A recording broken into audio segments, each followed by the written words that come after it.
So far away, Lucas, and lovely audience watching along at home, what is your favourite mech from fiction? Crappy 2010s era first-person shooter. What's the video game you couldn't complete as a child? Favourite weapon from the Doom series? And today we're talking about The Sims. From a purely aesthetic standpoint, what do you think is the best looking video game console? And by mech, I mean a robot that you can climb inside of and control. So obviously I'm a big fan of Titanfall, I'm a massive fan of One Piece, and shout out to some of the Battle Frankies in there, but I think I just got to give it to the classic and say the Megazord. Hell yeah, Megazord. Well, oddly enough, Lucas, we are talking about Titanfall today. Specifically, that time everyone tried to cheat at Titanfall. It's on the way.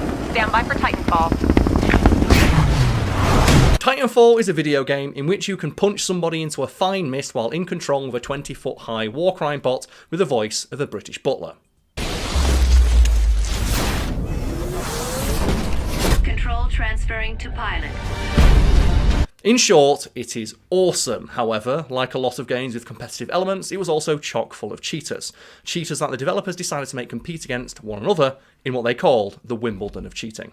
So Lucas, what are your thoughts on the Titanfall franchise, which sadly is just 2 games, and I think Apex Legends connects to it somehow, but whatever, I don't play Apex Legends because it doesn't have Titans in it. But how much Titanfall 1 and 2 did you play? I mean, I definitely played a fair amount of them. I played quite a bit of Titanfall 1 on, I just, picked it up on sale on Xbox One and was like, this would be great. I just wish I had a single-player campaign to get used to it all before getting blasted online. And then Titanfall 2 came out and I was like, man, this campaign's great, but I kind of don't want to play the campaign. I kind of want to play the multiplayer. It's like, well, I can't. Yeah. It's like, you can't win, can you? You choose your poison when it comes to Titanfall. I'm a huge fan of the Titanfall franchise. I'm sad it's dead. Supposedly they're still working on Titanfall 3 in the background, but they said we'll make it when Apex Legends starts making money, so it's never getting made. Right? And as mentioned, there is a connection between the Titanfall universe and the Apex Legends universe. I'll put a fact bar on screen right now to establish exactly what that is, but as mentioned in the intro, I don't really care because Apex Legends doesn't have giant fighting robots in it, and I'm all about giant fighting robots. That's the thing, right? It's they take place, as far as I'm aware, in the same universe. Literally they are on the same, worlds and shit, but just they decided to never press the Titanfall button in Apex, which is wild. Even though the Titanfall button is one of the coolest buttons to press in a first-person shooter, because it's like... Your Titan standing by. Call it when ready. Stand by for Titanfall. Hey, just press a button and a giant robot falls from the sky in 1 second and then catches you out of the air like a fucking boss and just crams you into its cockpit. It's one of the coolest things in video gaming. There is no feeling in a first-person shooter quite like leaping into your Titan in midair and it catches you and puts you into the cockpit and you are, within 1 second of being caught, firing a giant machine gun. It's fantastic. Transferring control to pilot. Well, there's another feeling that is the exact opposite of that, and it's that moment where BT gets you out of the mech and launches you away. Does the speedball special on you. Wind, 3 knots, heading 274. Range, 95 meters. Projectile mass, 89 kilograms. Trust me.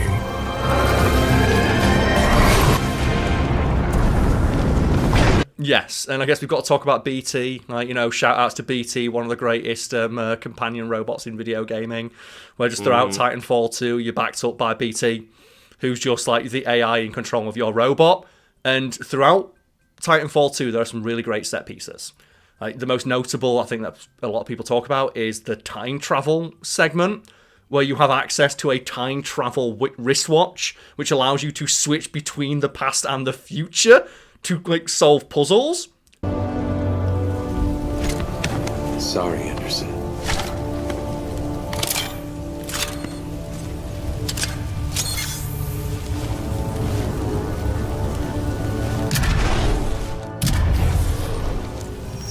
And it's one of those moments in gaming where you're like, I wish there was more of this, but also I respect them for having the gimmick for one level and then never bringing it back.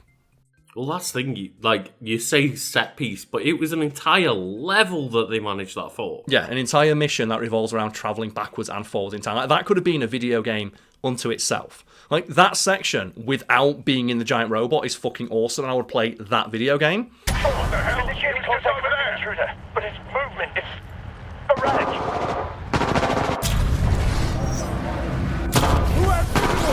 But it's just in a campaign that is super fun to play. If you think about it, really, like the PS5 Ratchet and Clank game Rift Apart, that is kind of like very, very similar to the main gimmick of that game of like jumping between two worlds instantly. Yeah, which is wild that it's in an 8-hour campaign for a video game most people played the multiplayer of. It'd be like if Call of Duty put a really fun section in one of their games and then just never put any of those gameplay elements into the multiplayer, which I think they did for Black Ops 6, where in Black Ops 6 you have a mission where you just go absolutely apeshit and your character gets like a grappling hook and superpowers, and then they never bring that back in the multiplayer whatsoever.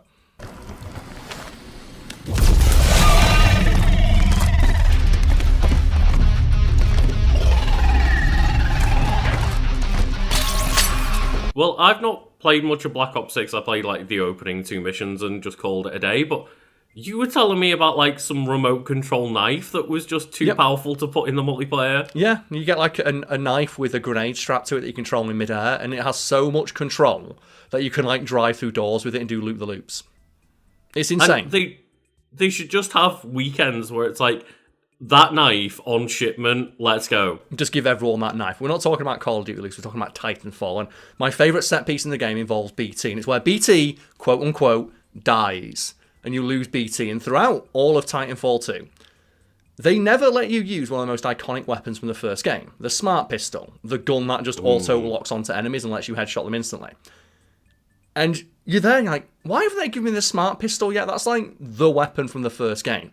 And then you are getting your ass beat by like the big bad of the game, and BT's like, okay, I'm done, but make sure you get the Seer kit. You're like, what's the Seer kit? And you open it up and it's like, I think it's like, search, evade, resist, endure. And you pull off BT's eyeball, strap it to your arm, get a pistol, and it just gives you the Smart Pistol for one mission, which again, is a fantastic set piece.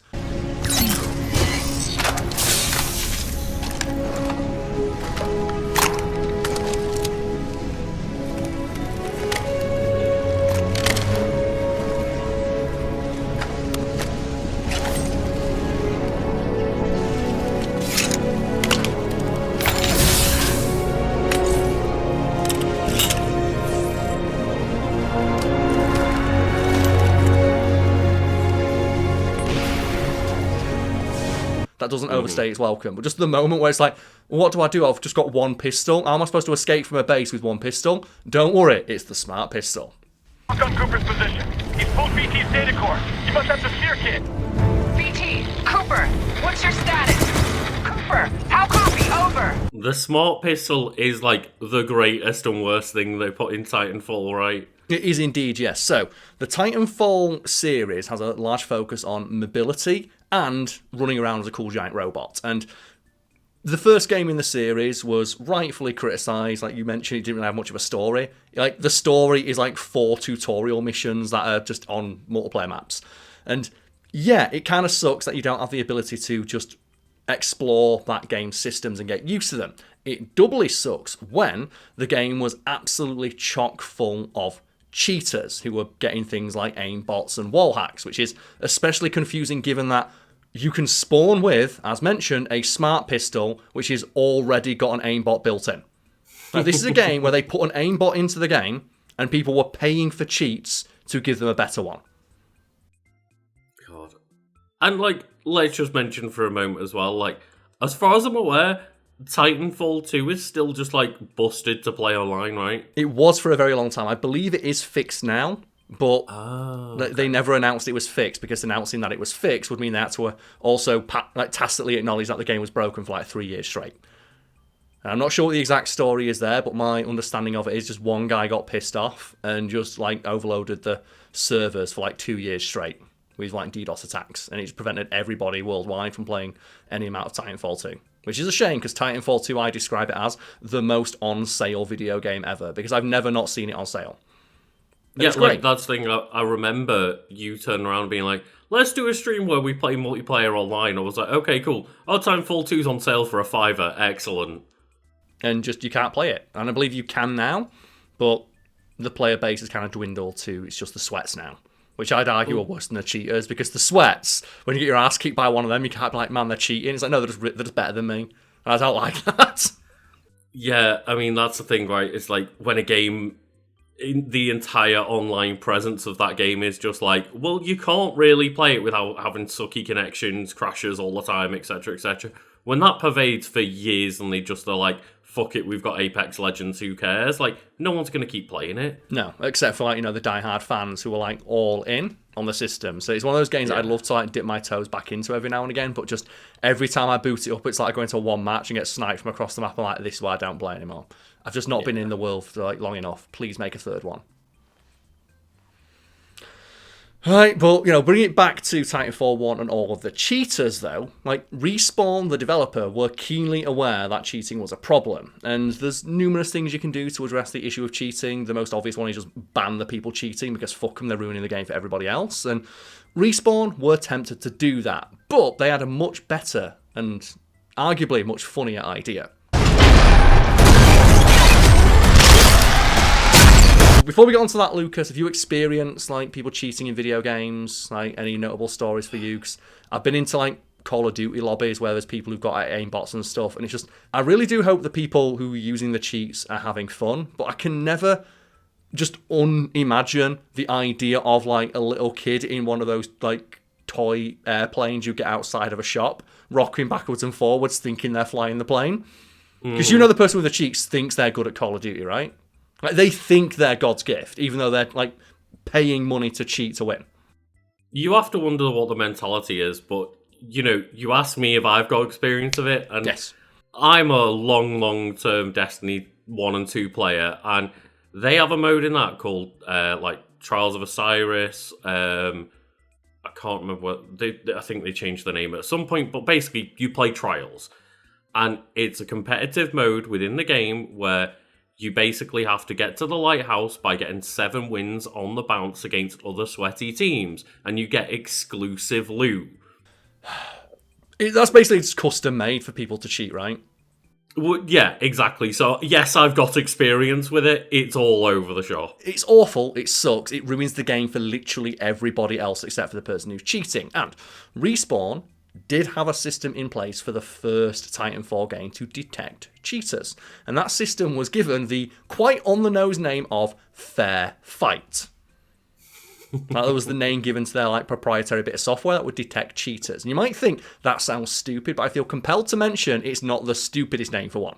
Because the stupidest name for one is the piece of anti-cheating software used by Blizzard. And we'd like to hazard a guess at what their anti-cheat software is called, Lucas, or at least what it was called at the time I wrote this script, which was... Oh god, it was 4 years ago when I wrote this script.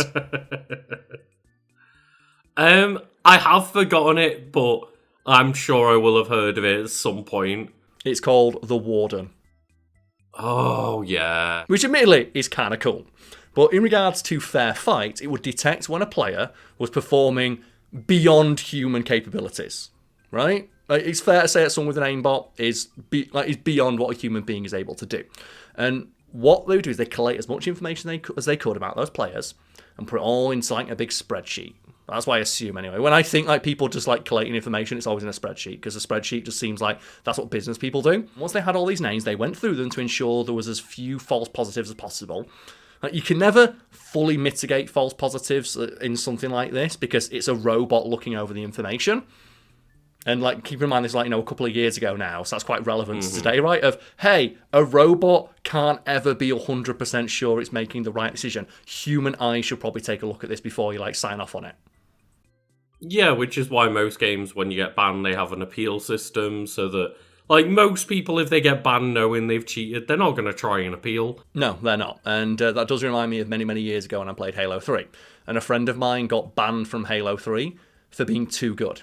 Because he had one of the things you could do in like the old Xbox days is report someone and say you didn't want to play against them, and one of the reasons you could pick is the person is too good. But apparently that was bugged, and if enough people selected that option, even though it's not necessarily a bad thing, but it's considered to be a negative against like your profile, he got banned and he had to appeal. And I was like, what's going on with my account? I've not done anything wrong. I went, yeah, you just had too many like reports for the same thing in a short period of time. It's like, what was that thing? Too good. And I will say, when you see someone come up in chat and accuse you of cheating when you're not cheating, that does feel pretty good. It does feel pretty good, yeah. And that's the friend who, on Halo 3, started a new account, which I know is like a bad thing. Smurfing is a bad thing, but he wanted to see if he could get to the max level in Halo 3, in Lone Wolf, so playing against other sweats. And he won 100 games in a row and didn't get the max rank. And he was really salty about the fact he won 100 games in a row and didn't get like to the top rank. It's like, how much better could you possibly be than winning 100 games in a row? And like when you say Lone Wolf, playlist, yeah, a solo playlist. That literally means he is playing on a team of one against 11 other people playing on a team of one, right? Yep. And still didn't get his the general rank in Halo 3. But getting back to Titanfall, after they ensured there was as few false positives as possible, they decided rather than just ban all these cheaters, fuck them. Let's let them experience what it's like to play against other people who aren't playing fair. And what they did is they entered all other people detected to be using cheating software like aimbots and wall hacks to compete in a kumite of cheating. And you know what? I prefer that option to just banning them outright, because banning them outright doesn't make them learn a lesson. Yeah, I was going to say, because banning them outright makes them go, oh, fuck, they caught me. I guess I'll try and be sneaky next time. Whereas making them feel how everybody else feels, maybe they'll remember that feeling. Yes, and they refer to this process as putting people into, as quoted, the Wimbledon of aimbot contests. And a developer for Respawn's like, we hope that the people who paid for these cheats paid good money for them. Because if they don't fucking work, they're screwed.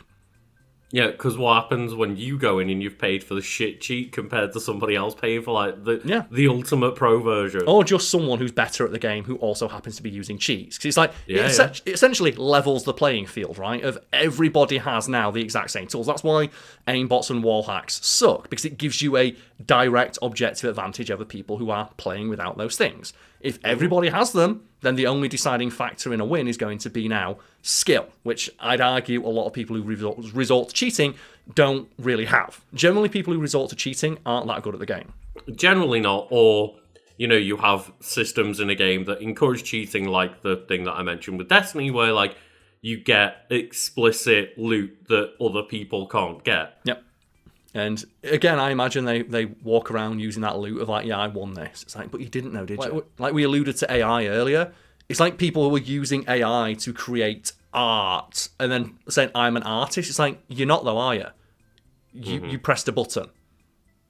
That's not art. You didn't create anything. You got a computer to spit out a facsimile. They curated the inputs to create art, Karl. Yeah. And it's wild, right? Stolen from other people. And it's wild the amount of mental gymnastics people will perform, so they don't have to realise they've got nothing to contribute, whether it be to like the online community of a video game or the world of art and literature. That's the thing with generative tools like the current models of AI that people are claiming they're creating art with. It's like, that is, no matter what you're inputting, that is all generated off the back of other people's actual art that they made up and created. Yes, and it would be funny to see the people who do that have to compete against other people using those tools, because something that Respawn did before they sent people into these servers exclusively filled with other cheaters, he just put a little warning on screen telling people, we know you're cheating, now you're going to play against other cheaters. Good luck, bye. It's like, wait, what? Oh, yeah. No. I'm not much on speeches, but it's so gratifying to leave you wallowing in the mess you've made. You're screwed. Thank you. Bye. It's like, let those people who are like, oh, I'm going to use generative AI to cheat on my tests. Like, well, okay, you can go to university. You go to a shit university where you don't get a degree, and all of your stuff gets marked by an AI, and all the other people use AI. Well, that's not fair, because everyone's like, I submitted 15 essays, but some other guy had a better rig than me and he submitted 45 essays. Like, well, you suck then, fuck you.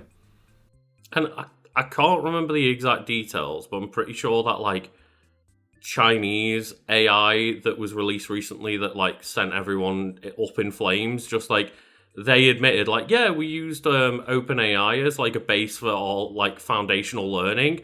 And then Microsoft were like, no, you can't steal our AI. You can't steal the stuff that we stole. How Like, dare we you steal the stole things that that we shit. stole? We spent time and effort stealing that shit, and now you're stealing our stolen things. It's like, yeah, exactly. That's it, it's assholes all the way down. Yeah. And yeah, just I'm a big fan of that approach of just make the cheaters and the arseholes compete against other cheaters and other arseholes and let them see how it feels to be on the receiving end of an unholy ass whooping by a robot. Is it technically being on the end of double ass whipping by robots? Because it's like the wall hacks and shit, plus you've got just the Titan coming in. Yeah, he's confirming that kill. Like double robot ass whomping action, and it reminds me a little bit of clips I see every now and again of Mortal Kombat, because of course people use like hacks to cheat in fighting games, and they will use them basically to just block everything, and automatically punish every attack. And the problem is that those scripts are specifically programmed to respond to stuff in a very specific way, and much like the AI of video games in the past, that could be manipulated and taken advantage of because it always responds in a predictable fashion. There are clips out there of like, oh yeah, this guy has for example, every time I throw a punch, he'll block. Second thing to note is these script cheaters randomly stay still at the end of the rounds. They will literally just stand there, and if you do a low, it's going to be low parry or blocked.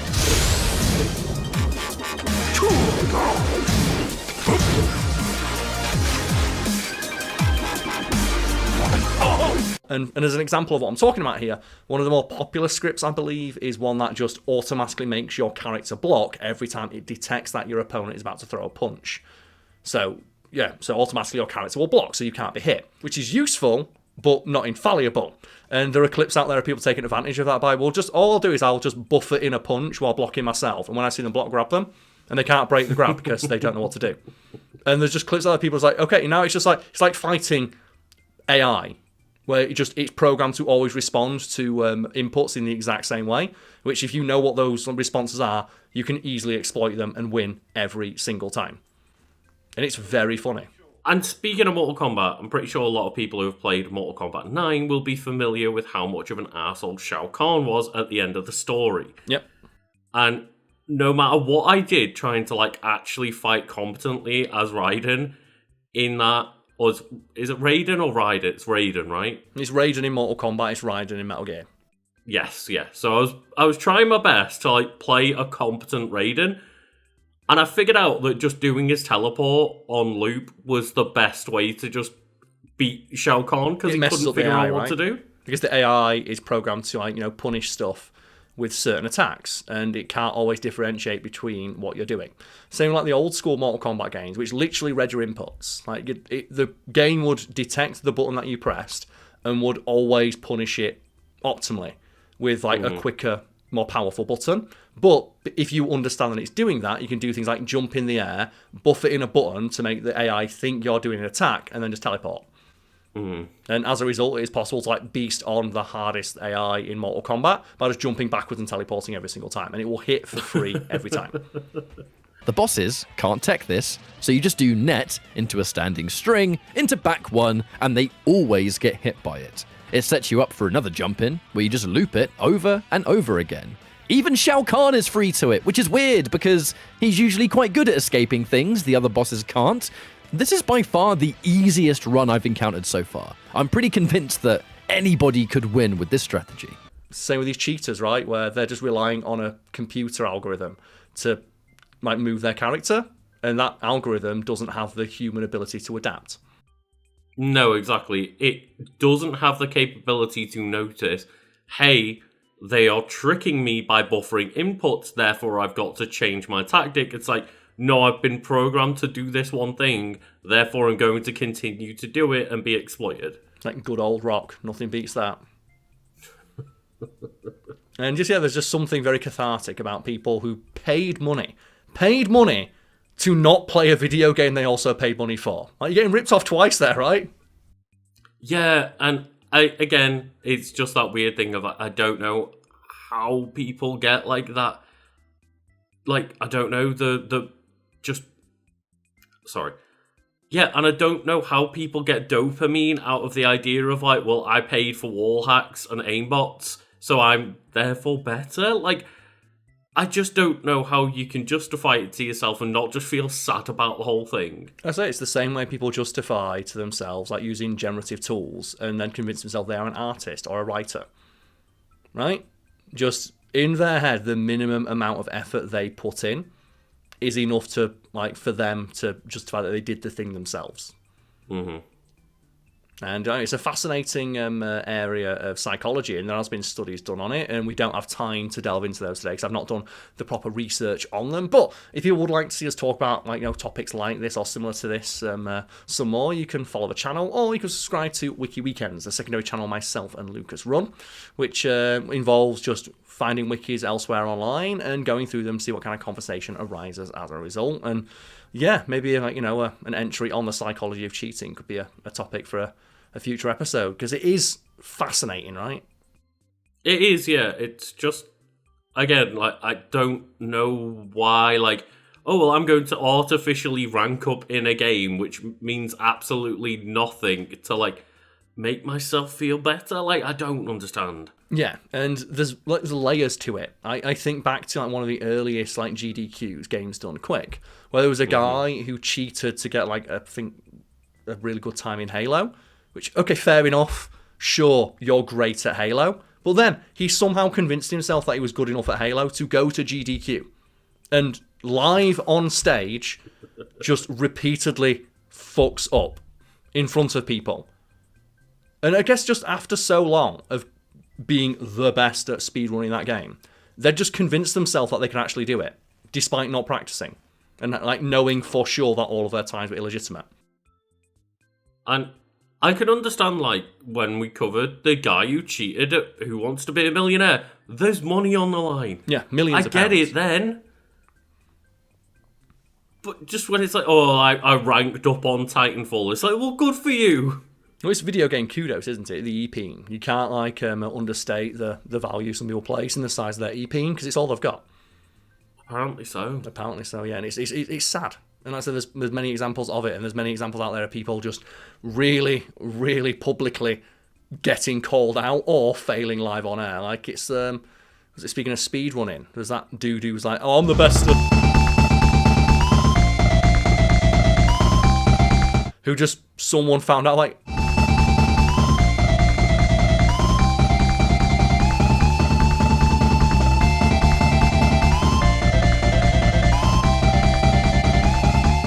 Seemingly the only small bits of evidence they are able to, like, actually acquire over the years seems to be, like...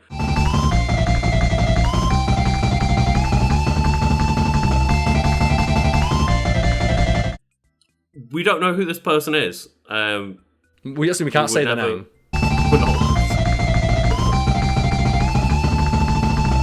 Yeah. Which means if we don't say their name and they think that we're referring to them, and all we've said is they cheated.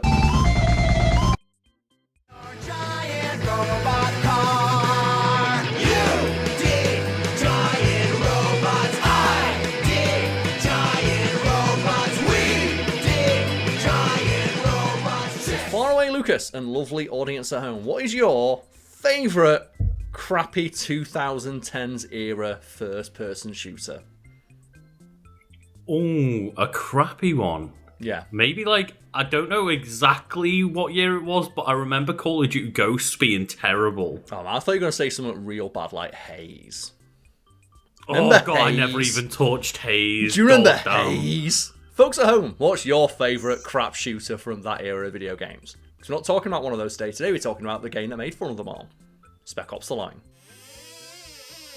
I've also noticed as well, because I'm wearing like a Fiend t-shirt, but the way the camera's angled, it looks like he's just peering just a little bit. So if I pull my t-shirt, you can see his eyes like, hey, what's up, bro? Let's go. Maybe if I work out more, like, I think if I work out enough to get, like, the Rob Liefeld Captain America chest, the little fiend was Yeah. like... I was gonna say your chest would have to get so inflated to get all the way up there. Spec Ops The Line is a video game mostly noteworthy for crapping all over the usual hacky cliches of the military shooter genre that was just everywhere in the 2010s. And Lucas, do you miss that era of gaming? When everything was brown. Remember how brown everything was back then? The piss filter, and every game has to have a fucking gun in it, and every game cover is man with gun. That's the thing is, like, I don't miss most of it, of course, and I don't miss the visual aspect of it. However, there are some games which, in that period of time, like 2005 to 2010, are like some of my favourite gaming multiplayer memories of, like, Gears of War trilogy, like the Halo 3 and Halo Reach, Call of Duty Modern Warfare 1 and 2. That's the I'm making fun of it, but I played so much Modern Warfare 1 and 2. I played so much Modern Warfare 3. I played so much Modern Warfare Advanced Warfare. I played, like, Ghosts. I played all of them. Here's the thing. People might not know who's looking at me. I fucking love Call of Duty. And I hate that I love Call of Duty so much. Brian, I can't stop thinking about that game last night. I can't get it out of my head. Can you stop thinking about it? Can you stop? Can you stop yourself from remembering? Can you cease living it over and over? The torment, the humiliation, the sorrow, not being able to face your own children. Brian, you're a failure. I beat you, and I will beat you now. Do you like the Xbox One presentation where it's like, TV, Call of Duty, Call of Duty, Call of Duty? I was mad hyped for that because I love Call of Duty. And then they showed FIFA and Karl just turned off. Like, FIFA's alright if you play FIFA the wrong way. Like I hate Ultimate Team and the fact that it's just like, give us money and buy cards. Let me play as Scunthorpe United, buy David Beckham, and then just put him on the bench as a fuck you. You know, I about once or twice a year I get a hankering to play a bit of football, but I don't know if you've seen what people are calling FIFU. What's FIFU? Which is the, like, football game made by the people who made Sifu, so they're calling it FIFU. Thing is, though, Sifu's such an interesting, awesome game. The fact they went, let's make a football game now, I'm like, well, I guess I don't have to pay attention to that anymore. Well, it does look very different and interesting, like, if you watch a trailer for it.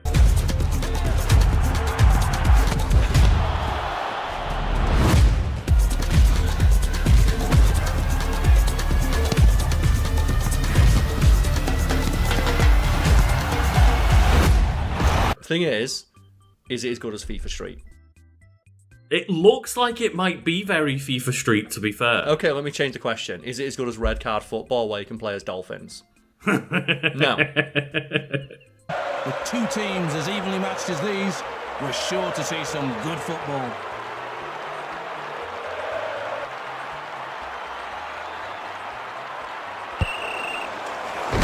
The children, they yearn for Red Card Football. Right? I don't think most people that are watching this video were born when Red Card Football came out. There's someone watching this who got mad hype that I mentioned Red Card Football, and they're now commenting down below saying, you earned a like for mentioning Red Card Football. I love playing as the Dolphins. So you know what? God. That reference was for you, bro. That's for you. I'm going to mention that I just love the genre of football games where it's like, obviously the good one is Mario Strikers Charge, but nothing's beating it. That's great. I played a lot of like the Disney sports football game that was just terrible. It's just, I want to play sports games where they treat sports like an anime and give people super moves.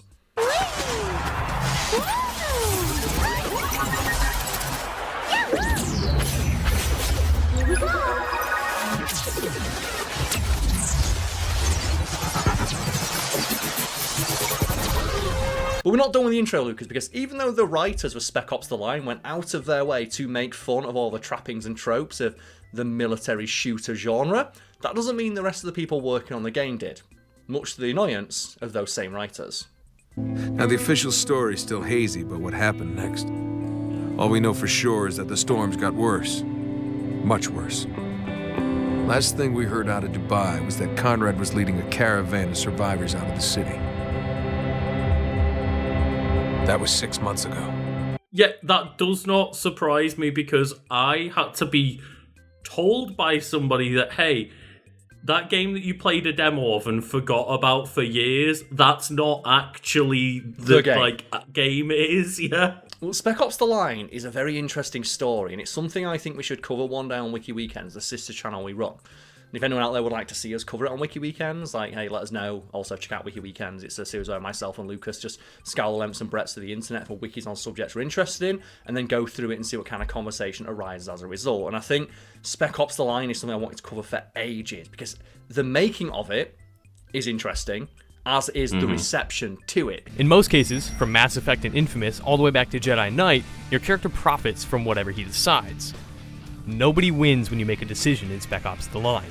Everything you do hurts somebody, or a lot of somebody. Because like yourself, Lucas, I initially wrote off Spec Ops The Line for years, assuming that it was one of dozens of just crappy military shooters released in the wake of Call of Duty, literally changing, the face of the industry, where every game wanted to be Call of Duty, and every game wanted to get some of Call of Duty's money and its player base. They did themselves no services. I get that the point was that they wanted to, lure people in and then, give them that, M. Night Shyamalan twist, but they did it so well in the marketing of the game that it just came across like a generic military shoot. We've been set up. Welcome to hell, Walker.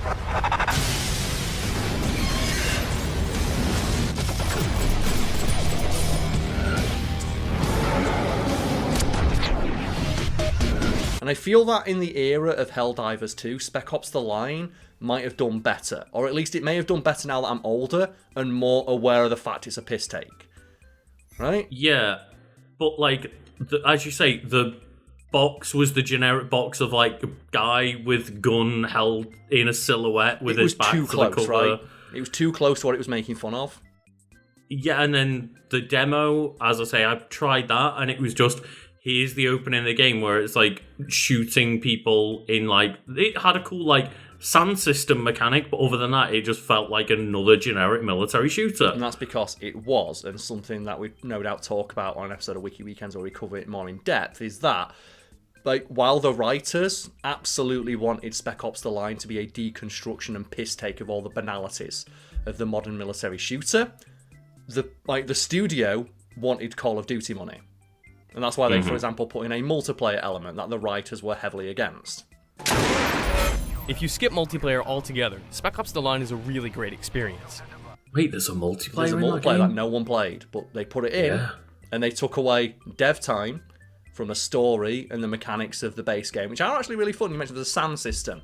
And I like the sand system in Spec Ops The Line, because it's set in Dubai, I believe, during a sandstorm, and just throughout the game you encounter sand dunes, sandstorms. You can also use sand as a way to shift the battlefield. For example, you can throw grenades into piles of sand and create makeshift smoke bombs. You can shoot windows which have sand pressing against them to bury your enemies. There is also an incredibly in-depth marking system with AI that doesn't suck shit, and your AI in that game is actually better than you in some cases. And there is a unique line of dialogue for almost every conceivable order you can give one of your men.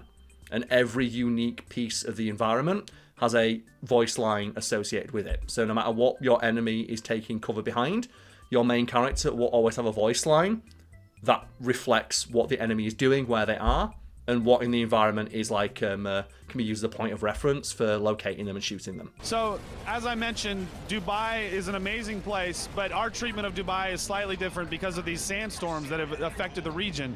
And the player actually has the opportunity to fight within these brutal sandstorms as they continue to rage within Dubai. And so that changes the tactics that you have to use as a gamer. Even if you fight multiple factions in the game, some are more prepared for the sand than others. A lot of this is kind of smaller mechanics, whereas generally most of your game time is spent playing a normal shooter, cover shooter game, right? It's waist high cover shooter, the game, which again the story is making fun of, because one of the intentions behind Spec Ops The Line is to just make fun of that genre and the fact that it is literally gamifying things that are horrifying. And the most infamous part of the game, the part of that, even if you've not played the game, and you're only passingly familiar with it, you still know about, and that's what scene, Lucas? I'm presuming you're alluding to the white phosphorus scene? Yes, and I'm not sure how much of this I can put in, because the actual scene itself is rendered in really, really, really intricate detail. And that's the point, because in any other game, calling in an airstrike on an enemy position is a reward. It is literally a reward you get in Call of Duty. We have white phosphorus ready to deploy. Enemy at Alpha, go! Copy, Phoenix 3-1, dropping white phosphorus. Of getting a nuclear bomb, or a white phosphorus strike, or an airstrike, or you get to sit in the gunner seats of an AC-130, or a chopper gunner, or call in rabid dogs to tear your enemy apart. And you get bonus points every time an enemy is killed by one of these horrific machinations of war. Including in one Call of Duty game, white phosphorus. Actual white phosphorus. And yeah. And Spec Ops The Line's like, hey, we're going to have that moment. We're going to have the moment where, like, oh no, we're surrounded, calling the airstrike. Ooh, yeah, fuck yeah. Everyone's dead. Look at us go. Aren't we great? Camera online, sir. Okay, targeting unlocked. You ready? Whenever you are. You need to hit those RPGs! Loading mortar. Fire! Loading mortar. Fire on my target. Stand by. Hummer disabled. And then we're going to make you, the player, actually see what the consequences of doing that is. I'm trapped. I can't feel my leg. You okay? I'm getting kind of closer. Oh, God. And you walk through a maimed wasteland of women and children who were burned to death by white phosphorus, rendered in excruciating detail. You brought this on yourself. We were helping. What? If you remember in the game, Karl, when you call in the strike, it's don't worry, these are all enemies in like an enemy base, and we need to make sure that they are, as currently they are like trapped in there prepping for your attack, they're all getting ready for you, so just call in the strike, it'll be fine, because it's only enemies there. It also, as well, in any other game, like in Call of Duty, that's literally the bonus you get for shooting 5 people in a row. Mm-hmm. And at no point do they ever like question whether or not what you're doing is right, because you're playing Call of Duty. Of course you're right. They have literally made America the good guys when they've committed war crimes, yes. The people making Call of Duty games don't fucking care. Calling an airstrike of white phosphorus on people is a war crime. It's like against the Geneva Conventions. Yeah. Well, remember, Luke, so we did like a playthrough of like Modern Warfare 2 on your gaming channel years ago? And just while we were going through the game, I just got up the Geneva Convention, and every time we like broke the Geneva Convention, I just made a note of it. And by the end of the game, we like broken the Geneva Convention like 45 times. And just nobody gives a fuck. An hour in my first playthrough. Oh, he shot a civilian. Definitely playing as an American. Yeah. This is the American soldier, all right. Kill the children. Kill them all. My favourite bit about this is there is actually an acceptable number of civilians you're allowed to hit. Like, that is brutal. What's more remarkable is that kill streak with the white phosphorus was years after Spec Ops The Line came out, showing how awful and harrowing it is to use. Yeah, and also, so like, you know, making a very poignant point about how the indiscriminate use of such a horrific weapon has consequences, but the game didn't really do well, so Call of Duty didn't care. And the example I always use in regards to Call of Duty pretending that they care is when they did like the Return to World War II, and I never got through the story of this game because it's the one Call of Duty I didn't play, because I was like, oh man, even as someone who plays this game, that leaves a bad taste in my mouth. And it's for the Return to World War II, where they went, well, do you know what we're going to do in this Call of Duty? We always like to push the envelope with our Call of Duty games. We did like No Russian. We did like the gas attack on London, released like, 2 years after an actual terrorist attack on London. In this World War II game, we're going to show you a concentration camp. Oh. And like in multiple interviews when they got asked of like, this is Call of Duty. Are you going to be respectful in showing this? And they're like, don't worry. like, we're taking great strides to make sure that we don't, like, you know, portray this in a way that's offensive. The very next week, they released a trailer for the multiplayer where it's like 5 dude bros drinking Red Bull going, fuck yeah, where's the sniper? Get me the flamethrower, bros, let's kill them all. And it's like, wow, you really care. Haven't you heard? Call of Duty is going back to World War II, baby. We gotta get the guys back together. Yeah, we do. But getting back to Spec Ops The Line, there is a running theme throughout the game that you are the bad guy, because you are playing as a generic military soldier man, and in any other game, your actions would not even be questioned. It would not even be hinted at in any sort of gameplay that you are in the wrong for what you are doing, because you are playing as America Shoot Man in a game made in America. But Spec Ops The Line takes an altogether different route, and throughout the game, your generic military dude bro shooter man slowly has a mental breakdown as the weight of their actions start to weigh down on them. Reinforcements will be here any second. We need to keep moving. But Walker, you're not even... I'm gonna make these bastards pay for what they've done. Now, are you with me or not? It isn't portrayed as you being the bad guy for a good solid portion of the game, and I think one of the biggest turning points is that White Phosphorus scene where just, you know, you start to really realise what's happening, but there is hints beforehand where you'll start saying things and, like, the AI companions that you got with you are like, hey, really? Are we... Yeah, and that's a command, soldier. And they're like, I guess. This was too much. Stop talking. What'd you just say? He means the smoke is toxic. Keep your mouth shut. Yeah, right. Jesus. Throughout the game, the mental deterioration of your main character, Captain Walker, is portrayed through gameplay. For example, I mentioned there's that marking system. Right at the start of the game, very professional. Very, like, just cold and calculating, and it's efficiency above all else. And it's like, you know, take out that sniper, sniper is down, done.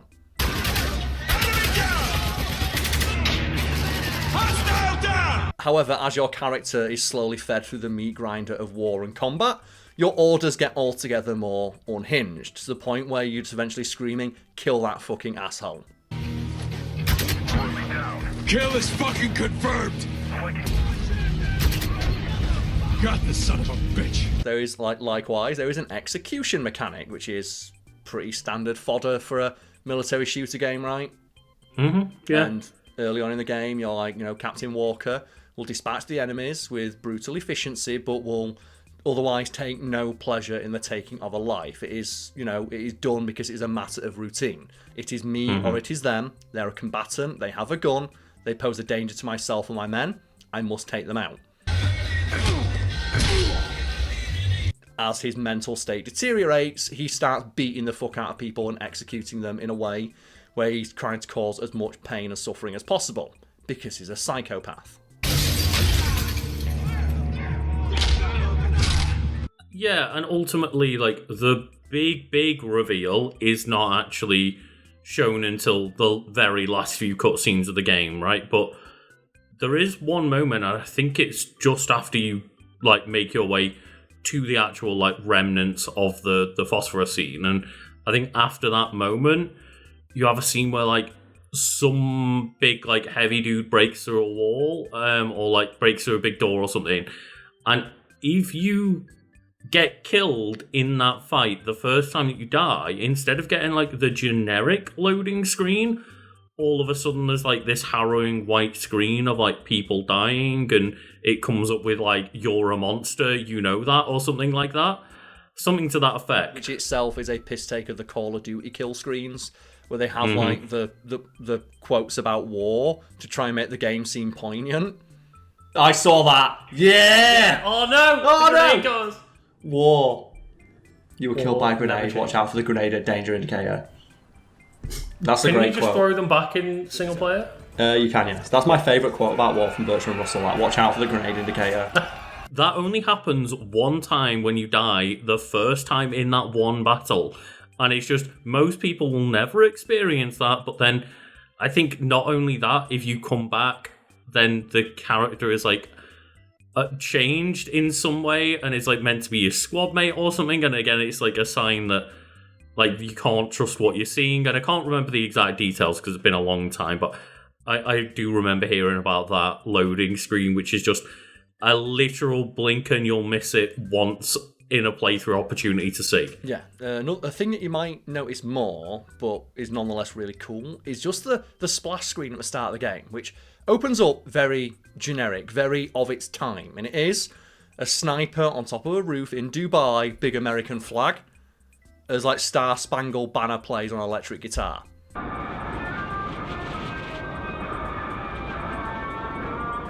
As you progress through the game, that sniper dude has his own little mini story.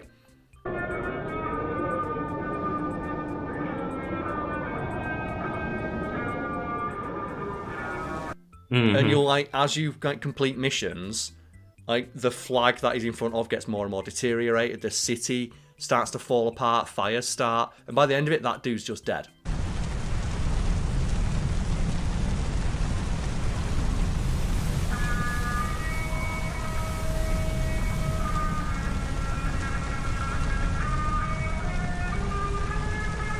And I think even by the end of the game, the like opponents that you're killing, some of them are American soldiers, right? Yeah, there is multiple endings as well where you can just choose to have a full psychotic break and just try and take out your own men.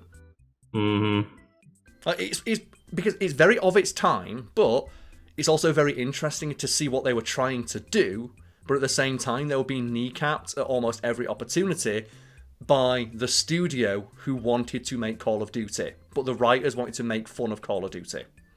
That's the thing, is it's a really cool story, and I do think that it's great to play through to like see the actual deterioration happen in real time, but it is just a shame that it's a full like 8-hour campaign cover shooter that for the majority of the gameplay time is just pretty generic. And the problem with it being generic is that it has a lot of trappings of games of that era, even though it's trying to make fun of them via its story. For example, your character slowly turning into a psychopath and going from dispatching enemies with the brutal efficiency of a soldier who otherwise takes no pleasure in their death to beating them to death with their bare hands while screaming and like blowing the back of the head off with a shotgun. And like, the game's story trying to make you question whether or not what you're doing is right or even correct is kind of undermined when you have stuff like this pop up on screen, Lucas. And this is the achievement you get for doing 50 different executions. Oh, cool. Just close combat carnage. You got 20 gamer score. Good job. Yeah. And it kind of undermines the themes of the game about the moral ambiguity of whether or not you are in the right when the game is literally rewarding you for blowing people's head off with a shotgun. It's like when Battlefield 1 came out, I think, and they were talking about how, okay, World War I was a very different kind of war. Mm-hmm. Like, even in terms of war, World War I was a bad war. Up. Mm-hmm. Like, a lot of people died, but they died needlessly, suffering for practically no fucking reason. And then in the gameplay, you get bonus points for killing people with flamethrowers. Which undermines the whole message they're trying to go for, right? But when they say that about like World War I, they don't mean it. They're just saying that because they don't want negative attention in the press. Yeah, and like, it is a very extreme example. Like, I do agree that elements like that should definitely be toned down, but when there's people like complaining about Ludo-narrative dissonance and like Uncharted is a popular one, or like Tomb Raider, where it's like, oh, you're just meant to be exploring and finding artifacts and stuff, and you murder so many people. It's like, yeah, but it'd be a fucking boring game if you didn't. It doesn't stop it being funny though that Lara Croft breaks down in tears in like the reboot series after she kills one person.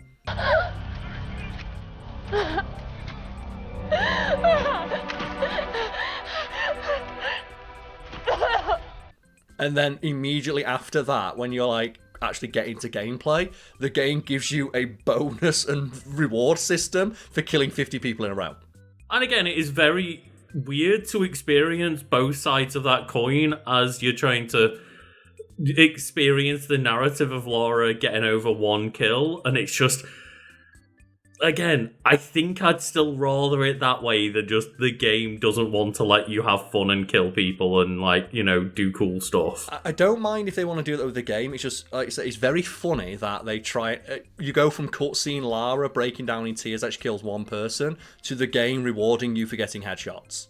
Like, instantly. Instantly, yeah. It's like within the space of 5 minutes, you are, like, crafting recipes for a new AK-47. That you unlock by killing people in specific cool ways. It's like, if you want to put that in, that's fine, but maybe put it in a little bit after you've had Lara Croft having an emotional breakdown for killing one person. And, you know, obviously it makes for different narratives that are interesting, but every now and then it is not that bad to just make a Max Payne game where it's like, they fucking killed your family, go ham. I'm still surprised that with, like, the rise of John Wick and everyone loving John Wick, how has Max Payne not come back? Well, they are remaking Max Payne. They should, because Max Payne is fucking awesome. There is that, but I'm surprised that we haven't had more games that are based around licenses like John Wick or The Punisher.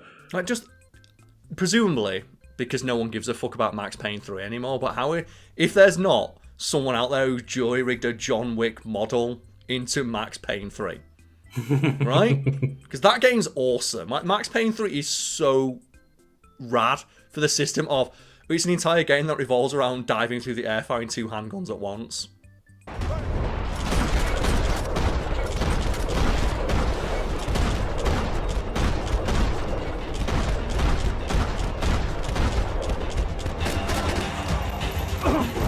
Yeah, it's basically just a John Woo video game without being a John Woo Stranglehold game, right? It's fantastic. I love Max Payne. Like I said, you've got the excuse of shooting 500 people because every time Max Payne walked into an area, 500 people with machine guns try and kill him.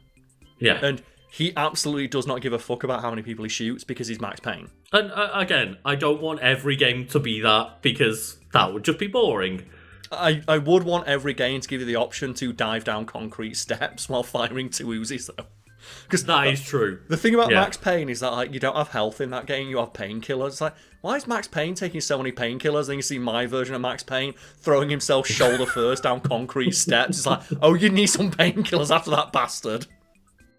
It's like we recently talked about, on Wiki Weekends, we talked about Metal Gear Solid 3, and there's not many things that I think can, like, majorly improve that game, apart from, you know, making it a bit less clunky control-wise, but giving him the ability to throw himself down a staircase while firing 2 Uzis at once, I think that would make Metal Gear Solid 3 better. And the thing as well, when it's in regards to Max Payne, you can see why he's so tired of everything, right? Because imagine you're Max Payne in Max Payne 3, after all the shit he's done, because, like, canonically Max Payne was never shot once. Right? He's probably been shot once in a cutscene in one of the games, but canonically, like, Max Payne killed 500 people in slow motion. It's no wonder he's just fucking knackered, isn't it? And shaves his head off. It's like, okay, 400 more dudes with machine guns rocked up. Well, okay, I guess I'm just gonna go dive out of this. Like, there's one of the missions I distinctly recall is like you're in a nightclub, and like 3 dudes run in, and Max Payne doesn't even finish his drink. He just runs and throws himself out the window like Ralph Wiggum does.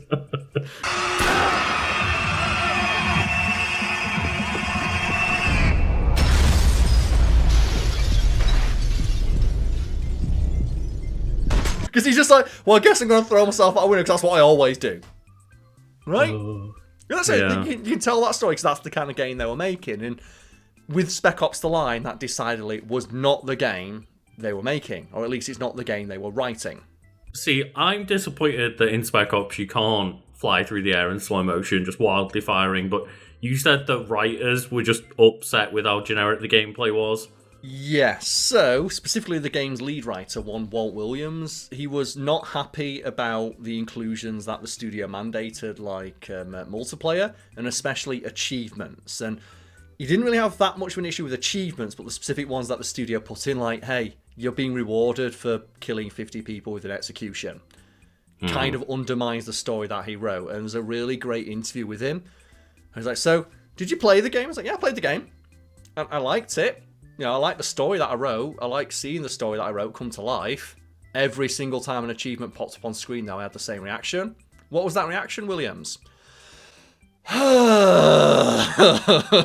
Which, you know what? Yeah, you can imagine that, right? If like I wrote this really great story, and it's like I want the player to like, you know, question whether or not what they're doing is correct. Oh, here's 50 points for doing 50 executions.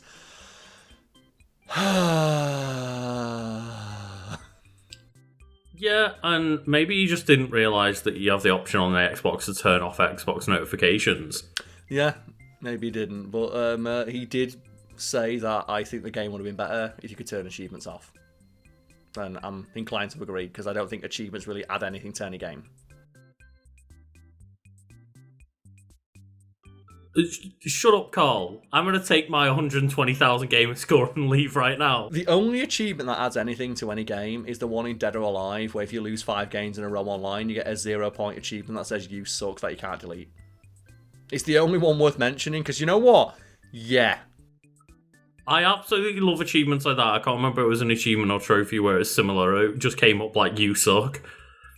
And I will argue that I think there is a good thing with achievements and trophies where just, if I'm enjoying a game and I want more out of a game, I will then try and 100% it, get the platinum trophy, whatever.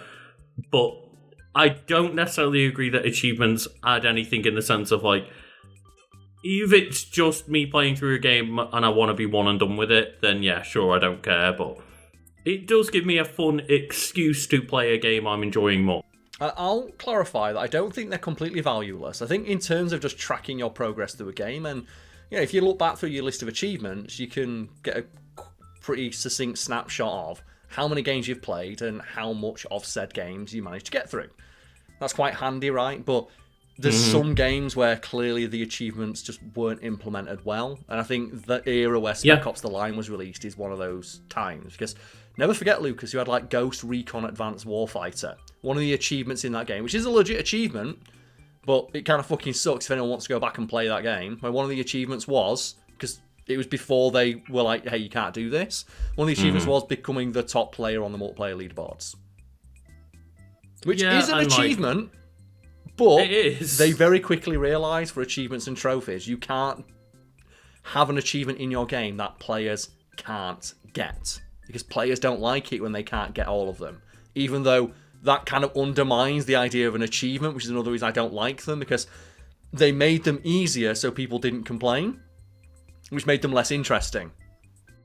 I get that, and like I do agree that, for example, you know, a lot of the first-party PlayStation games are very easy trophy lists, and it doesn't feel like as much of an achievement to get those platinums as it does like just an excuse to like pull off a, you know, fucking checklist and just make sure that everything is done. We'll never forget, I think it's like in the early days of the Xbox 360, there's that like Avatar game or something where you get 1,000 gamer score in like 5 minutes.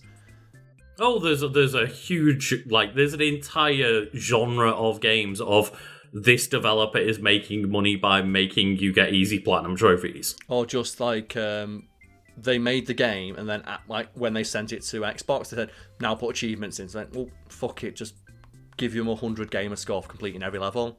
Who gives a I early days I questioned whether or not they knew what they were doing, but there were a lot of games that very intentionally put in an easy full 1,000 gamer score just because, hey, people will go and buy that game, or at least start talking about that game or after they've rented it for easy achievements. Because I mean, there was like a weird like subculture of people who played games where like, they all cared about their chivos and their trophies. And in that vein, Lucas, and I guess audience at home, is there like a platinum trophy or achievement that you are particularly proud of?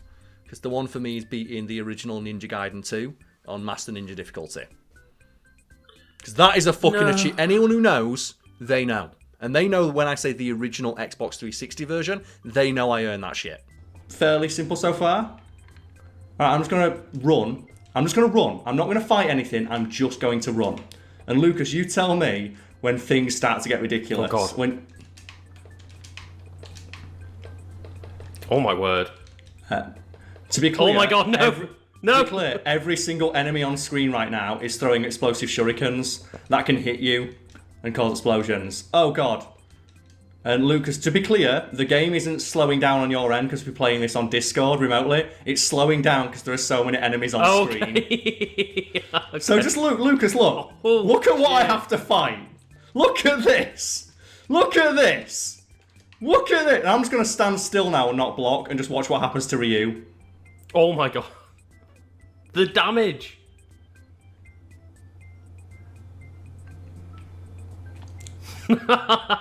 Yeah, for sure. And I can't think off the top of my head other than just saying something generic like the Mile High Club from Modern Warfare, right? That was fun. Do you know what? That was fun. And that's one of the things about anyone out there who's mad that we're criticising Call of Duty. It's like, I love Call of Duty.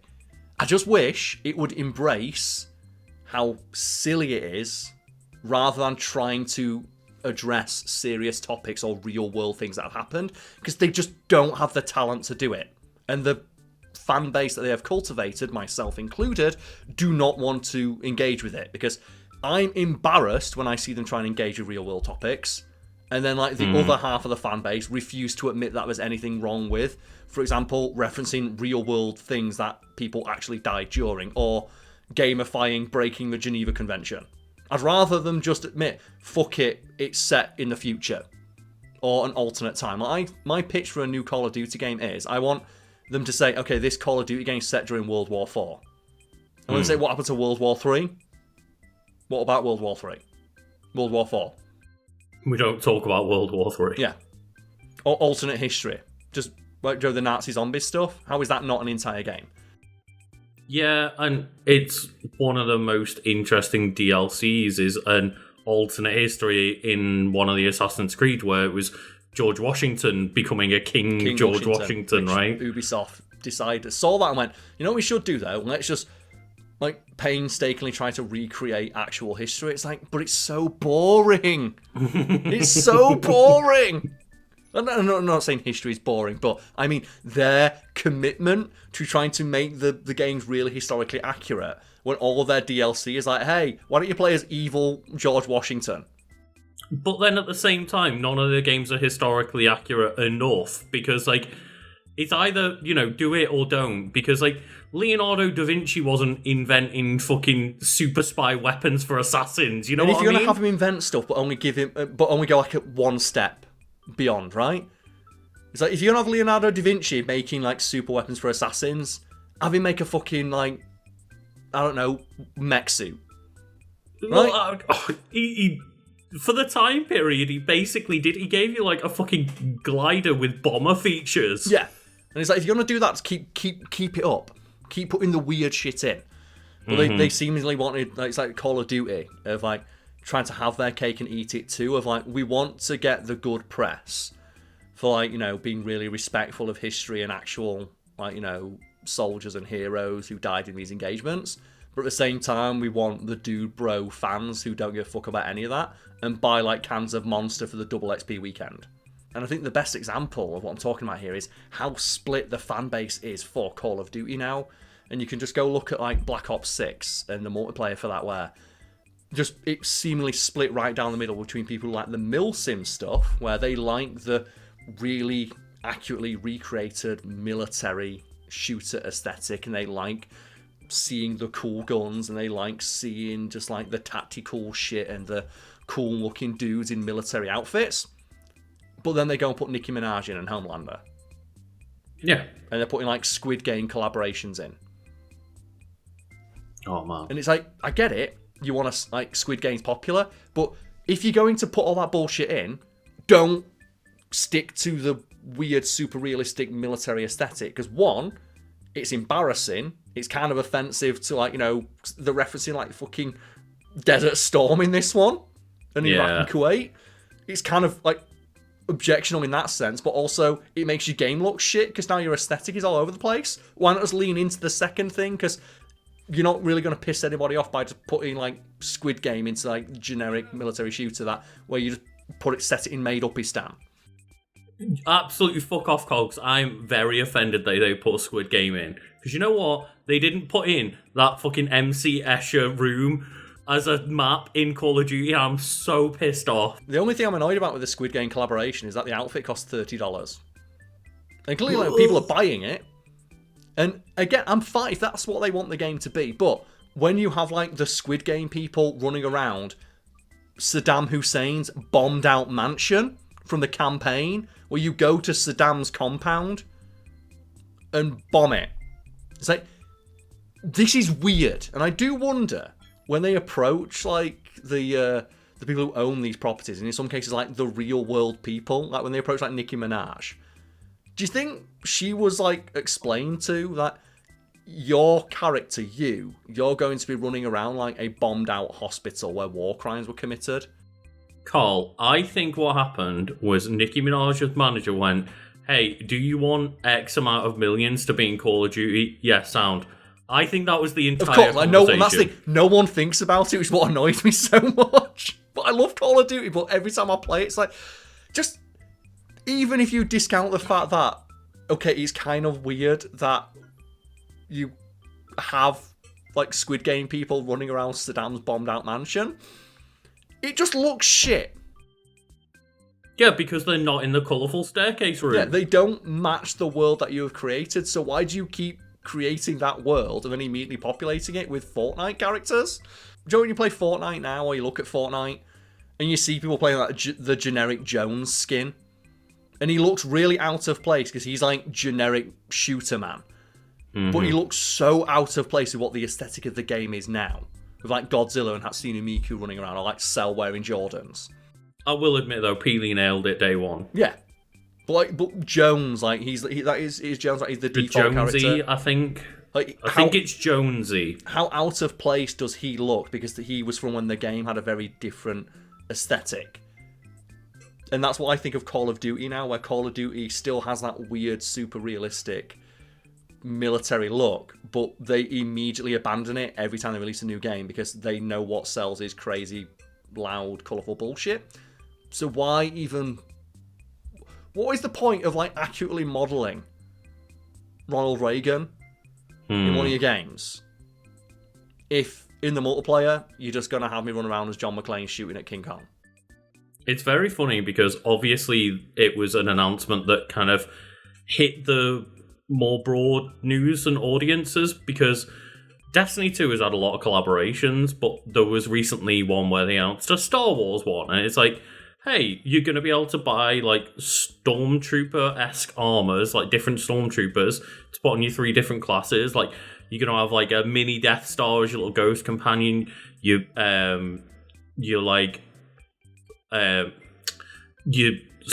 your spaceship can be like a TIE fighter or something. It's like, that actually fits in quite well with the sci-fi universe of Destiny, and people are like, oh, Destiny's gone so silly, it's so weird. And I'm like, you clearly haven't been paying attention, because like 3 years ago they let me dress up like the fucking Witcher. And I don't mind stuff like that, but it's so weird with Call of Duty that they refuse to abandon the hyper-realistic military shooter aesthetic, except for when it comes to selling the DLC for the multiplayer, at which point they instantly abandon it. Like, at which point, why even bother? Why bother putting it in if you're not going to commit to it for the multiplayer? I think it's way weirder to me to do it in a game series like Call of Duty, where Destiny, it's just, hey, it's been silly and stupid for fucking years. Like, Skeletor was in one of these games, Lucas. Skeletor was in the... You can have Skeletor shooting Homelander. But with a series that has like a yearly refresh, they go back to the starting point every single year and pretend like it's normal again. Yeah, and the starting point is super realistic. It's to the point where, like I said, the fan base is completely split down the middle. It's like, if you want to do like the milsim stuff, I don't mind that. I don't mind if you want to do the... But just, the clash is so... It gives you such tonal whiplash. And as I say, I think it's just so much more extreme because we experience it year on year on year. Yeah, whereas like Fortnite has been like 10, 15 years of building up, where, yeah, if you look at like Fortnite from 10 years ago and Fortnite now, it does look very different, but it built so slowly. Like I said, we Call of Duty every year as a refresh, where it's like back to the drab grey military shooter, and then within like a month, there's like, okay, here's the Army Man skin. I think like even like day one, it was Nicki Minaj. It's like, oh my god, okay, like, yeah. The newer one's so weird, where like the Squid Game thing of like you're running around the Squid Game maps. Okay, sure. No, you're not, Carl. You're not running around Squid Game maps. You're running around maps with Squid Game characters. But then, like, okay, but who am I shooting with the Squid Game character? Okay, there's someone dressed like a dragon. And then, like, every, like, gun DLC that you get fires lasers and stuff. There's, like, the Uwu pack with anime shit on there. It's like, make that game! You, like, clearly, you want to make that game. Make that game. But then if they made that game, then A, as you say, it'd piss off half the fan base, and B, they wouldn't be able to sell you it all as extra DLC stuff. Yeah. Like, also the thing you do, the next Call of Duty, just set during World War IV. I can't wait for the Spec Ops The Line remake where you get to run around as Hatsune Miku instead. It'd be great. Well, the thing is, if they remade or made another Spec Ops The Line, it probably would reference that aspect of the, like, obviously the game was a response to the military shooters of that era.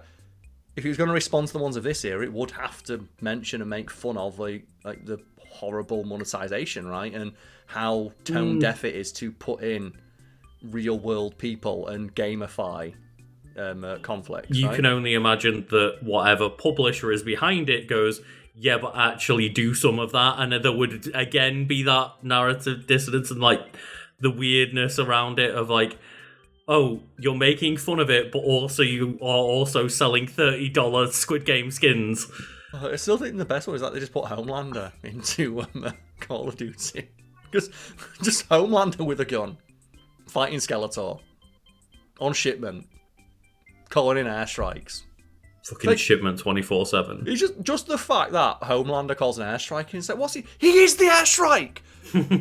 Put us on a map where instead of like, and that's the thing though, commit. Put me on a map where instead of calling in airstrike, I call in Homelander. One thing that I'll give to Fortnite is at least they put the effort in of like, oh well, there's a Goku event where you get a Kamehameha. There's a Thanos event where you get the Infinity Gauntlet. Nothing like that's the thing about Call of Duty where the moment gunplay is fun, but out of context or putting clips in, it looks so shit. Yeah, and you've got to make sure that you don't show any of the names on the scoreboard. Yep. Whereas, like, when it's like Fortnite or something, you could sell me on Fortnite when it's like Goku hitting the Kamehameha for the finish and hitting the griddy, right? It's like that single cutscene, right? Like the one of like Goku with the like the Spider-Man swing, doing like 14 backflips and taking out Chun-Li with the Kamehameha. And the thing is, Karl, you say all of this, but you don't play any Fortnite, and you do play Call of Duty every year. Yeah. Well, the thing is, Fortnite for me, I'd prefer to watch the out of context GIFs. Like the out of context GIFs or like the screenshots of like, here's Cell wearing Jordans. Well, Karl, all I'm saying is that you're part of the problem. I am part of the problem. I think I don't buy the skins or the costumes though. I can't help it. I said, you wouldn't think it to look at me, but I fucking love Call of Duty and I hate that I love it so much. Cheers, everybody.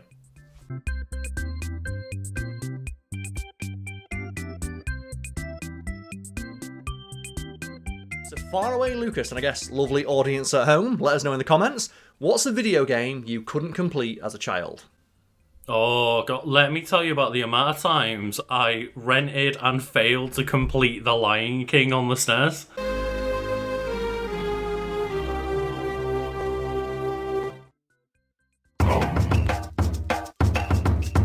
Yeah, we've all been there. If you're a 90s kid like me and Lucas and you owned or played on a Sega system, chances are you played the game Ecco the Dolphin, a video game where you play as a dolphin who saves the world from some aliens. Because, yeah, Lucas, did you know in Ecco the Dolphin aliens turn up?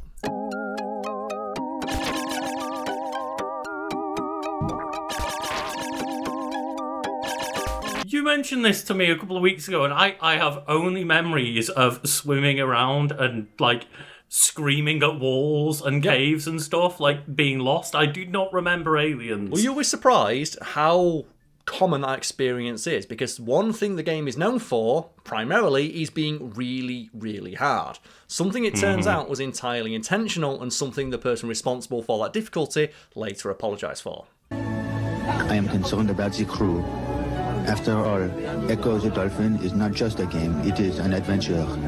The graphics are so real, they don't want to go into the sea anymore. 27 levels of danger, mystery, and beauty, all through the eyes of a dolphin. And Ecco the Dolphin was released in a time where video games didn't really respect the time of the player, because it was coming from the arcade days where games for the arcade had one real purpose, and that was extracting as much money from you as possible. Like 38, 39, 40 quarters. This better be good. Game over. Please deposit 40 quarters. What a rip! I think we've all played Time Crisis, right? Of like, it's fucking bullshit that hit me. Mm-hmm. Right? Yeah, And yeah. on principle, I don't think I've ever seen like level 3 of a Time Crisis game because I refuse to put another quid in. And I only ever make it to level 2, and there's always a point in level 2, around level 2, when you're just getting into it where you'll just get the bullshit thing that you absolutely could not dodge because unless you knew it was coming. It's time for the one-man army. Richard Miller. And that's the thing is, I don't know exactly what it's like, but whenever I hear Americans talk about arcades, it's always like, insert another quarter. Yeah. And I'm like, I always remember it being, as you say, a quid, a pound. Like, the equivalent of putting $1 in every time you need to start the trial run again. Like, And I think that might be the primary reason why arcades never really took off over here, because as you mentioned, like, Americans will put a quarter into an arcade machine. Over here it'd be 50 pence or a pound, and back in the 80s when the pound was a bit stronger against the dollar, like, that's the equivalent of like $1.50 to play one game. yeah, and, you know, there's obviously those games where it's like, well, we wouldn't put a quarter in, we'd put in, like, multiple quarters. It's like, yeah, but we put in multiple 50p's or a pound for those games. Yeah, and like as mentioned, like the primary purpose of those games wasn't to be fun, it was to get as much money out of it as possible. And there's some of the games that were fun, and some of the games were made, presumably, because they wanted people to play it. But ultimately, the way those games made money and the way they'd sell them to arcades, 'cause this is the thing, the way they'd sell them to arcades is on the return on investment you would get from them. And this is one of those things where it's kind of been lost to time, but every now and again, like, videos that were sent to arcades, like, pop up on YouTube, and I'll try and find some examples where they sell the game to you. Not in terms of how fun it is, but how much money you can expect to make if you put it in your arcade. Fighting games have proven themselves to be strong collectors suitable for a wide range of locations. They embody the most attractive elements of the arcade experience. Characters endowed with mythic powers, full player control, secret moves, and the kind of unbridled, head-to-head competition that compels repeat buy-in. Right, yeah. But I always remember being a kid, my grandparents always gave me and my siblings and cousins and stuff, like, £2 a week each. And, you know, maybe a quid of that goes on, like, sweets or whatever. And then the other quid, it's like, you could go to the arcade, but if you go into the arcade, that might be 1 or 2 plays on a game, or you go and take it all and get it changed into, like, the 1p's and go on those 1p dropper coin Like the little machines. 2p slidey machines, yeah, they were a lot of fun. Yeah. But moving back to Ecco the Dolphin, it was released in a time where they didn't want you to be able to complete a game too quickly, because if you complete the game too quickly, then your purchase would seem like a waste, right? That's one of the reasons why that ET game fucking sucks, right? You should complete it in like 5 minutes. It nearly killed the industry, because not only did the game suck, you could complete it. I think the speed run for it is like less than 10 minutes. Like, the length of this video is going to be less time than it takes to complete ET the Extraterrestrial for the Atari, and that costs like the equivalent of $100 fucking dollars.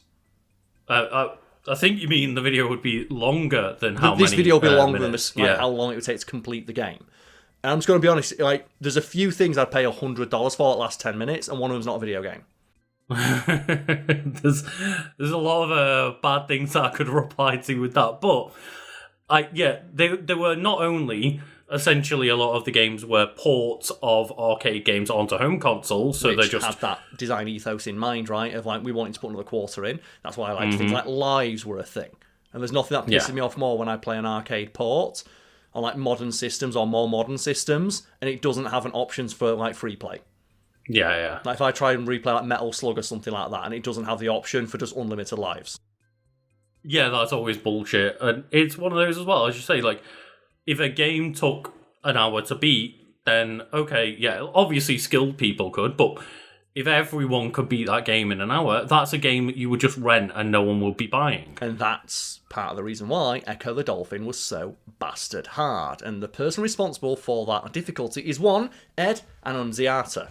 And Ed did not like the idea of someone being able to rent Ecco the Dolphin from Blockbuster or something like that and then complete it in, like, you know, an afternoon, a weekend. So when they'd finished the game, they went back through and just made it more difficult. Artificially so in some places. In other places they just added more elements to puzzles or just made things more obscure. And that's why the game is... It's a fucking trip if you play it.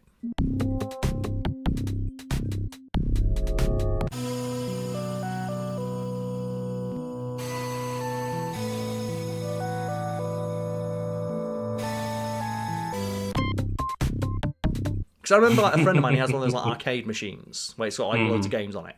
I went, has this got Ecco the Dolphin on it? He went, yeah. I think so. And I put it on, and he was there, and he was, like, 4 beers deep, and he's like, what is this game? And he just sees me, like, going, woo, doing a figure 8 as a dolphin. It's like, mate, you've never seen a dolphin do so many fucking flips and shit. It's great. Stupid dolphin. You can... Hey! And Annunziata didn't like the thought of someone being able to beat the game in a weekend, especially since the person who was able to do that would rent it from Blockbuster and they wouldn't get as much money, right? Because that's one purchase was made of that game and it's the purchase Blockbuster made, and then everybody else is playing it essentially for a fraction of the price, and then the company doesn't see any of that profit. And it's weird that we're talking about like this, about a game released like 20, 30 years ago, because the industry's not really changed that much, has it? In regards to them just wanting your fucking money. It's not changed, but it has changed the ways that it does things in order to extract money from players, right? It's like mini buys now, right? It's DLC, it's cosmetics. And as bad as it is now, there was a weird period around the Xbox 360, PS3 releases where companies got real fucking cheeky. Fortunately, we have a product for people who aren't able to get some form of connectivity. It's called Xbox 360. Right. So stick with 360. That's your message if you don't like it? For example, Lucas, do you remember that time where they tried to stop us buying pre-owned games? Like, that was literally the initial pitch of, like, the Xbox One. It was, and I will say that when you, like, look at interviews from around the time, they really didn't sell the one big feature that could have changed the outcome of that, because they were suggesting a shared family system of games, but they didn't mention that in the entire pitch of, like, the DRM shit. And that is something that is quite valuable, and it's something that is offered today. For example, on Nintendo, right? Don't you pay like £2 for your Nintendo Online because you get like the family version of shit, like 7 members of your family, right? That's true. Yeah, we pay like about $5 a year, so like the equivalent of getting a cup of coffee from like Starbucks or something each year for the Nintendo Online Plus expansion pack. Yep. Which is good, right? But they never announced that. And the weirdest thing is, if you go back and watch that like launch for the Xbox One, it really feels like an investor pitch where they're talking to their stockholders, not the people who play games. Because I don't understand how they thought you won't be able to buy pre-owned games or share games with friends was something that players wanted. It feels like we watched a leaked footage from a stockholder meeting, not something they put out themselves in HD. But how did the TV know Yusuf and react to his voice? We're bringing a new Kinect sensor paired with every Xbox One, which puts you at the center of your entertainment. Kinect is completely redesigned to respond instantly to you, your voice, and your gestures. But it's so strange because, as I mentioned, like, they then afterwards started being like, yeah, it's a shame really, because we did have plans for like game sharing where you could have like 10 people in your shared family and all share your digital games seamlessly. Where was that mentioned? Where did you not? Why did you not put that in the fucking pitch? And the release of the Xbox One, or like, you know, the non-start that was the Xbox One's life cycle, that could be a topic for an episode of the sister channel we run, Lucas, Wiki Weekends, right? That is true, but Karl, like, put some respect on its name. It's the Xbone. Oh, it's the Xbone, or like, you know, just the Xbox 180, as it was like referred to in the press. And I think the last thing to mention is just like whoever that dipshit was, who they had in charge, who immediately like got shit canned, where he was asked straight up, and this is like one of those softball questions that journalists give of like, well, the Xbox is really popular with servicemen and women, which is like, you know, in America, Here's a pro tip if you run a business. You say thank you for your service and you shut the fuck up. You don't do what... It was Don Matrick, right? People on, like, nuclear submarines or on bases in Iraq. What do? Buy an Xbox 360. If you have zero access to the internet, that is an offline device. I mean, seriously, when I read the blogs and thought about who's really the most impacted, there was a person who said, hey, I'm on a nuclear sub. Right. And I don't even know what it means to be on a nuclear sub, but I've got to imagine that it's not easy to get an internet connection. And I would pay money to go back in time and be a fly on the wall when the stockholders saw him telling people to not buy the new thing they were selling. It's nearly as bad, not quite as bad, but is nearly as bad as when PlayStation during the PS3 launch was just, well, get a second job. Where it was $700, which over here was £700. Like, thanks for that. I hate that. Speaking of video games and like shit costing money, I hate when something costs $500. Over in the UK, that's £500. It's like, but the dollar to pound, it's not 1 to 1. What it is if you're fucking selling Xboxes, apparently. But it might be nowadays. It's not far off anymore. It's not far off anymore. No. So yeah, thanks, Liz Truss. Like, good one. Like, well done with that one, right? But I mean, to be fair, this was just about like pre-economic 2008 crash, but still. But it's just a pro tip for businesses. You never want a headline that reads "fucking idiot is stupid on stage" with your company's branding above their head. Just a pro tip, like that Don Matrick dude, right? Of like, what should people do if they're like, they're on submarines or military bases? There's a lot of Xbox. Like, Xbox got a lot of goodwill by giving Xboxes away to like members of the military, and he's like, we'll just keep playing your Xbox 360. It's like, but by saying that, you're saying that the thing that's older and cheaper, and you can pick up for like $80 in goodwill, has more functionality than the new thing you're trying to sell. Yeah, like, there's a subsect of people where their marketing was, this is not for you. And, like, as, a business that doesn't want to, and as a business, you do not want your tagline to, like, be, this isn't for everyone. It's like, no. How much you got? Like, open up their pockets. Let's see what you got in there. Not enough. Get the fuck out. Right? But it's like, it was just... Yeah, like, video gaming has always been hostile towards people who are money conscious. Like, in the Xbox 360 days, where they tried to limit the amount of times you could play online because games companies were like annoyed that Xbox was making money from people paying to play online. So they tried including like single-use passes to play games online to try and kill the pre-owned market.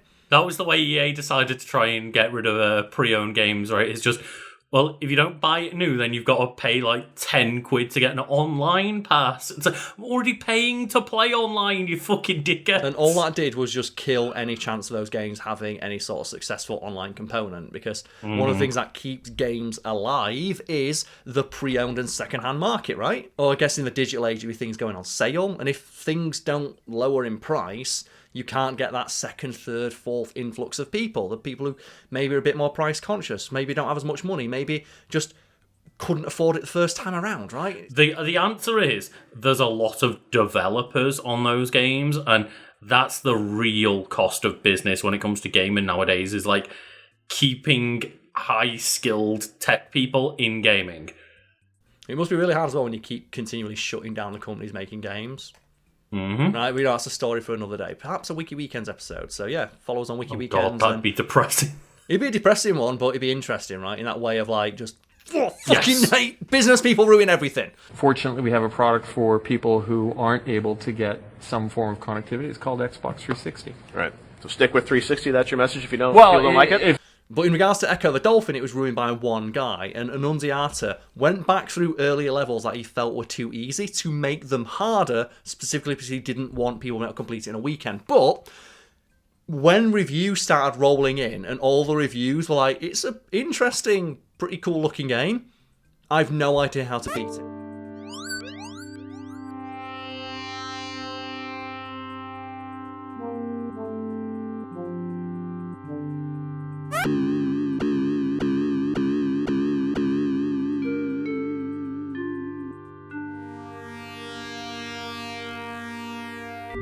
Brilliant. I have absolutely no idea what's going on.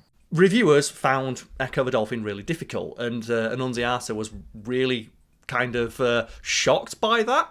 And after the fact was kind of, oh, maybe I made it too difficult, because the game that I worked really hard on isn't known as this cool dolphin simulator. It's known as this weird-ass game that's ridiculously difficult out of nowhere that nobody ever fucking completed. So by trying to make it so that no one could complete it in a weekend, people just bounced immediately off of it and didn't complete it at all. And as a result, Ecco the Dolphin is kind of obscure, at least among, like, you know, newer gaming fans, because, well, like, fuck, they're going to re-release that, because who's going to beat it, right? Why the hell would you remaster or put it on a system if no fucker's going to beat it? And I will say that I had a cursory glance, and I believe it is on, like, the Nintendo Switch Online, just Genesis games. So I would be, like, really intrigued to go and play it, because I know for a fact that child me never got past the first level, probably. Like, in 2013, Annunziata released a formal apology for the game's difficulty and acknowledged that maybe I made it too difficult and too challenging, especially for young children, like Sega's primary audience at the time. And by trying to, like, you know, limit the ability of people to beat it in a weekend, I ultimately robbed people of the experience of experiencing the game, which is fucking weird.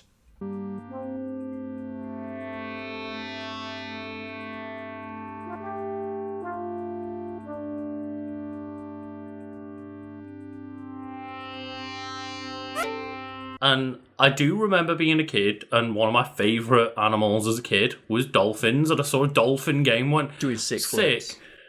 Like, I'm going to rent this game, and I must have bounced off it almost immediately, because it was just untenable. The amount of people who think Ecco the Dolphin is just that first level, and they think it's just you swimming around as a dolphin, they think it's a dolphin simulator, and in that regard, it's kind of fun. Yeah, like, it's really, really satisfying to, like, get the boost just you're about to leave the water and do, like, 14 front flips. But that's not what the game is. The game's a puzzle game where all the dolphins in the ocean get kidnapped by aliens, and you, as Ecco the Dolphin, have to go through all these adventures to save your dolphin friends. Man, and you I meet love aliens video and games. shit. I love that video games could just, back in the day especially, just be like, oh, you're a dolphin and aliens. It's like, okay, cool, I that's a appreciate video how game. weird it gets, but the difficulty did actually end up helping the game in at least one small way, because when the game was finished, they sent a copy of it to, and I have it here, the Royal British Marine Life Conservation Society. And Ed was under the assumption that when they got their hands on this game, they would take issue with it, because they are, as mentioned, the British Marine Life Conservation Society, and something you can do in the game is headbutt marine life to death by doing dolphin combos.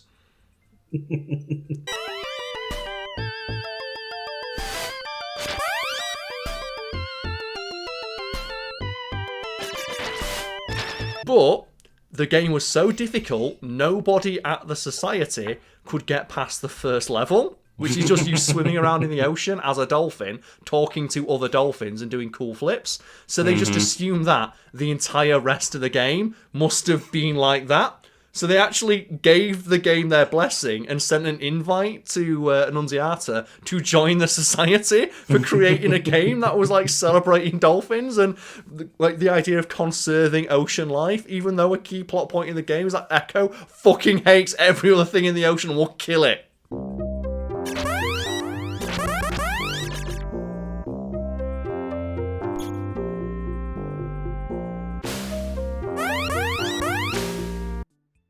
I mean, at least it's accurate to dolphins then, right? It is accurate to dolphins, but they gave the game, like, you know, their blessing, just assuming that the rest of the game was as peaceful and chilled as that very first level, when, as mentioned, that's the tutorial level, and it gets fucked up, like, 5 minutes in if you know what you're doing, and all sorts of crazy fucking bullshit turns up. And Lucas, I'm just going to send you a screenshot from Ecco the Dolphin. And you said you never got past the first level, right? I don't think I have. You never did? Okay, Lucas, what do you see? Oh dear, let me get the chat up. What the fuck is that Super Metroid ass looking boss? Wait, what is that? Lucas, did you know that's how Ecco the Dolphin ends up?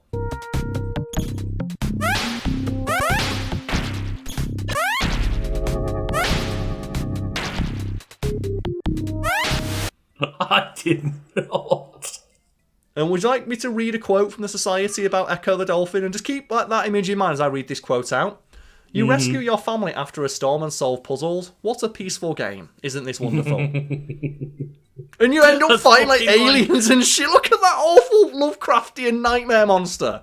Like fucking some Super Metroid cross Andros shit turns up in the ocean. It's awful, right? And that's the thing. So many people don't know how weird Ecco gets because no one got past that first level. I think 90% of people, probably less than that, it's probably a few people do, but the majority of people who talk about this game and are aware of it, and probably the people clicking on this video go, I recognise Ecco the Dolphin. I never got past the first level. They probably didn't realise aliens and shit turn up. They probably didn't realise like you can just fucking headbutt like giant seahorses to death. Because they just probably got stuck in that first area like, I don't know what I'm doing. Again, like, never forget how brutal dolphins are. It's like, all they want to do is have sex and kill. Yeah. They love it. They love murder. It's like it's a very realistic dolphin game. I want streaks, because if you interrupt me, that's what you'll get. So finally, Lucas, to end on, let's talk about video games for a moment. And our sister channel, Wiki Weekends, has a Patreon. And one of the goals on that Patreon is to launch a gaming channel. And if we can get that gaming channel up and running, one of the things we'd like to do, or plan to do, is bring back and create some new series that are like, so the gaming channel would have like playthroughs and the like on there, but we also would like to create some more scripted content or content around a specific theme. And something we toyed with when we had the Untitled Side channel a few years ago is Fishing Fridays, which was a series where we would find fishing minigames in video games and then play through them and judge them because I love fishing minigames. And this might not be an in-depth fishing game, but fucking hell has A2 got a cast distance on. Look at that! Just where did the fish come? Whoa! Holy fuck! I want to see anybody like cast a fishing line that far. Do we got a bite? That's going. All that for that. What does that fish feel as well? Just that tiny little carp. When he's just flying back to A2. Just getting dragged all the way back. And she fucking hates fishing. You know she hates this. Oh, here we go. Oh, the little puffer fish. Is it like a little puffer fish? Yeah, it was. It was a bloatfish machine. I think we could stretch the definition of that and play a game like Ecco the Dolphin, don't you think?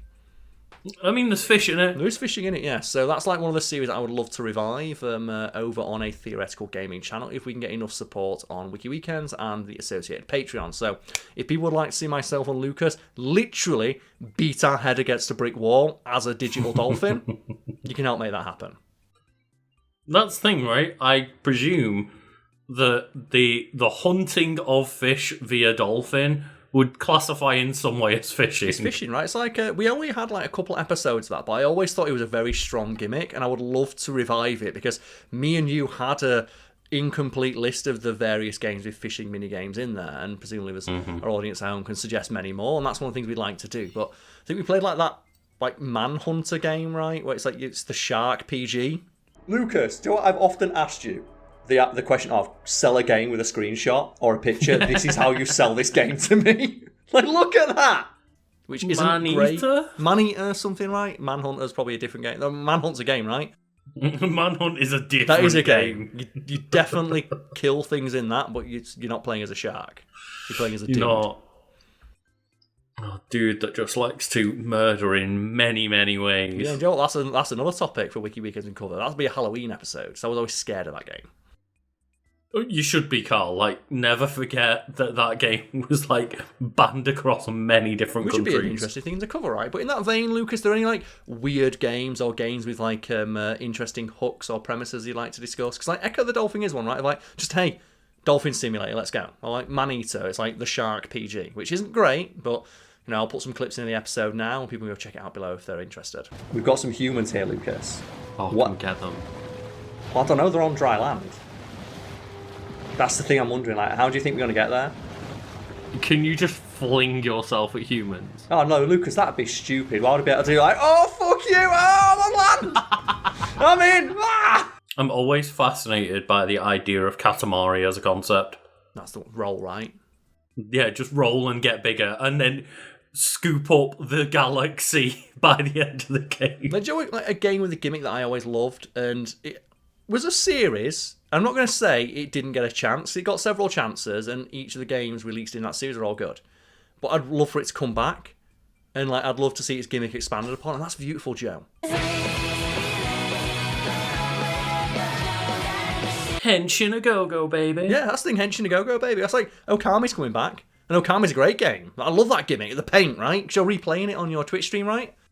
I am playing it over on my Twitch. How are you finding Okami? Beautiful, right? I mean, it's absolutely gloriously beautiful, but I'm in the opening parts of that game, and it's a slow burn, I'll tell you that. It needs to teach you. There's a lot you can do in that game. And you can see... It is absolutely gorgeous, and I am enjoying my time so far. But yeah, it's similar, because, you know, Zelda Twilight Princess also came out the same year, where you play as, like, Wolf Link, and also have a really slow opening to a game. Between both Okami and Wind Waker... I'm just like, goddamn, why do we not get more games in, like, cool, different art styles? Because they both hold up so well. Yeah, and they're like the Okami's, like the watercolour stuff, and the fact that, like, just, you play as a dog. So we've got to model a dog, and you get to do dog combos. It's fantastic. I guess I've got to mention, we mentioned Beautiful Joe and Okami. They are both in Ultimate Marvel vs. Capcom 3, which is another series. Bring that back. Bring Marvel vs. Bring it back Capcom with a good art style. Yeah, bring it back.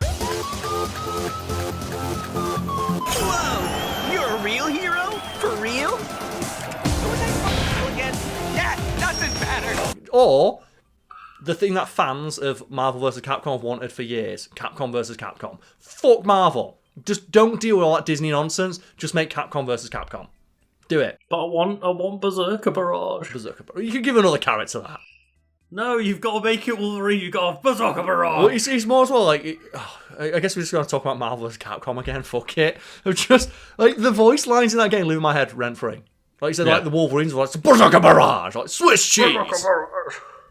It's so good. Maximum Spider. Okay, it's Maximum Spider's fucking top tier. I don't care what anyone says. Like Spider-Man should be doing that shit every day. Maximum Spider, and he sounds like such a shit in that game. It's great. Ready? Maximum Spider. Oh, it's fantastic though, yeah, in the best way possible. Well, just like I said, Beautiful Joe, and the fact that everyone knows Beautiful Joe, I love that. Like they just made it so everyone knows who Beautiful Joe is in Marvel vs. Capcom. Like, all the heroes respect him. I would be down for Capcom versus Capcom if they had more characters like Phoenix right in there. Oh, you know they would. Just no objection. Because that's it. If you made Capcom versus Capcom, right away, there's all the characters that should have been in the game that haven't been in because they had too many reps from that series. Like, where the fuck is Nero?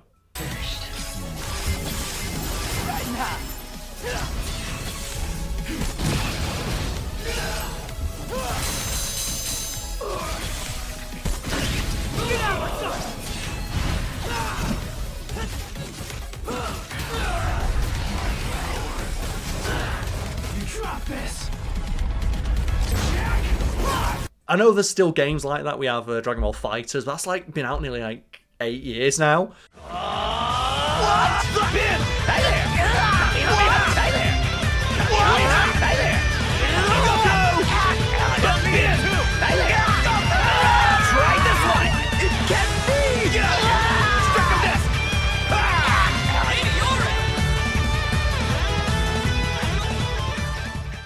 Something like that, yeah. And Strive did have like the 3 versus 3 mode, but it's not the standard tournament way they play it. I like the 3-on-3 hyper fighters. That's what they were called, hyper fighters. Yeah. Where they're just really fucking fast. Because when I watch like Street Fighter or Tekken, as much as I like Street Fighter and I like Tekken, and I like Strive, they're so slow. It's glacial. I love seeing just like 96 hit combo come on screen. Excellent. Just galactic. When you get the 200 hit combo. Just like seeing Marvel is so fast.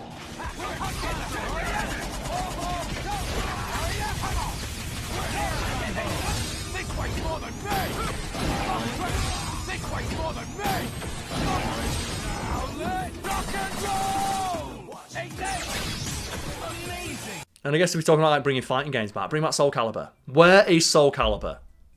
The fuck is Soul Calibur? Because like, do you know what fighting games need that they don't have anymore, and it annoys me? Ring outs. What happened to ring outs in fighting games? Just like insert image of Keelik here. Like, do you know what? Don't go near the edge. Fuck you. That's how it's done. I think you're mine. I'm to you. Right? Oh, yeah. Bring ring outs back. I love ring outs in fighting games. Or, like, Dead or Alive. And where Dead or Alive would have, like, contextual throws depending on where on the stage you stood. And you can, like, throw people over the stairs or do power bombs on concrete steps.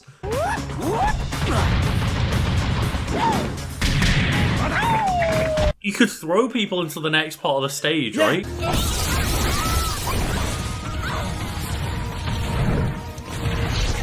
Where's that? I love that shit. Like, Tekken kind of has it, but not enough.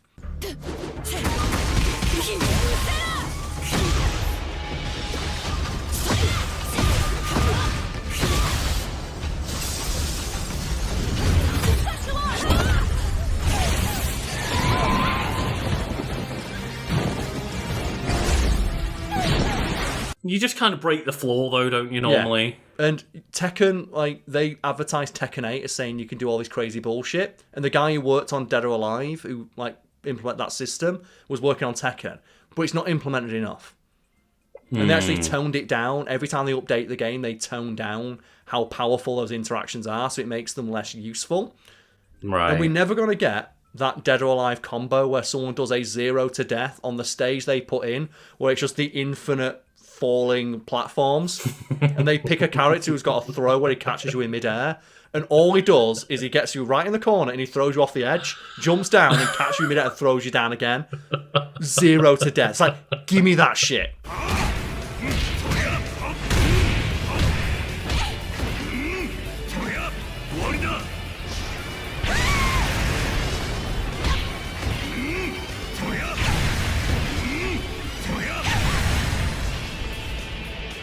Oh, that sounds excellent. It's fantastic. Or like, you could do the Izuna drop off the ledge, but there's like levels of the ledge is like 4 miles down.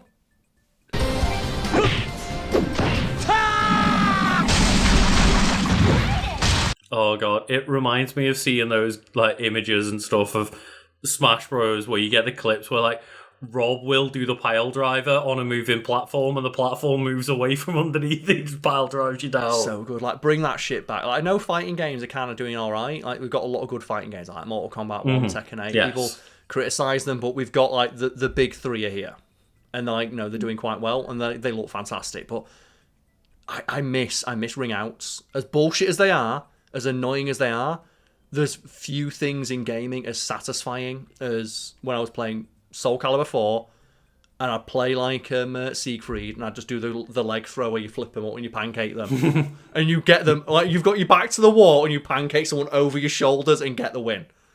I just love doing like the just straightforward poke with Keelik. Just push them off the edge. Yeah. Nothing ever beat Hilda. Like, Hilda was absolutely fucking busted because she had a combo that was 0 to death on certain stages where if you landed it, it would always end with her catching him on the end of her spear and throwing him off the edge. And it was funny every time. Would you say he's the favorite to win, or what are we looking at? Hilda is such a strong character, you always have to give it to the player playing her. It's not a Hilda match. And there's the ring out. And I'm hoping this is just like the beginning of a new fighting game renaissance, and like we get all the weird shit now. Just bring, like, I don't want Dead or Alive back to see Ayane's tits. I want Dead or Alive back for the systems where you could powerbomb people off the top of skyscrapers.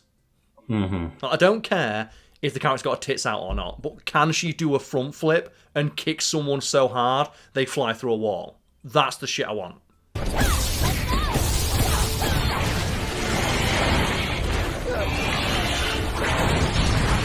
Also, just, if you're going to make a new Dead or Alive, bring Leon back.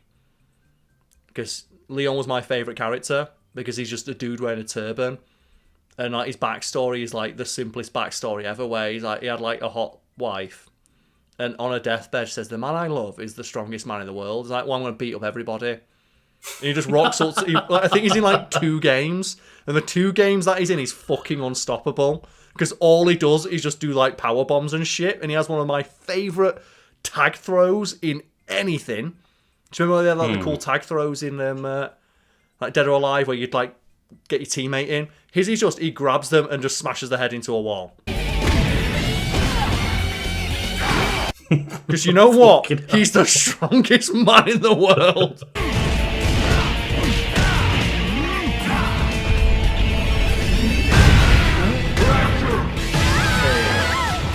God, why was, like, speaking of games that look so good, why does Dead or Alive 4 look so fucking smooth? Yeah. Just like, animations, Karl. Animations. Also, just like, remember like the infinite like fight in that, and just every time a new character comes in, just they jump into the arena and the fight continues. How slick that was. Do you not prefer the way Tekken does it with like 20 different loading screens? Yeah. Bring it back. Cheers, everybody.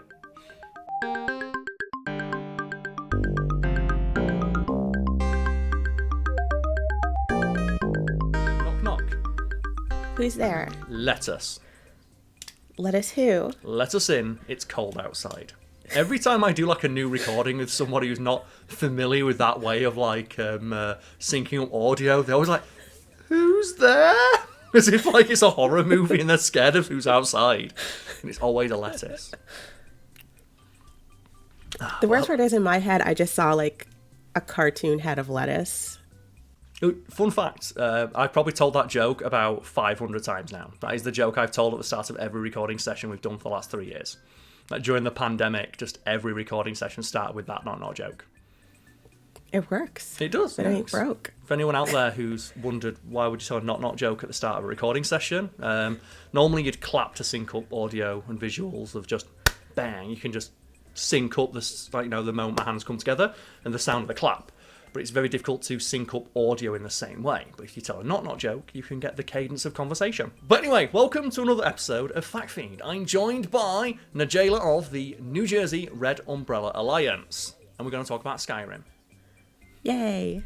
I like how I did this last time as well. I'm like, here's this very important person who does very important work. We're going to talk about The Sims. And I've done the same thing for Skyrim. How's that feel?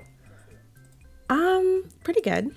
I'm going to turn off my camera because you're starting to freeze on my end. Oh, no. Well, in which case, then I'll have to be very careful not to talk over you. But I will now do my intro. A common trend of role-playing games is the inclusion of some sort of morality system to disincentivize players from just committing crimes to solve all of their problems. For example, in the game Skyrim, any crime that's committed will normally have a digital steel-plated police officer track you down and beat you to death with the flat side of a broadsword. Police, it turns out, have a direct line to telepathic chickens, who will snitch on you at a moment's notice. Already lost. So Faraway Najela, how familiar are you with the game Skyrim? Because for myself, Skyrim is just the video game. Until the release of Baldur's Gate 3, anytime I wanted to play a video game, I would just reinstall Skyrim. Now I reinstall Baldur's Gate 3, but before that, it was Skyrim. Skyrim, I think, is kind of like the top tier gaming experience. When Xbox did their like big anniversary and they showed you which game across all your Xboxes you played the most, mine was Skyrim.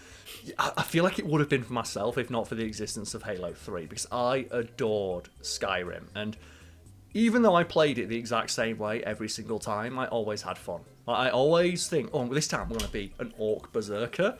And then when I'm in the character creation screen, I'm like, or I could be a lizard who steals shoes. Or, if I'm feeling spicy, a wizard lizard. Haven't seen you here before, egg sister. So I love being a Khajiit. I do love... I'm rarely a human because I feel like I'm already a human. Yeah, that's why I play as a... The only time I've made a character that was a human, I was Beyonce, because I made... I had a mod that enhanced the Bard College, because for those of you who haven't played Skyrim, you could become a bard and go to the college. You learn like 3 songs. Yeah. It's lacking, but there's a mod that you could get that completely overhauls the bard system, so you actually have to learn different instruments, different songs, and your instruments give you buffs in battle, so I like love that mod. So to play it, I made myself Beyonce.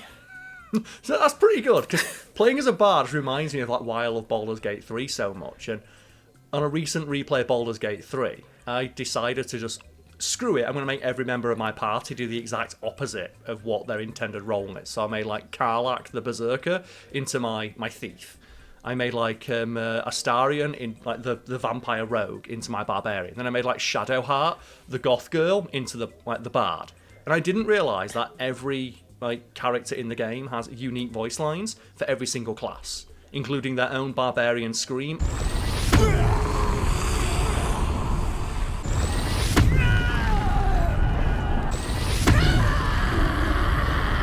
Or their own insults when they use vicious mockery as a bard.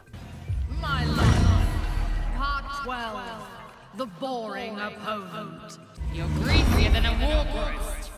Even have a gag in your bedeviled stench. Twit, twat, twat. Behold, the most noisy cup.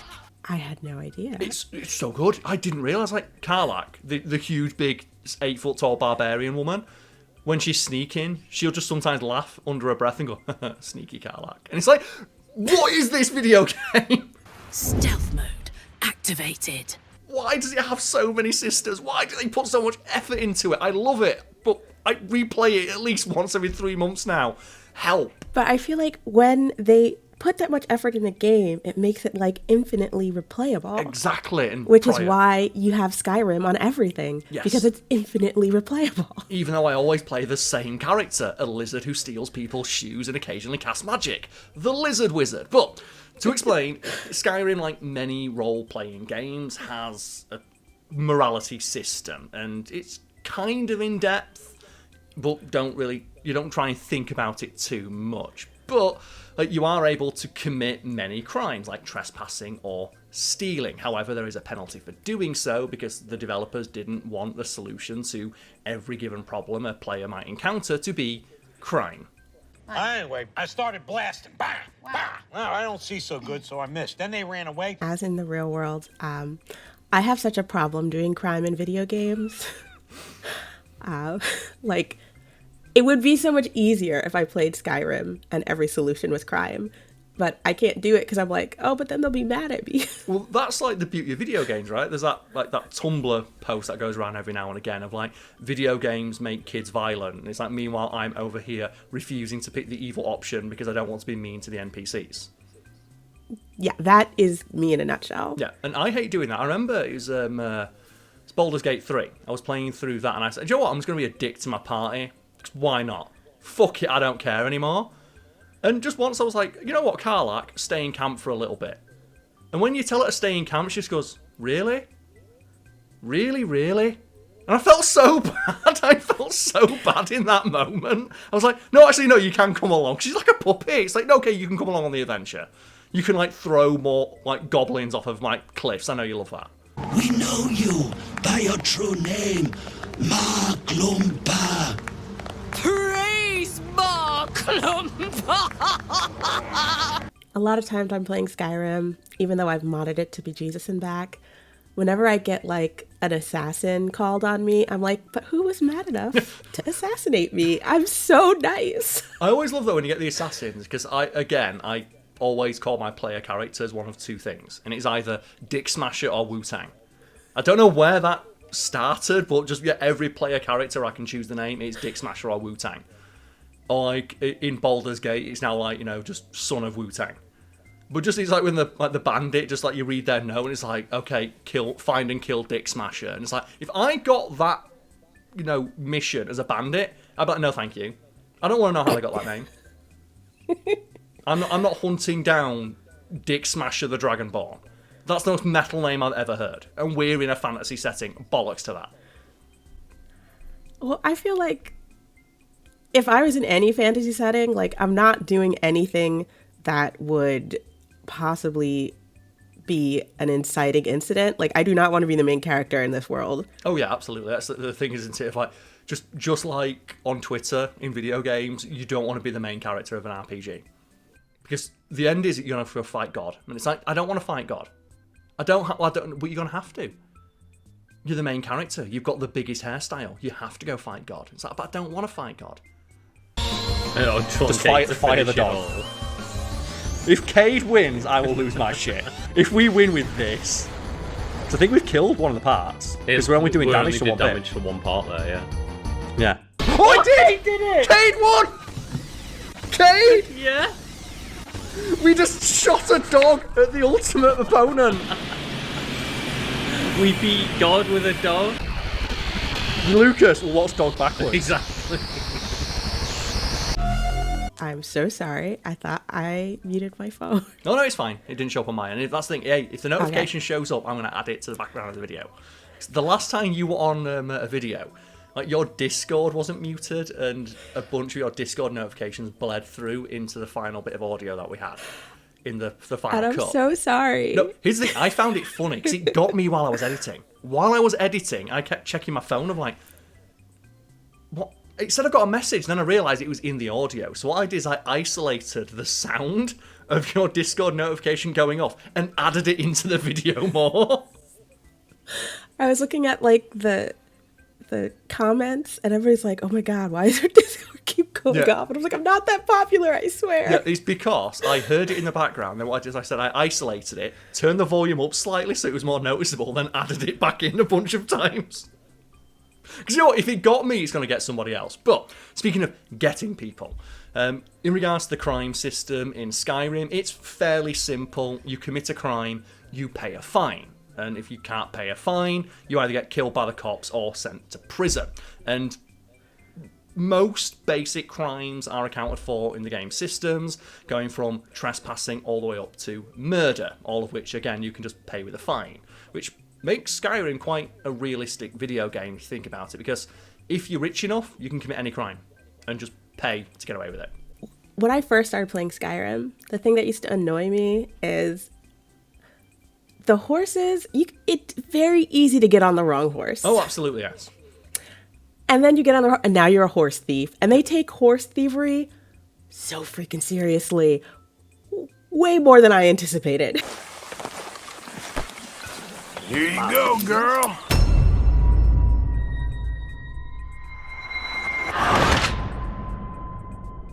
Why do they give such a huge shit about horses?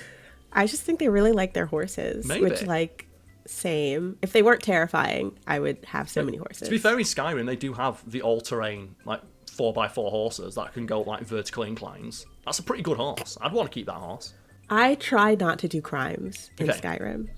But is there like, you know, a moment where you did, like, you couldn't help yourself and you did commit some crimes? Because I have many examples to talk about of me committing crimes in video games. So sometimes you don't know what you're doing is committing a crime, because if you do a quest for somebody and then you're cool with them, you could take some things from their house. Oh, yeah. Because you're welcomed. But then there'll be other things where you think, oh, I've been picking up stuff, and they're cool with it. That is stealing. Yes. So I commit like a lot of the accidental crimes in Skyrim. And I do like how there are systems in place to account for that. Like, if you are being attacked by someone for stealing something from their home or committing a minor crime against them, if you stay your weapon and, like, aim at the person, I think press, like, to stay your weapon again, it will yield, which is not a system the game explains very well. But if the character who's attacking you happens to like you, or you're in good enough standing in that region, normally you get away with it. But you can only do it once or twice. It's similar to, like, assaulting someone when you've, like, a Thane. Like, you can get away with committing, like, 1 or 2 crimes, which I always celebrate when I become a Thane. Like, oh, I'm the Thane of Whiterun. The way I celebrate is by immediately punching the Jarl in the face. It's so funny where it's like, you are now a Thane of Whiterun. Okay, punch the Jarl in the face. His guards come up and say, what are you doing? You just assaulted the Jarl. It's like, I'm a Thane. Oh, okay, carry on. It's like, yes. You shouldn't have given me this power. I have never, like, as much as I've played, as many hundreds of hours I've played in Skyrim, I very rarely beat the game. Or I very rarely go through the main quest line. No one does, right? That's the whole point. So, I don't think I've ever completed Skyrim. Really? No, I don't think I ever have. I think I watched a friend play it and went, man, this story sucks. Although I will play to the point where you can steal, like, the high elf hoods, because I do like the Thalmor outfit, so I stole those and then just wear that for, like, you know, on my lizard wizard. Well, for me, it's like I've watched my brother beat it. He's the one that got me into it. And I was just very sad that you could like befriend the dragons. Like, so you're telling me the one dragon I get to talk to, I have to murk him? Like, no, I'm not doing that. But I only go through enough of the main storyline to become a Thane so I could get my house. Yep. So I could pretty much make Skyrim into my little farming family sim. It becomes like Stardew Valley as it was always meant to be. And I'm like, there's two different approaches to like playing Skyrim. I feel like you might be the opposite to me, where I get my house, I don't decorate it, but I walk in and any treasure I've got, just drop it on the floor and leave. Just immediately walk in, drop it on the floor and leave. It's like, you know what? If it's valuable, I'll come back and get it later. I spend like hours designing my little house and making sure I have everything. I have a room for all my armors, and they're in like a specific order by like which one I find the most aesthetically pleasing. I make little beds for all my adopted orphans and their disgusting pet rats they keep on adopting. And that's the thing, I do the opposite. Like I said, I walk in, drop all my shit on the floor, and I'm done.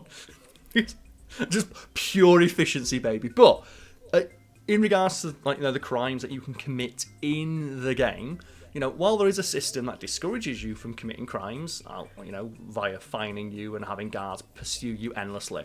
I remember in Oblivion, I committed I think I stole a wheel of cheese, and one of the guards chased me all the way into the plains of Oblivion to tell me that I had to pay a fine. And I'm like in the middle of Oblivion, in the middle of the final mission, saving the world, telling him to do one, and then he started attacking me.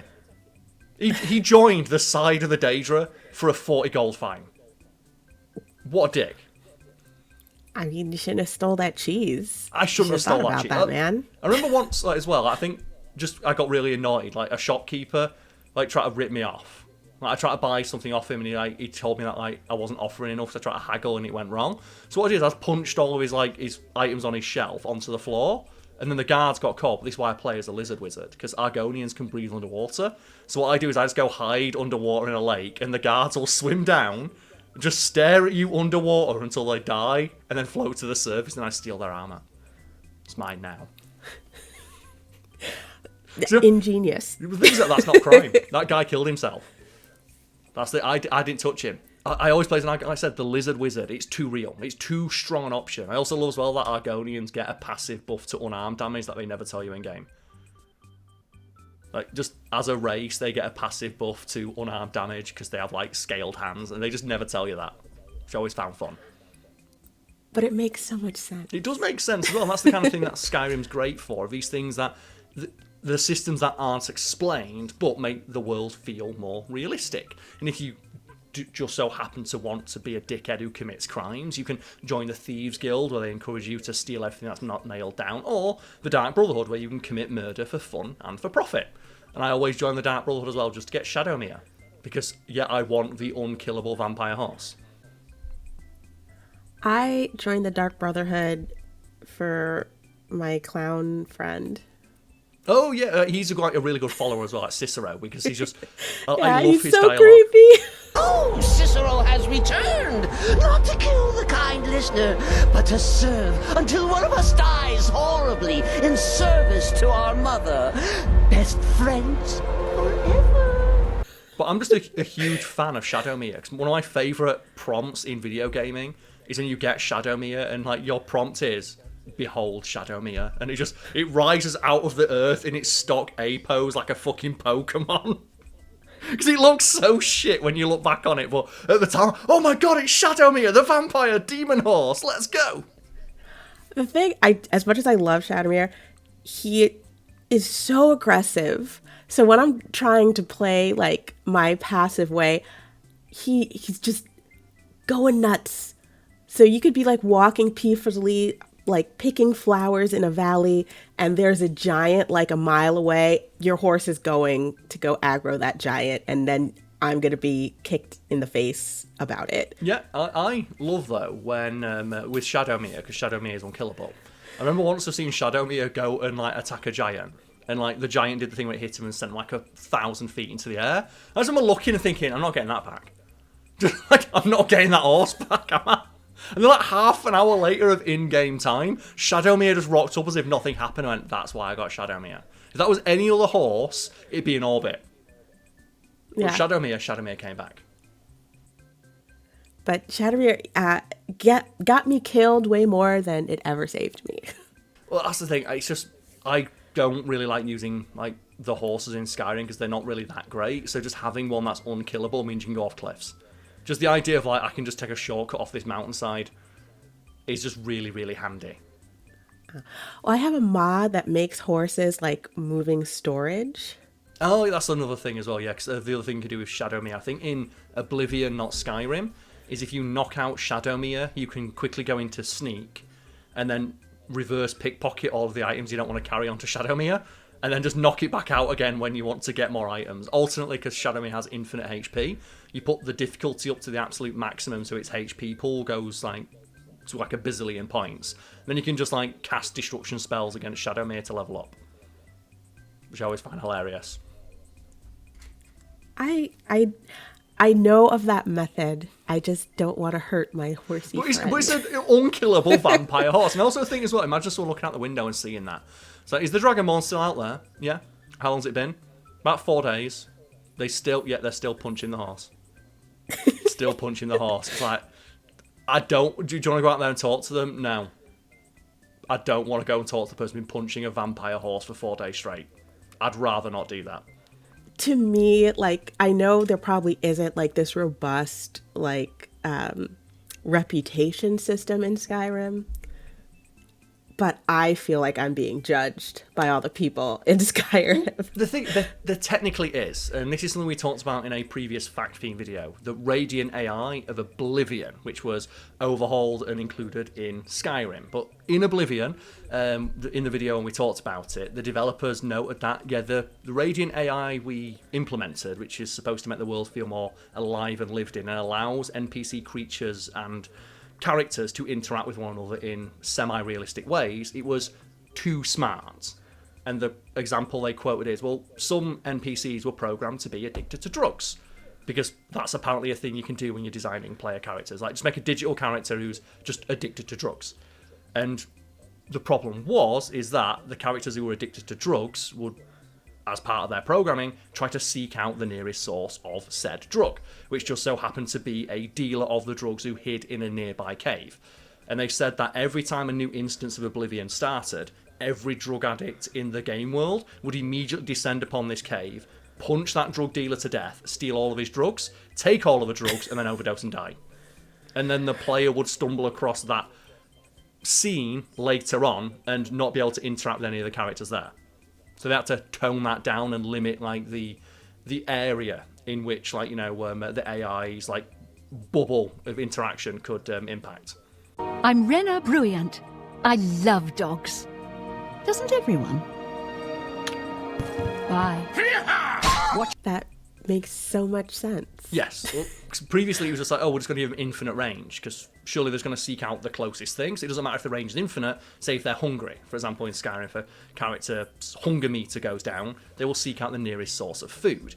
And when that was infinite, it doesn't really matter, because most of the time food is within walking distance. But it's something you can test in the game by, if you steal all the food in somebody's house, they will just walk out into the woods and start hunting for deer or venison. Or if they've got a low morality rating, which is another system in the game that's, like, you know, hidden to make the game feel more alive, they will go and try and steal food, which is actually how one character in the final version of Oblivion always ends up dead. So there's a character called City Swimmer, and near enough every game instance that you start up will have City Swimmer be dead. Keep your eyes on City Swimmer. I don't know where she goes when she's not in the canals.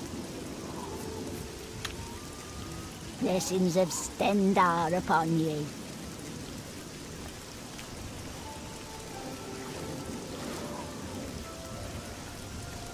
And that's the result of a confluence of quirks they gave to this specific character.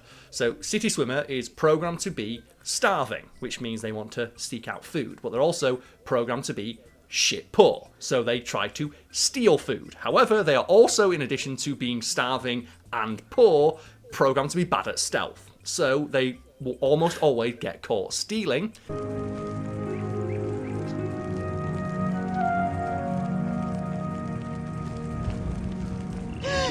Why, you dirty little thief! How dare you touch me! And as a result, in almost every version of the game that gets booted up, when you go to the city in which City Swimmer lives, you will find her being either actively pursued by guards Let's get this over with. Or dead on the ground.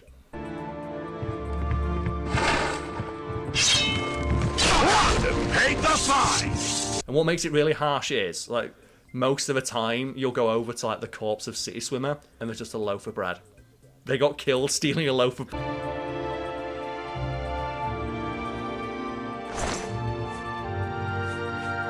The NPC characters are programmed to be able to steal, but they're not programmed to be able to pay fines. So the only option the guards have with their own Radiant AI is just to kill them.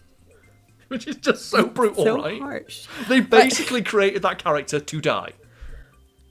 It kind of reminds me, like, as much as, like, I am such a wuss when it comes to playing Skyrim and I don't want anybody mad at me, I do like mess. So sometimes I'll, like, you know that glitch where you could basically enchant armor and you do it in a certain way that you, like, you make this OP armor. So sometimes I'll just, like, drop it in town. And people will really want it, and they'll fight over it. And I'll just see the NPCs go nuts. Yeah, Oblivion and Skyrim don't explain this, but they just expected players to experiment with it. And some of the ways you can influence the Radiant AI to do things on your behalf include, like, as you said, dropping a good or expensive piece of armor on the floor will make people want to go pick it up. And they can fight over it. Likewise, if you are in combat, if you drop a really good sword on the floor, sometimes bandits will drop their own sword to go and try and pick it up. So what you can do then is go quickly pick up the sword. Now the bandit doesn't have a sword.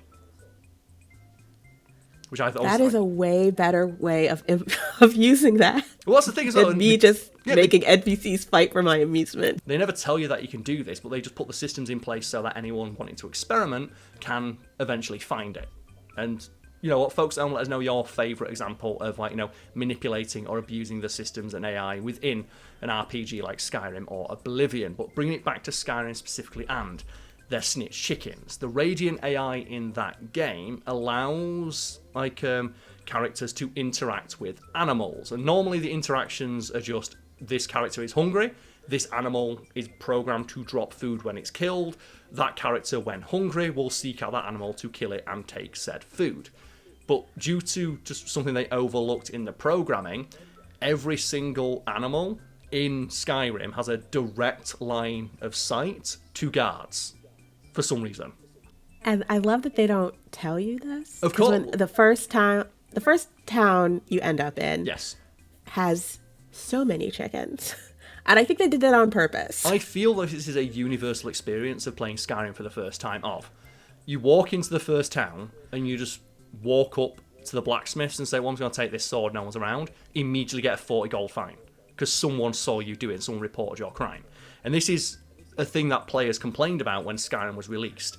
And the developers eventually just dove into the game's code and realised that, as you said, it's chickens. The chickens can see you commit the crime, and then due to a quirk of their programming we overlooked, then telepathically report your crime to the police, who now automatically know that you've committed the crime and know where you are because the chickens also tell them your location.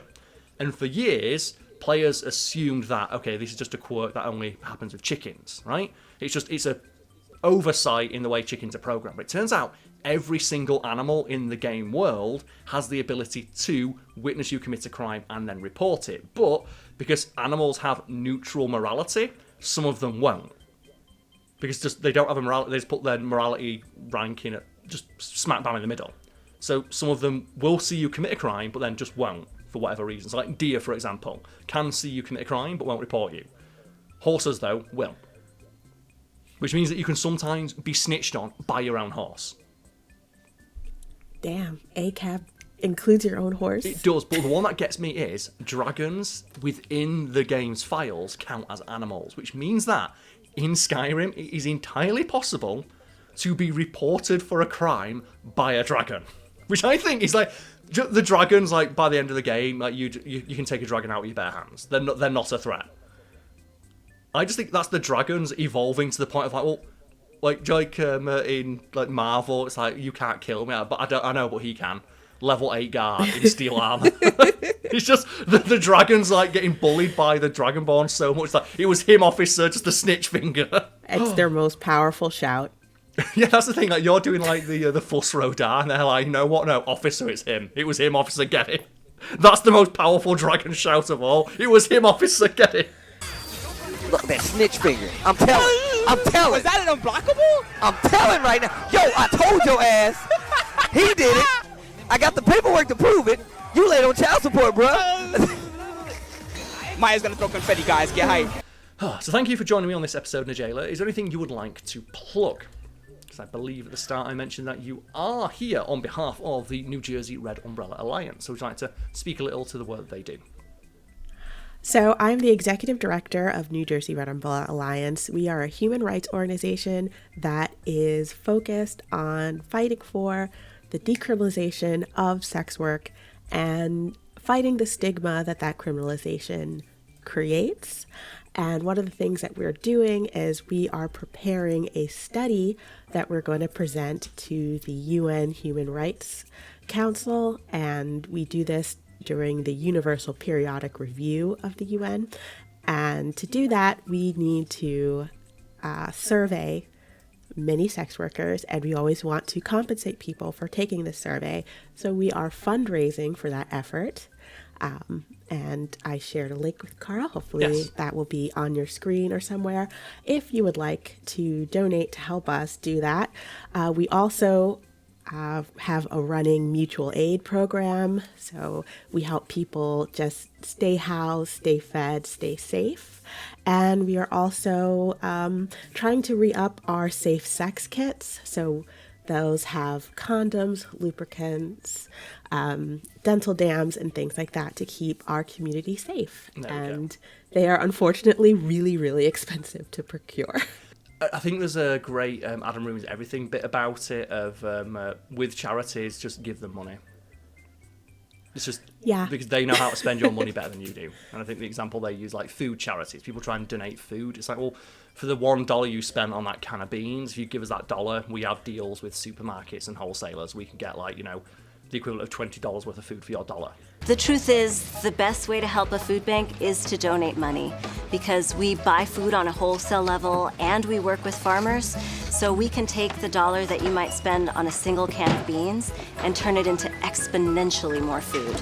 We actually got a donation of condoms once, and it was very nice that somebody donated this, 500 condoms. I just imagine the person's like, I don't need these anymore. Just sadly donating the box, like, I don't need these anymore. My player days Well, are it was a porn production company, basically, and like an adult swingers event kind of thing. So they always had condoms. So they were just like, oh, we had an event. Here's all the leftover condoms. There was like over 500 condoms. But if they would have just given us the money that they used to buy those condoms, we could have gotten like 3 times as many condoms. It just reminds me of like when you go to university, like when first year university, we just throw them at everybody, right? And like all the charities there, that'd be encouraging all the students. They're like, hey, we know what you're here for. Wrap it up. Don't be silly. Wrap your willy. Don't be a div. Protect your shiv. All that good stuff. But yeah, that's you're doing important work, and I'm glad to have brought you onto the channel today to promote that. And if anyone would like to support Najela and their work, you can find the links below, or they've been on screen at some point. But to end on, do you have any stories of bad things you've done in video games, like naughty things you've done in video games, or things that made you feel bad? My other thing, I have one story, and it's I felt so bad, and I think it speaks to the quality of the writing in Baldur's Gate 3. And I was romancing Karl because, of course, the 7-foot-tall, spicy cinnamon bun. And I played the games a few times through, and I was looking through some guides about how to improve or ruin your relationship with certain characters. And something that piqued my interest is that the single biggest drop in relationship you can get with any character in the game is by sleeping with Karlach and then telling her that you're not interested. And I was so curious, because, like, keep in mind, some of the things you can do to player characters include fucking killing them. Like, you can get Astarion killed, and he gets real bitchy about it, but then you can tell him to shut up, and he's okay. What in the sweet hells were you thinking? Activating that lance? I was right there! Gods! Do you have any idea how much that hurt? And I was like, you know what? I'm going to do that, because, like, how bad can that be? How bad can I feel doing that? I'm only going to say this once, so listen carefully. The people who care about you aren't playthings.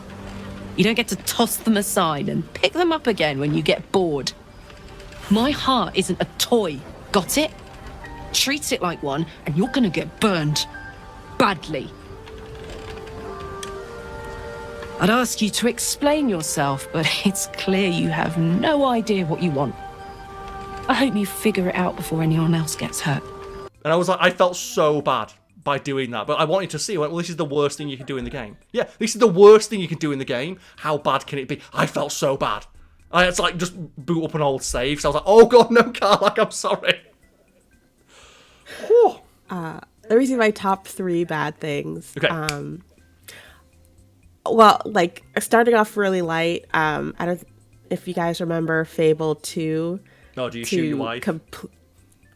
No, not even that. You had to eat baby chicks, and that gets your evil up, so you could, like, open a door, because they had the demon doors, and, one door is like, I want to see something, like, super evil. And the thing you have to do is eat baby chicks, 3 baby chicks. Yes. And, like, they had, like, the crunching sound. I was like, oh, I hate this. Yeah, there's the baby chicks, or you can shoot your own child. Yeah. That's the other one. Like, one of the things you do is, like, shoot your own wife. And it's like, well, when I was playing through that game, I would have min-maxing wives. Let's go. You got a min-max wife, got plenty, got like 5 more. And another thing I did that made me feel terrible, we were just talking about, like, you could drop things in Skyrim. So you could go to the scuba den and, like, drop a bottle of scuba, and they'll, like, go nuts for it.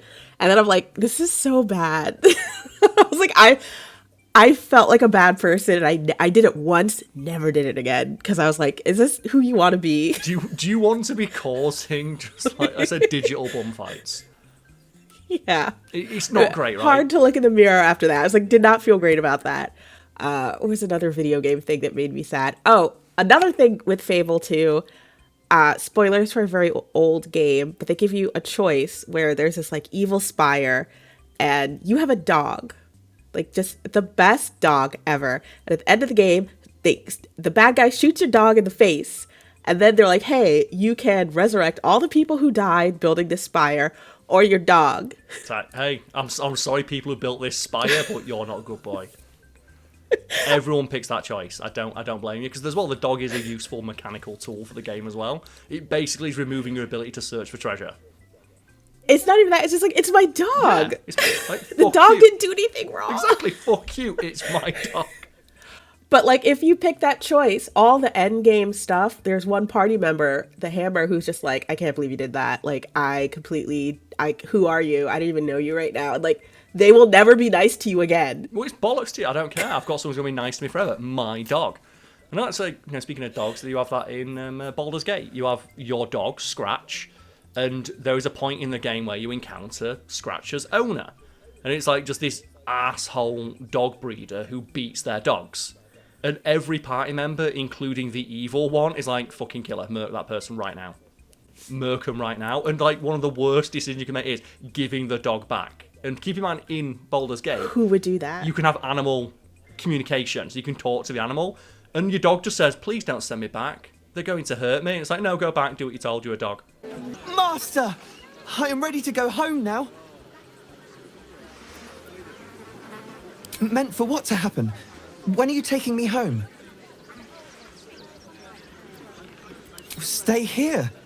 I do not want to. I want to go with you. Master? Master? Master? I couldn't do it. I couldn't. I tried to do an evil playthrough in Baldur's Gate and I couldn't do it. I felt too much. I felt like too much of a dick. And that it speaks to the quality of the writing.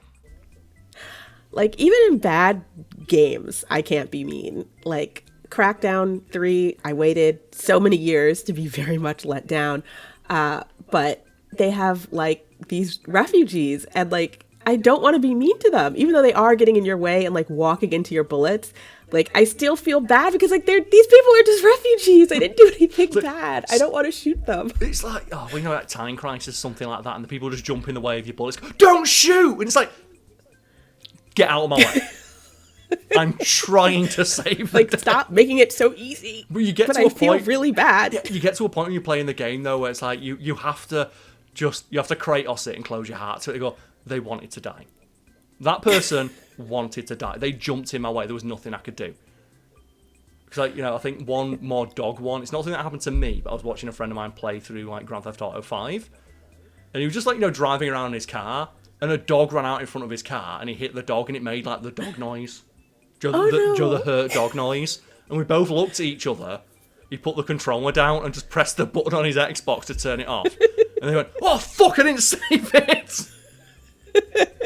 It's, oh man, I wish I'd run a little bastard over now. I am like a sponge of guilt.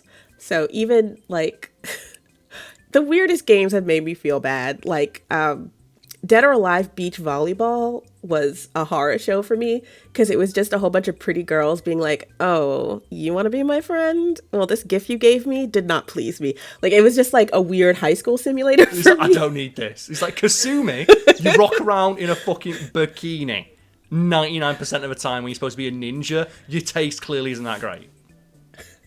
And just the fact that I'm just trying to get chose and nobody was choosing me. It was very hard on my psyche. It's like everyone in that game chose to go to Zach's Pervo Island. Clearly your standards aren't that high. Fuck off. And those girls with those bad standards were like, oh, I don't really want to play volleyball with you. And I'm just like, please be my friend. Ew. Wonder what it is. I just Are you can't. kidding? It's an iced tea. It's hot. Sayonara, bitch! She's saying to you, Christ, that is harsh. What a but I still finished the mission. What a difficult boss battle. Yeah. It's so rough, right, when you have that in a video game. I'm going to keep mentioning Baldur's Gate because I just recently did a playthrough of it. And just, there's so many things you can do just to be a penis. And I did do the thing of, like, I'm gonna save scum this just to see what happens if I pick this option. Like, the really thirsty party member, Gale, where he keeps asking, can I eat your shoes? And I'm like, you're not eating my shoes, fuck off, Gale. And eventually he does just fuck off, he just leaves your party. And then later in the game, because people don't know, Gale has this condition where if he doesn't consume magical objects, he'll explode. He fucked up and clearly, problem solved. Like, 10 hours later, he teleported into my camp and blew himself up. What? And I went, you know what, Gale, I respect it. I respect the move of the fuck you didn't win. He teleported into my camp to detonate himself and killed everybody. I respect it. Bold choices. Yeah, I love it. It's so good. Like, the fact that they, oh, you know what? No, fuck off. You're not eating my shoes. And he came back and just blew himself up. It's like, well played. The long con. I think the only thing that actually made me feel bad playing The Sims, which of course I bring back The Sims, it's me. So when Parenthood first came out, I didn't get it, but they had a deal when Get Famous came out that you could have both the games and you play half price. So I was like, okay, I'll do that. It's a deal.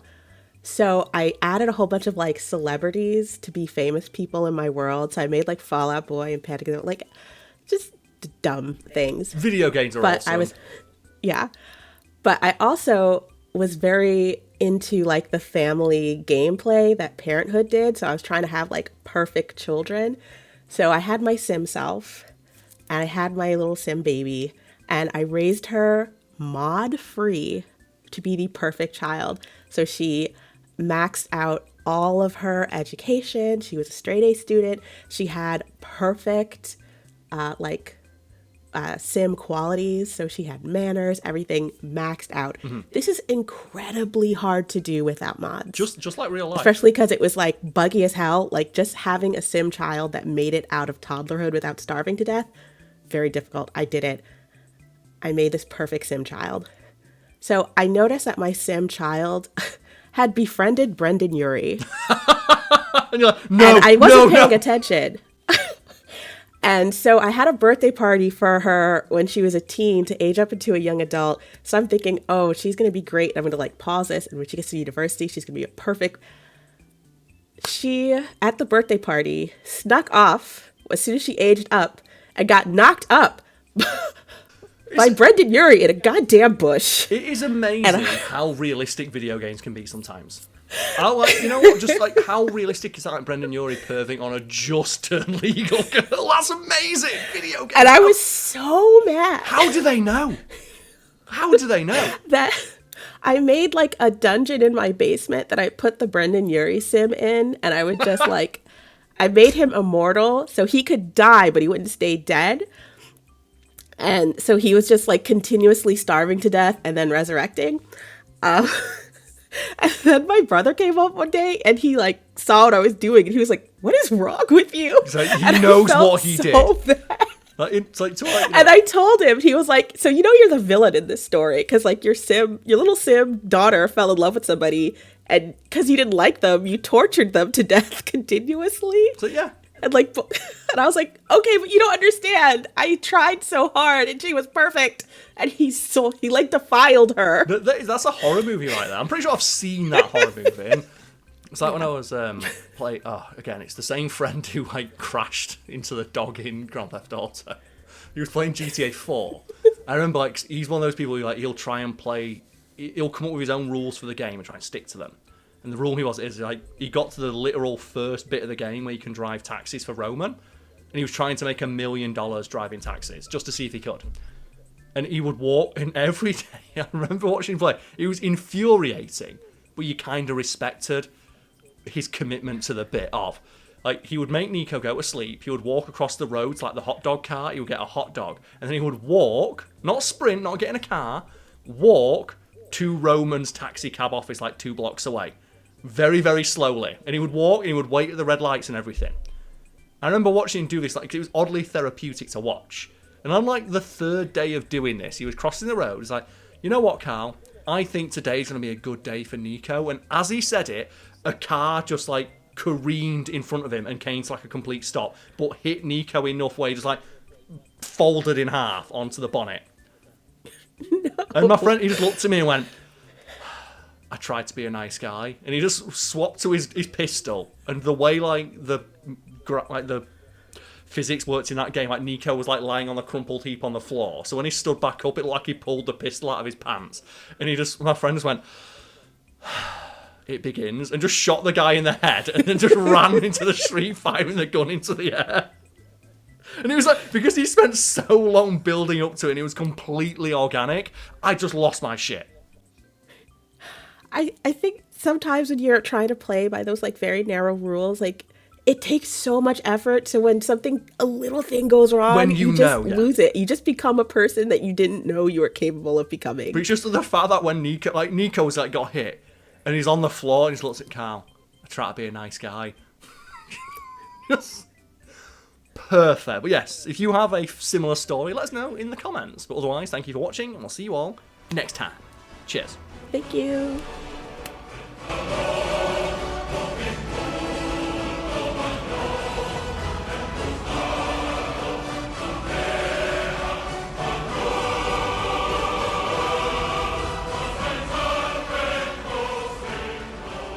Just like when the sperm enters, it just hears, just like E1M1. It's like, let's go.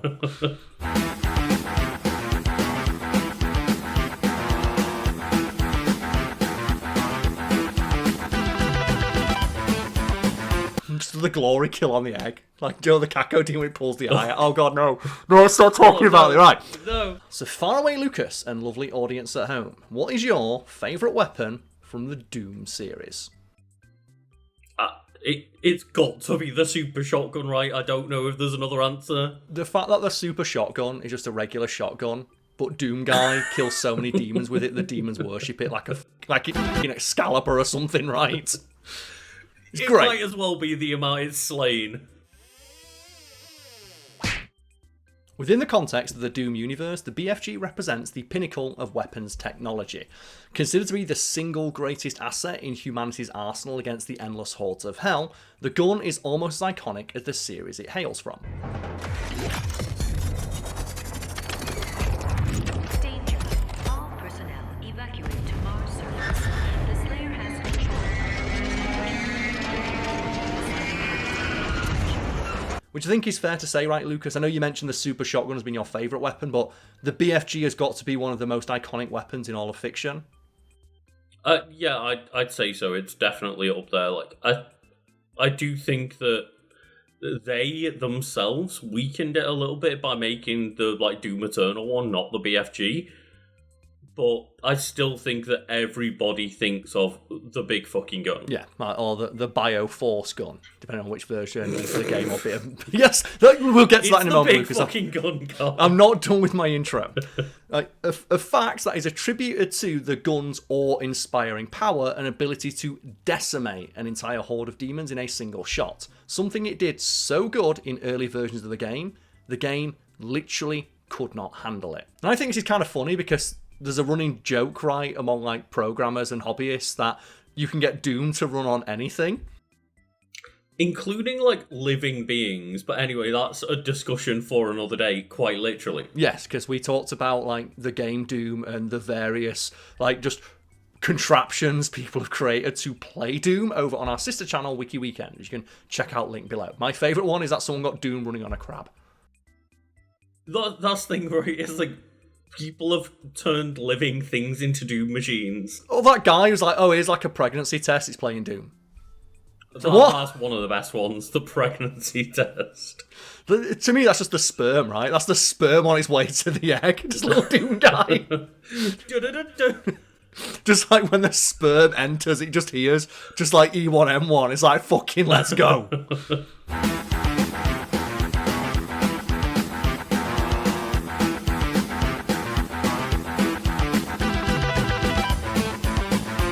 The glory kill on the egg. Joe the Cacodine when he pulls the eye out. Oh god, no. No, stop talking about it. Right. No. So for people unfamiliar with the BFG, it stands for, in canon, big fucking gun or Bioforce gun. It's not the Bioforce gun, right? It's the big fucking gun. In my eyes. Yeah. It'll always be the big fucking gun to me, all in capital letters, just the way, the same way the title for the game is spelled. Right? No one had a problem with it just being the big fucking gun, but then Doom 2016 comes out and is that's a bit... I think more for Doom 2016, it's that. They wanted to establish lore for the universe, and it's okay for it to have the nickname of Big Fucking Gun, but if it's an actual piece of military technology, it has to have a specific designation. And Bioforce Gun works as good as any other, I suppose. I guess it is, but it's just boring. I do kind of miss parts of the really cringy bit of video game marketing and stuff where it's John Romero's gonna make you his bitch with Daikatana. He's never gonna live that down, is he? That is one of the funniest fucking just out of context adverts, right? John Romero's gonna make you his bitch, play Daikatana, and you're okay, is it out yet? No. And it was done with full sincerity as well, and that's obviously they knew that it was funny, but it was still not done as oh no, actually don't worry, we're just joking. It was no, I'm gonna make you my bitch. Yeah, you're gonna go play Daikatana. It's no, I'm gonna make Doom run on a fucking crab. How about that? How about I make reality my bitch, and I make just aspects of reality and just biology play Doom. There is also a lot of things I don't like from that era. The booth babes and the Nintendo DS women that they had out there with you want to touch me or something like this written across the chest on their boobs. I would love that shirt though. I would love to own that shirt as a curio. Yes. Yeah. And I think stuff like that, they should never be allowed to sweep it under the rug. It should always be on this thing. What you've got to remember. Remember when video games really, really tried to aim for that very specific 13 to 18-year-old teenage male demographic and fuck everybody else. Yeah, and maybe people in the comments can correct me of the actual slogan that was on those BF I'll find the shirts, picture. but- It'll have been on screen already. But they did get like Nintendo, the wholesome family company, or that's how they try to portray themselves. Legit went out and just got like books and models to wear T-shirts telling you to touch their tits to advertise a Nintendo DS. Yeah, like, touching is fun, something along those lines, and like, god damn it, I despise that side of it when I'm saying that, like, oh, I love the old school, like, shameless Daikatana bits and stuff. I dislike that, but I did like when they had a guy dressed like Crash Bandicoot walk to Nintendo headquarters and challenge Mario to a fist fight. That's the part of it I like. Hey, plumber boy, mustache man, your worst nightmare has arrived. Feel a little like your days are numbered? I'm gonna have to ask you to leave. You're hurting my elbow. I miss the era of, like, you know, Sega does what Nintendo. So embarrassing. It's never been more embarrassing than it was then. But Lucas, we're going to talk about the BFG now. So, like, within the context of the Doom universe, like, the BFG is the single most powerful, dangerous weapon humanity has devised, and it was never really implemented or used in the world of Doom for actual combat due to the sheer cost of manufacturing and firing it. And we, I guess, can't not also mention just, like, the fact that they made a bigger fucking gun. Well, they didn't. The BFG 10,000, right? Which is just the BFG fired through the Loudner from The Simpsons for some reason. Holster. Oh, yeah. Bandolier. Baby. Silencer. Loudner. Speed cocker. Ooh, I like the sound of that. Because it's just, oh, there's the BFG 10,000. What's that? Well, it's a regular BFG just firing through a thing that just, like, you know, forces more power through it.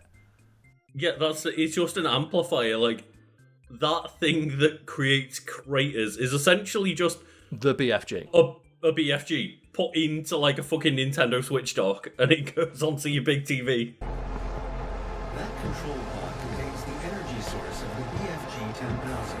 I'm lowering it for you now. And for anyone curious about, well, how does the BFG work? Well, in canon, they talk about how it shoots out this ball of searing hot plasma.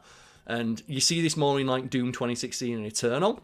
And the little like tendrils of energy you see coming out are just bolts of pure energy that instantly boil the insides of anything it hits and cause them to explode. Because that's one thing I love about the old BFG is like the effects on screen of them all just melting in pixels. And they couldn't show out the tendrils jumping off of it, but just like when you fire the BFG into a room, it just detonates, right? And just everything around it fucking dies. But if anyone's curious, like, well, how does it work? That's what it's doing. The reason all the enemies insta-gib is because it's causing them to boil from the inside and explode. Like they've been hit by like Homelander or something. I think in the old one it was just anything that was visible on screen just melted, but I do know how it works, and now I can explain that in a moment, because like, it kind of goes into the facts for today's video. Oh, cool. Yeah. Okay, yeah. So there is a specific way that it works in the game's code, but like from a visual standpoint, it appears to just obliterate everything. And like in later games, exactly. like, they visualize that via like the little tendrils jumping off.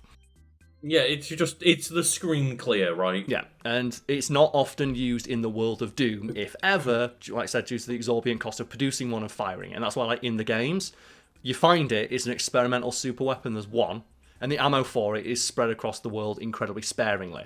And it's a great way of just like, oh, why can't I use it all the time? Well, it's fucking expensive. There's only one of them. Knowledge in Doom Guy's head, like, you know when you just say fuck it and save it for like one encounter and fire 3 shots back to back? Oh like, yeah, when the Marauders turn up, it's like, fuck this guy. You just like parry him and just shoot it, and then you do the glitch where you go into your weapon wheel, so it slows down time, but the damage ticks keep going. Oh, I forgot about that, yeah. So I guess you want to explain that for people who don't know, because Okay, so I barely remember in it. Doom 2016, I think it might work in Doom Eternal. You have to do something different though, but in Doom 2016 it definitely works, and it is when you open up the weapon wheel, you don't pause the game, it just slows down time by like 95%. So if you want to like just kill a boss on like Ultra Nightmare difficulty, or you're just struggling in the base game and like a lower difficulty, fire the BFG and don't fire it at the enemy. That's the trick. You fire it past the enemy, like either into the air or just into a dead zone of the screen where there's nothing there, and open your weapon wheel. And those tendrils of energy I mentioned will just leap from every enemy, because like that happens so quickly. And if there's a boss, it will just latch onto the boss and zap away its entire life bar in slow motion. Because it doesn't do set damage, it does a damage tick per, second or whatever over time. And that is limited by how long it is in the proximity of an enemy or until it hits a wall. But if you slow down time, the ball of energy just floats in the middle of the room and kills everything. It's great. Yeah, that's the thing is obviously, if that thing's got more time to sit near the boss, then damage over time is going to do more damage. Yeah, and that's why it's more effective in almost every one of the Doom games in which the BFG appears. Don't fire it directly at the enemy, because the damage doesn't come from the initial projectile, it comes from the tendrils that pop out. And in most games, it is just, I say it's the room clear. It annihilates an entire room full of demons in a single shot. I love that in 2016. We can't just have you pick up the BFG. The BFG has to be its own fucking mission, and they make you go through an entire mission just to get it. And what do they do the first time you get it equipped? Oh, here's a room of 40 demons all surrounded by explosive barrels. And did anyone out there not immediately equip the BFG and fire it into that room? Just to see? Yeah, they knew what they were doing. Of course, yeah. But did you, anyone who had the power to resist that is a person I don't want to meet. But I also hate the fact that BFG mission is tarnished by, the awful elevator laser puzzle immediately afterwards. And, they must have known about that, or they must have, been aware of how frustrating some aspects of that mission are. When do we get to the BFG factory? Because in, Doom Eternal, when you get the BFG, Doom guy just cannot wait to press that fucking button. He's just mashing the buttons, give me the BFG, give me the BFG, gimme. I remember not once but twice, because I played that game over a couple of different playthroughs, but years apart. Both times I've got to that room, I've gone, how the fuck do you get in? Yeah. And I've had to Google it both times of you don't make it very obvious that you have to get the person's arm to then put on the touchpad. I do like that though for the first time through the game, because if you played any Doom or you're aware of it via pop culture osmosis, the BFG is the single most powerful weapon you're going to get in that game, and to get the Crucible. Yeah. But that you find about that later. It's okay, gimme. You're just staring through the window give me the fucking BFG. It's no, do a side mission first. No, give me the BFG. I don't mind that. I've got no problem with that, but I think it was one of those weird contextual things of it's the only time you ever look at a body to activate something. Yeah, there's a couple of things that it's I know there's a similar moment in Metroid Other M, which isn't a great game by any stretch of the imagination, but I know in that, the game never tells you that you can turn all the way around when you're scanning. And there's just a bit really early in the game where you're scanning for a clue, and it's just behind you. And there's no contextual clue that the thing you're looking for is behind you, or even an idea that you can just turn all the way around and look behind you and find the shit there. That's the thing is, it goes against the logic that the game has taught you so far, where you're just picking up a key card and the key card works. This is specifically you have to interact with a dead body, which the only time you would ever do that normally is when they're highlighted and you get a weapon from them. Or you get one of the upgrade things that you slot into your armor, right? But, it's still a great mission, because the fact the BFG has its own fucking theme song, they know.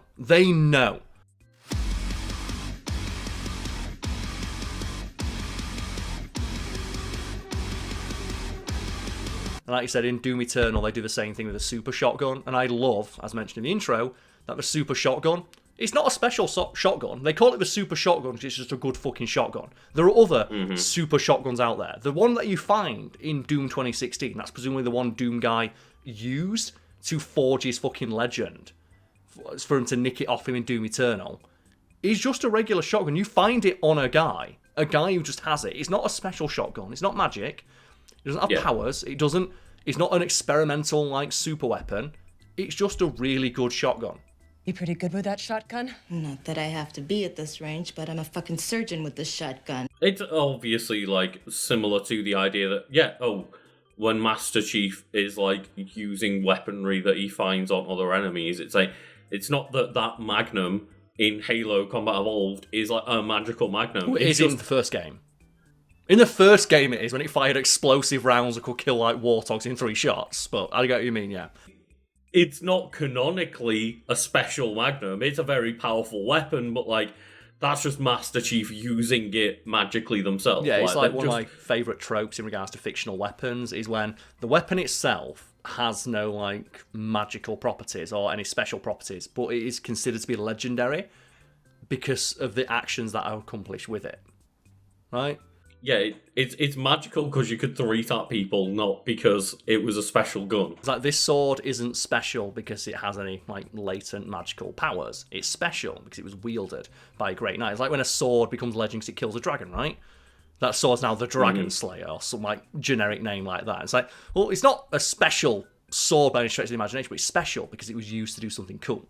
Like Guts' sword, right? The Dragon Slayer from Berserk. Yeah. It's like they say it's just a hunk of raw fucking iron. You can barely call it a sword, but the shit Guts does with it makes this a weapon of legend. Thinking and of like, oh, Daddy Ike over in Smash Bros. With like his regular ass sword, but he does some magical things with that When sword. he does that up smash, you're fucking done, right? And I love that idea. Like I said, the super shotgun that like Doom guy has, it's just a regular shotgun.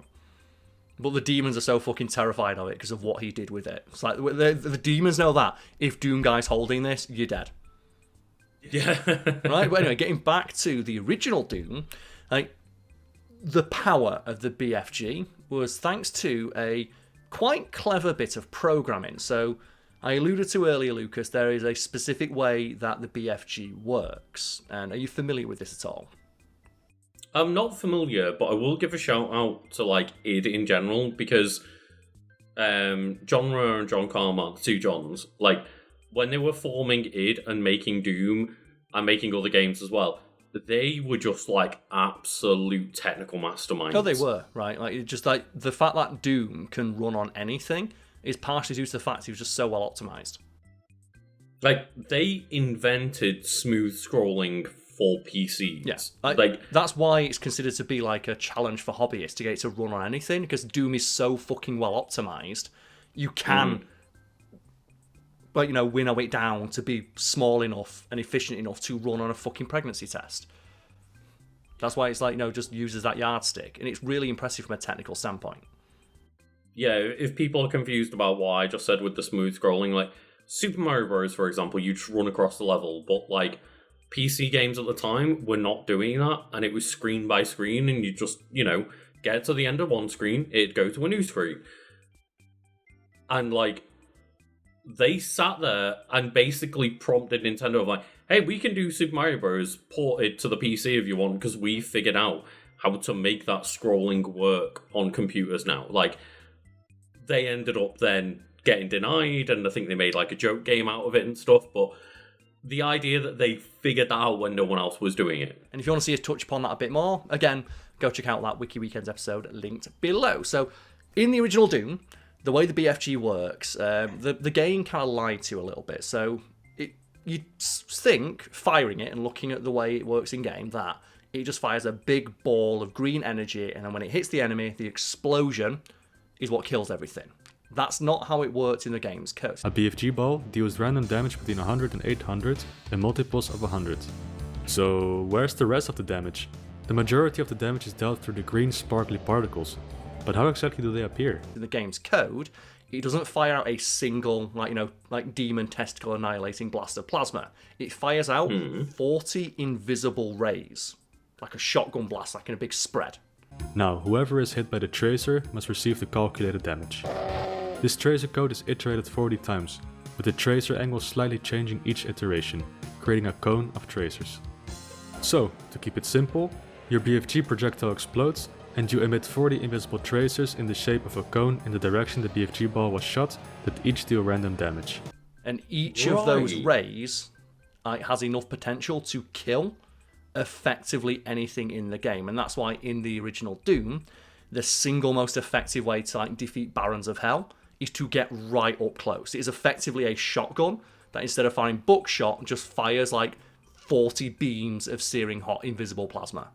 So if you want to kill a Baron of Hell, get real close. And that's why, if you use it in a big wide open room, its effectiveness can sometimes be a bit underwhelming, because if an enemy happens to be in the middle where the two beams go out, it can miss entirely. Right, okay, because I played the original Doom a couple of times and stuff, but I don't remember the BFG usage like overly well. The way I always remembered it in my brain is just if something was on screen, it died, which I presume for most scenarios that's how. There are some really big rooms where if something's right at the back, the BFG might not kill it just because the rays will keep going out. But in most rooms, like it's sending out 40 rays, one of them's going to hit something. There's very few scenarios where it won't kill every basic demon, and at point blank range, it will wipe out anything. Because you're basically just doing like 40 times the maximum damage to a single enemy. Yeah, exactly. You're just like doing like a break limit on them, right? Yeah, but even that pales in comparison to the original BFG that got cut from the game because Doom literally could not handle it. So was there just something that they did with the BFG that just absolutely bricked the game then? Yes, so according to co-creator John Romero, the original idea for the BFG was for it to fire a shotgun blast of searing hot plasma, which is effectively how it works in the base game. It sends out like invisible rays, but each of those like individual rays was meant to be visible, and they were all meant to ricochet off of the environment until they hit something. No. And apparently, every single time they fired the early version of the BFG in any early build of a game, it immediately crashed. The game could not handle it. Also, the balls were red and green to differentiate them, so you could like see them bouncing around, because otherwise if they were one colour and then bouncing around would be like make it a visual mess. When the red and green ones started bouncing around, it looked too much like Christmas. And that didn't fit the tone. I was going to say, so they just made a Christmas room. Effectively, yeah. It just turned every room into Christmas, and it slowed down the game or caused it to crash, which kind of went against their idea of it being like this frenetic balls to the walls Twitch shooter. So they had to tone it down and make it so that the rays don't ricochet, but it still sends out a fuck ton of them, and they didn't make them visual, because if they made them visual, it'd slow the game down. So they sent out one big ball of plasma and expect like your mind to fill in the rest. Like, well, just the ball when it explodes kills everything. You don't need to see the invisible projectiles. Your mind just assumes that it's the kill everything gun, right?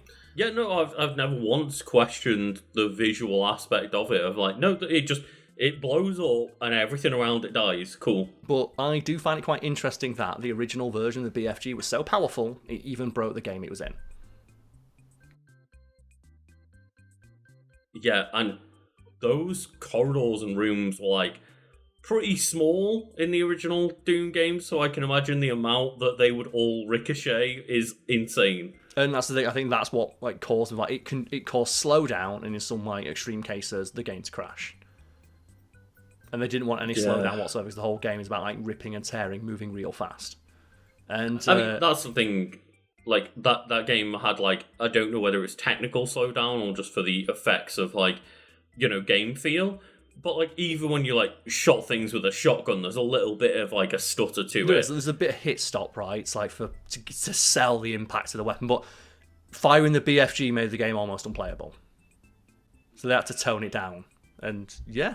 And I want to put like a visual example of like what this would look like in this video, and the only one I can think of is from a really obscure SNES game I own called Pop and Twin B.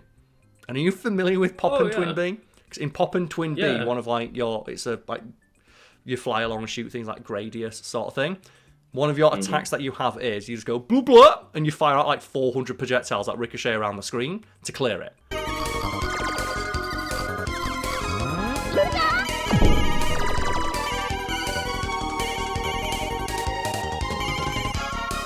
And can you think of any other game where you have like a ricocheting gun I could put in as an example without referencing Pop and Twin B that no one fucking heard of? Oh, that's difficult. Because you can see it in your head, can't you? Like the gun that's ricochet, like maybe like the Needler a little bit, where that would like ricochet, but it only ricochets once. Yeah, because I presume most games don't really put ricocheting items in because it causes problems. Or they only do it a little bit, or like in Halo again, the spike grenade, where it'll bounce off of walls, but like 400 times. Yeah, trying to think, like, there must be... There's got to be an example, right? Because I can see it in my head, but I don't know what it is. Like, there's probably an Unreal Tournament weapon that does it. Maybe like the flat cannon in Unreal Tournament or something. But yeah, someone in the comments is screaming right now, like, this weapon, can't believe you didn't put this clip in of this weapon from this game. That thing is like, I'm visualising it in my brain. You can see it, can't you? Like a gun that just like, budum, and kills everything. Yeah, and I'm sure there's stuff in like Destiny that does a Borderlands weapon. There's almost certainly a Borderlands weapon that does it that I don't know the name of. That was another one in my brain, and just like I don't know if maybe like it's worth just letting us be completely befuddled, and then in the edit just trying and look up if I can find any. But yeah, weapons. Folks at home, if you can think of like a weapon that functions this way or something from fiction that functions this way, let us know in the comments, because the only one I can do is Pop and Twinbee. Just bubble, just fires out like it, and that's the exact noise it makes. I'm not making that. That's exactly what it sounds like.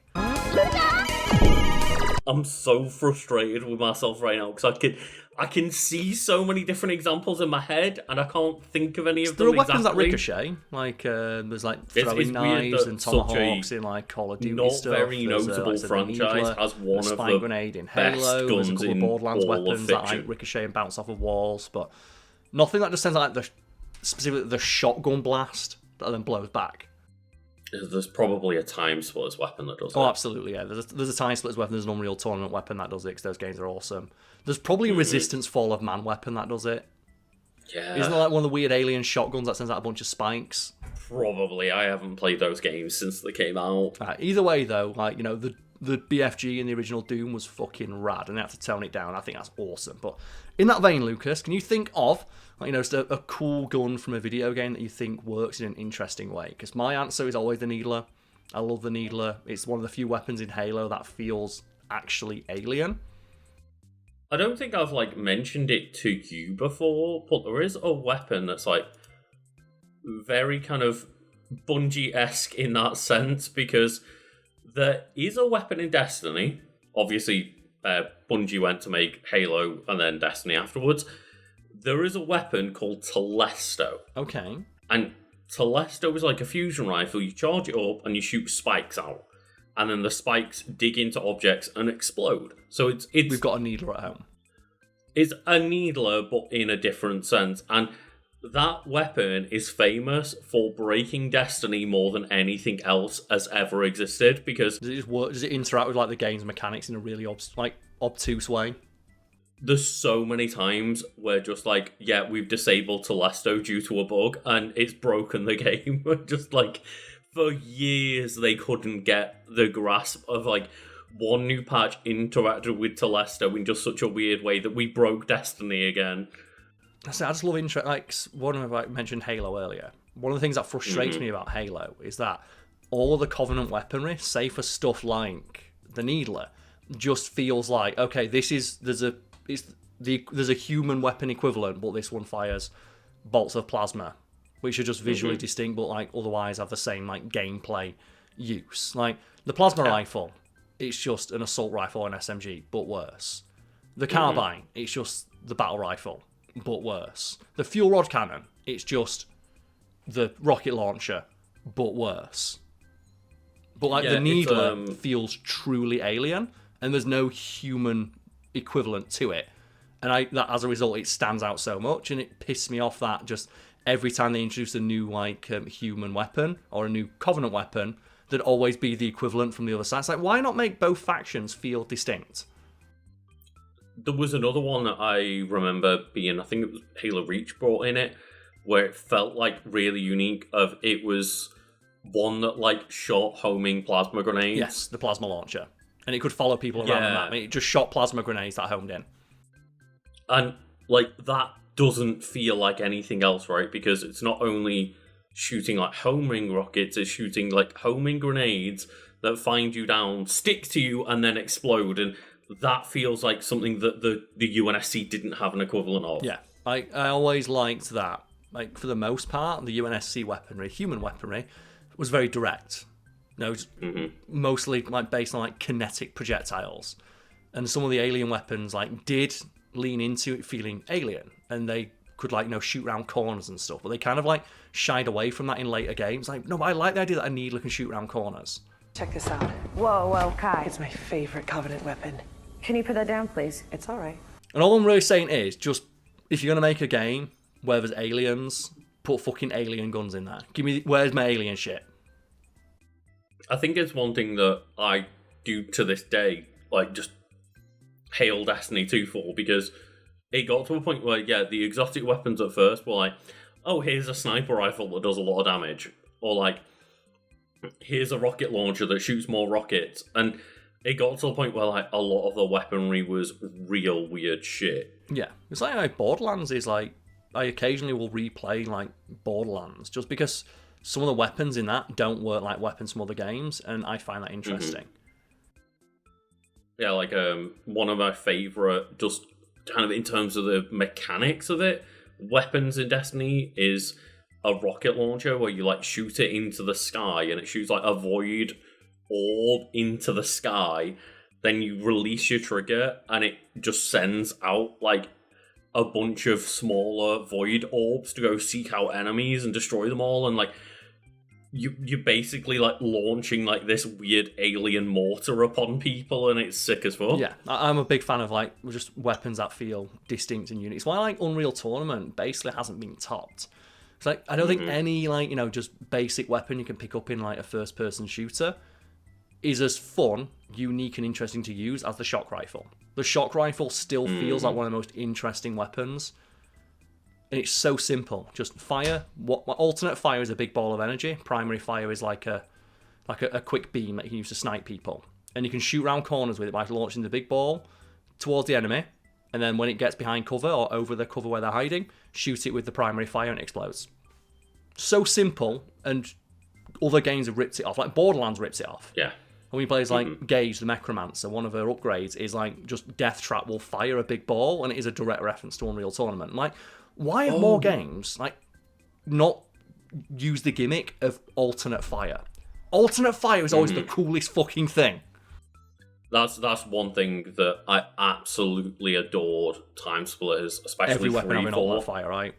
It's like I think by the time they reached the third one, it's just like every single weapon had like some alt fire of some kind, and they also had just crazy weapons, but just the fact that so many weapons had alt fires as well, and some of them were as simple as like, the chain gun like auto rev, so you get like essentially less time to shoot it, but it's always Well, like, Doom rotating. does that to a degree, right? Doom has the alternate fire, and to the point where it's like you have multiple alternate fire modes because you can just switch the mods midway through combat. Yeah, and like I adore stuff like that. I think one of the weapons I have to shout out as one of my favourites was always the injector. Oh, is that one where like your head explodes, right? So you just explode in general, but like you'd have to shoot them with I think like 5 needles in quick succession or something. But you could shoot them and they slowly inflate. So if you were chasing someone down, you could like shoot them in the arse with like 1. Watch them inflate a little bit and just slowly do it as they inflate and explode over time. It's why like another game that remains unmatched is just Turok. It's the amount of bullshit they put in Turok, where like you start as just like John Turok. I think that's his name. Well, I think that's his name in like the shitty 3D reboot. He's just called John Turok or whatever. But in that, because you start as like just some Native American hunter dude. It's like you start with like a bow and arrow, then you start finding like weird alien shit to the point where it's like. What's this grenade? Well, it's not a grenade. It's a cube of dark matter energy. What happens? Well, you throw it and just the world fucks up. I do think as well his name is Turok because they had that like competition to name your child Turok. Yeah, I think Turok in like the 3D reboot is just John Turok, but I think it's like Talsec, Tal something. Right, but I mean you got to shout out the cerebral ball, right? Oh yeah. Just like, you're ready for the worst day ever.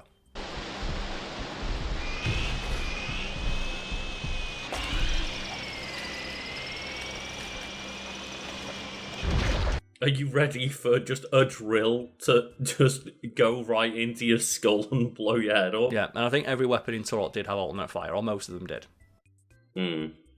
It's weird that such a not very notable franchise has one of the best guns in all of fiction.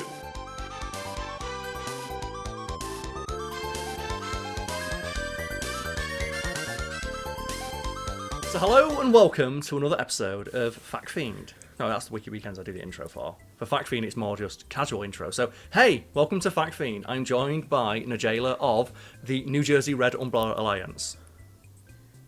Hey. And today we're talking about The Sims. Yeah. I love that you have international human rights activists, and we're going to talk about The Sims. Yep, which is very near and dear to my heart. Yeah, that's not a joke.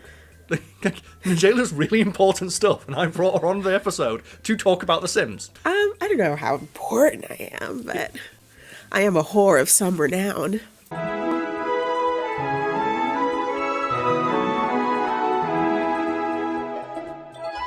The Sims is a series defined by the creativity afforded to players, and you have the freedom to do pretty much everything you want, including creating a perfect digital facsimile of yourself that you can then immediately drown in a pool, surrounded by tiger skin rugs that are on fire.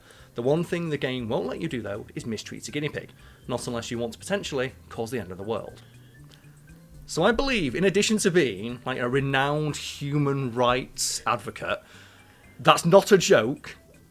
I know important people. You also might be one of the foremost experts on the Sims series, Jayla. Is that right? Well, I don't know.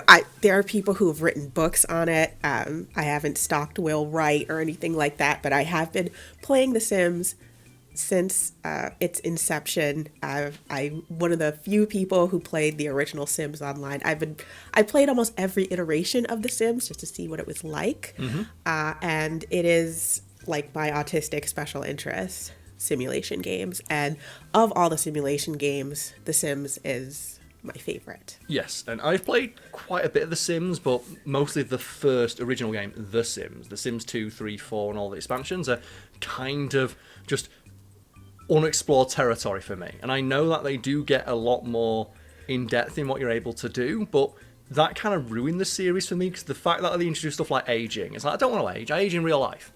I don't want to play a game where my character might die of old age. I have to deal with that. My digital self shouldn't. I always view The Sims 1 as kind of like a do-it-yourself sitcom, because sitcoms, like, nobody ever ages, and like there's not a lot of like story progression. And in later iterations, I can appreciate the gradual aging that was introduced in The Sims 2. The Sims 3, not my favorite, but for The Sims 4, I really like the family gameplay for The Sims 4. I think it's just chef kiss, because in The Sims 1, because everything was the same, there wasn't a lot of dynamic between your family members. But for the current generation, Sims 4, I'm somebody who has foolishly collected every pack except for the Disney one, because screw you, Disney. You can have very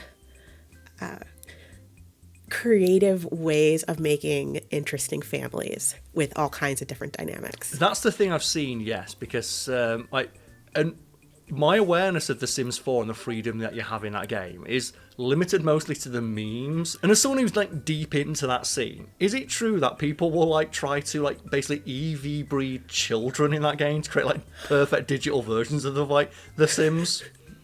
So they had something called Breed Out the Weird Challenge for The Sims 4, where you start off with a really, really like ugly sim. So you make like someone who looks like me and be like, we need to fix this. Yes, through selective breeding. I don't love digital, ethnic states. So I don't do ethnic cleansing on my Sims. Like, I am not participating in that. But yes, there are people who will try to make, this perfectly beautiful sim by selective breeding. I like the idea of a challenge running The Sims being an ugly sim and trying to get laid. It's like, again, I deal with that in my real life. I don't need to go into my digital escapism and be confronted by the problems I deal with on a day-to-day basis. And some of the things that you can deal with in The Sims are quite outlandish, such as, like, lethal guinea pigs. So we should probably get back to that now. So it is a tradition in the Sims franchise at this point. It is indeed, It started in The Sims 1.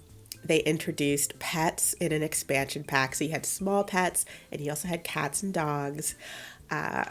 And the part of the small pets were guinea pigs. And if you neglected your guinea pigs, kept the cage real dirty, didn't clean up after them, or weren't feeding them, they would get sick and they would bite your sim.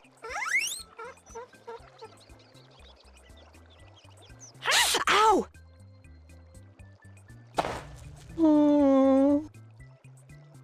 Yes. And if you didn't attend to that, your sim would start sneezing. And then I think in 1 or 2 sims day, they would die. But if they sneezed around other sims, they also would die.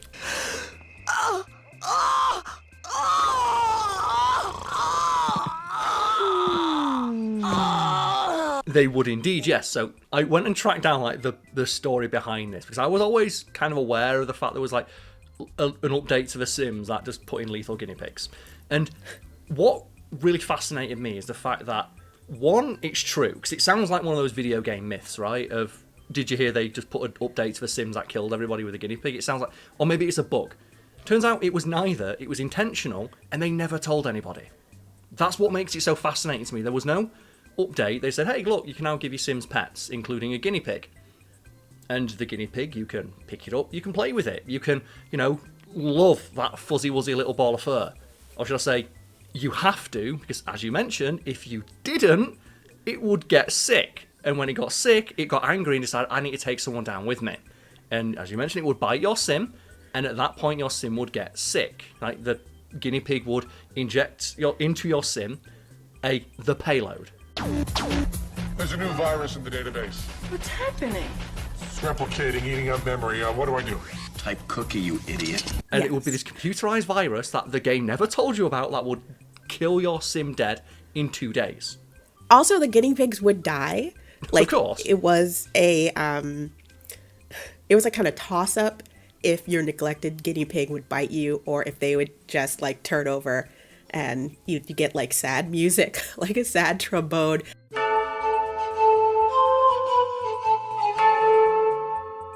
And then it would just be like stink lines and you'd have a dead thing, which that would break my heart way more than my sim dying. And that's the thing. Look after your guinea pigs. Like, do you not think you teach kids, like, teach them responsibility? Look after your guinea pigs. And what cracks me up is there was no penalty in The Sims for letting your Sims die, but there is for letting your guinea pig die. And that didn't happen with any other pet, only the guinea pigs. Well, I mean, if you neglected your cat or your dog, they would just run away. So they'd be like, I'm out of here. And you just get rejected by your animal. Yeah, they'd run away. Up Sims 4 now, you have to be on it if you want to have a cat or a dog, because they will just be like, you know what, you're not taking care of me, bye. And you'll have to go to the computer and post like lost pet ads to get your pet to come back. And if they come back and you don't welcome them back fast enough, they'll just leave again and they might not come back. This is incredible. This is why I love The Sims. I will never forget one of the funniest things I've ever seen. Is a good friend of mine in university. She went through the same phase a lot of girls go through. She started playing The Sims again. And she got the horse expansion because she was obsessed with horses. And she was basically just, all her Sims did was earn money to pay for the horses. She ended up like marrying a guy just so she had a second source of income for the horses. And I'll never forget, a friend of mine went in onto her save file and just adopted her a kid and called it Bucktooth Taylor. After himself. And then she didn't want the kid, so she just put it outside on the lawn and just waited 2 in-game days for like social services to take it. But then a notice came up of, if you can't look after a kid, you can't look after a horse. So they took all of her horses away. But then when she went to the place to adopt more horses, her horses were there. But when she tried to get them back, you're not allowed horses because you've mistreated them in the past. So her horses were stuck in digital horse jail. Yeah. And that's the thing, you can't get that in any other video game because that's a story that was created by those two people, and it would not be replicated in anybody else's game. It's entirely unique to that experience, and it was fucking hilarious. So I have 2 sim pet stories that I feel. One is kind of sad and one is very endearing. So, today happens to be when we're recording Jamaican Independence Day. They rejoiced, not that they were parting from Britain, they are firm adherents of the crown, but because Jamaica stood on the threshold of independence. And then it rained. My mom is Jamaican, and they had goats. So they had one goat that was born, and it kind of had like a little like messed up foot. So they couldn't sell it. So my grandfather let them, all the kids, there were like 6 of them, raise this little goat. And they loved that goat. It became like the family dog almost, but just a goat. Its name was Bath, which is crazy because my mom is super Christian. She had a black goat named Bath. Oh, is it like Baphomet? Not Bath as in the thing you take like a walking She has never heard of Baphomet. Baphomet. I've asked her. She was like, what do you mean? That's funny. Like, she doesn't get it. The connection, not there for her. It's a pretty metal name for a goat, but it's not the name I'd expect a Christian to give a goat. Yeah. Literally cloven hooves and horns. You black-hearted whore! No, Milos, no! You bitch! So, because you had all these kids loving this goat, treating it so well, Bath got huge. But it was also raised by, little punk kids. So what they did was they trained the goat that whenever somebody would bend down, it would run and pop them in the butt because they thought it was hilarious, which it is. Of course. But unfortunately, my very no-nonsense grandpa dropped his pocket watch one day, and the goat went full speed, knocked him into next Tuesday, and unfortunately, Bath was curry goat by that afternoon. Oh, no. Yummy, yum, yum, yum, yum, yum.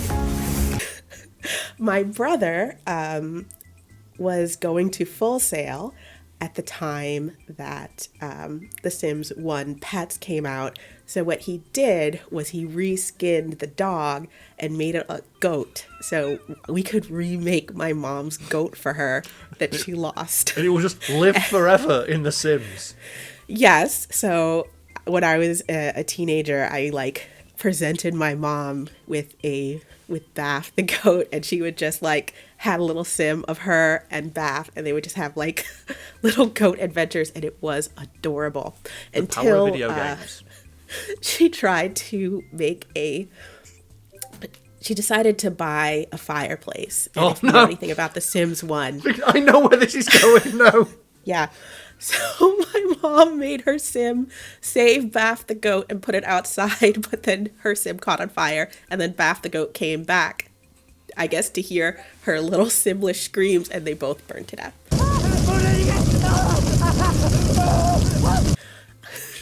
The Sims is amazing, right? Again, you would not get that in any other game.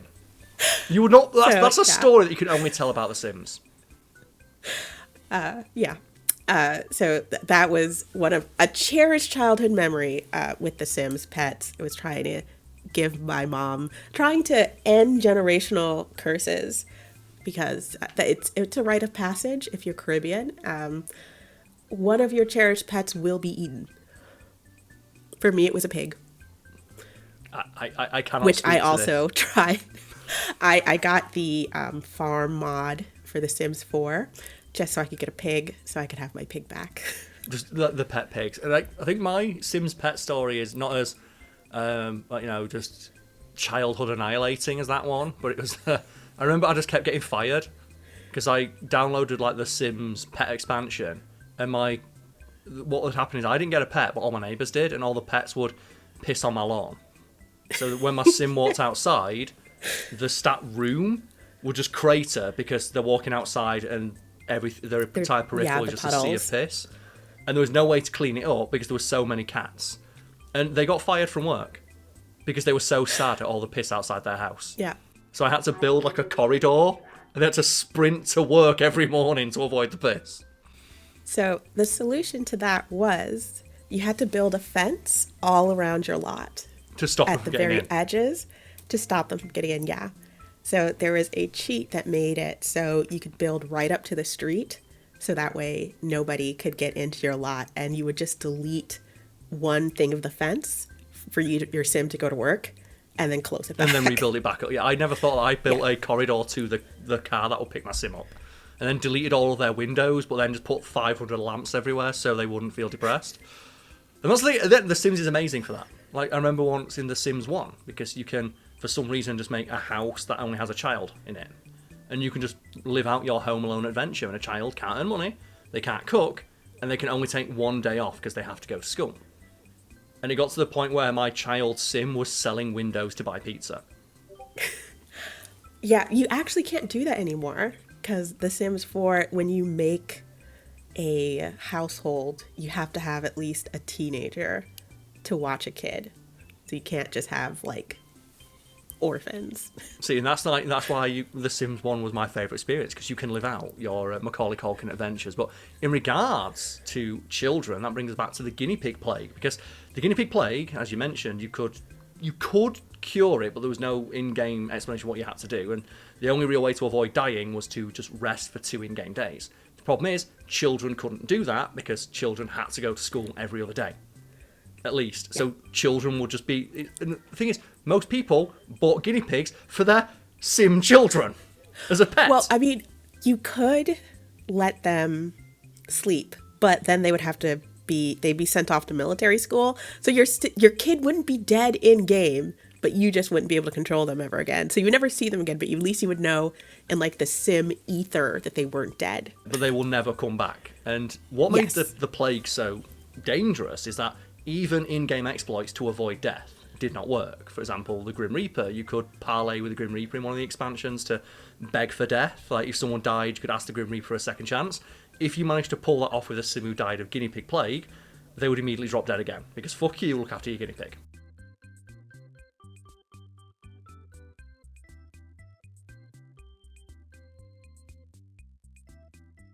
That is pretty much how death works in The Sims 4, unfortunately, for a lot of death states.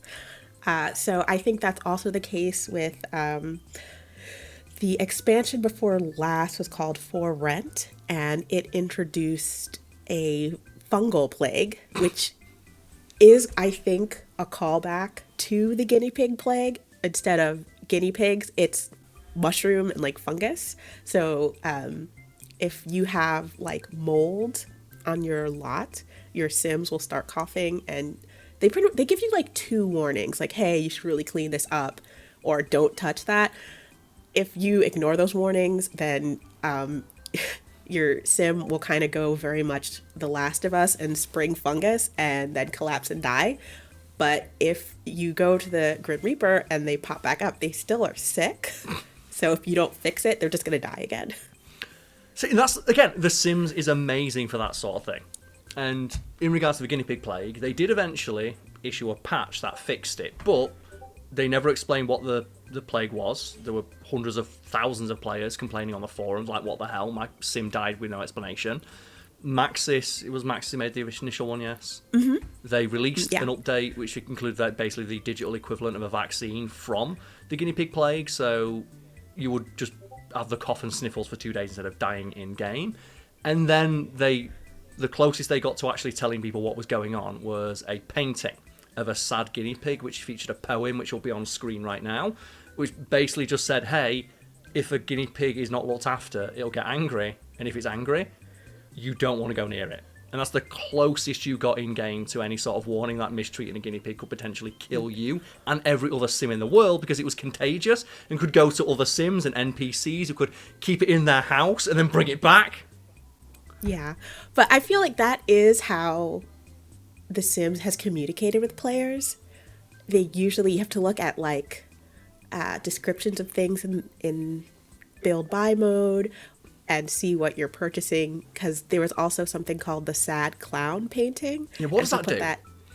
So the sad clown painting, it basically would see if your Sim doesn't get enough like social interactions, they will have a nervous breakdown, and they could either, in The Sims 2, like an emergency doctor will come, but if you have the sad clown painting in The Sims 1, the sad clown would just be on your lot crying and be sad with your Sim, so they would never stop being sad. So it became this vicious cycle of sadness. Your Sim basically starts hallucinating, and the hallucination is manifested as a real creature in their world that just cries with them. The sad clown.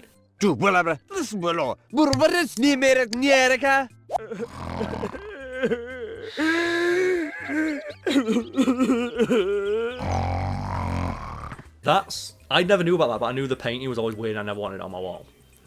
Yeah, I would always have the sad clown painting because I thought it was hilarious, and I'm pretty afraid of clowns. I think a lot of people are. Like, there's a study oddly done where I live in Sheffield. It was the Sheffield Children's Hospital, where they did a study of children and teenagers about what they find soothing. So they were thinking, what do we put in recovery rooms for children? Because we don't want to be stressed, because stress means it's like, just it ruins your ability to just recover from injury.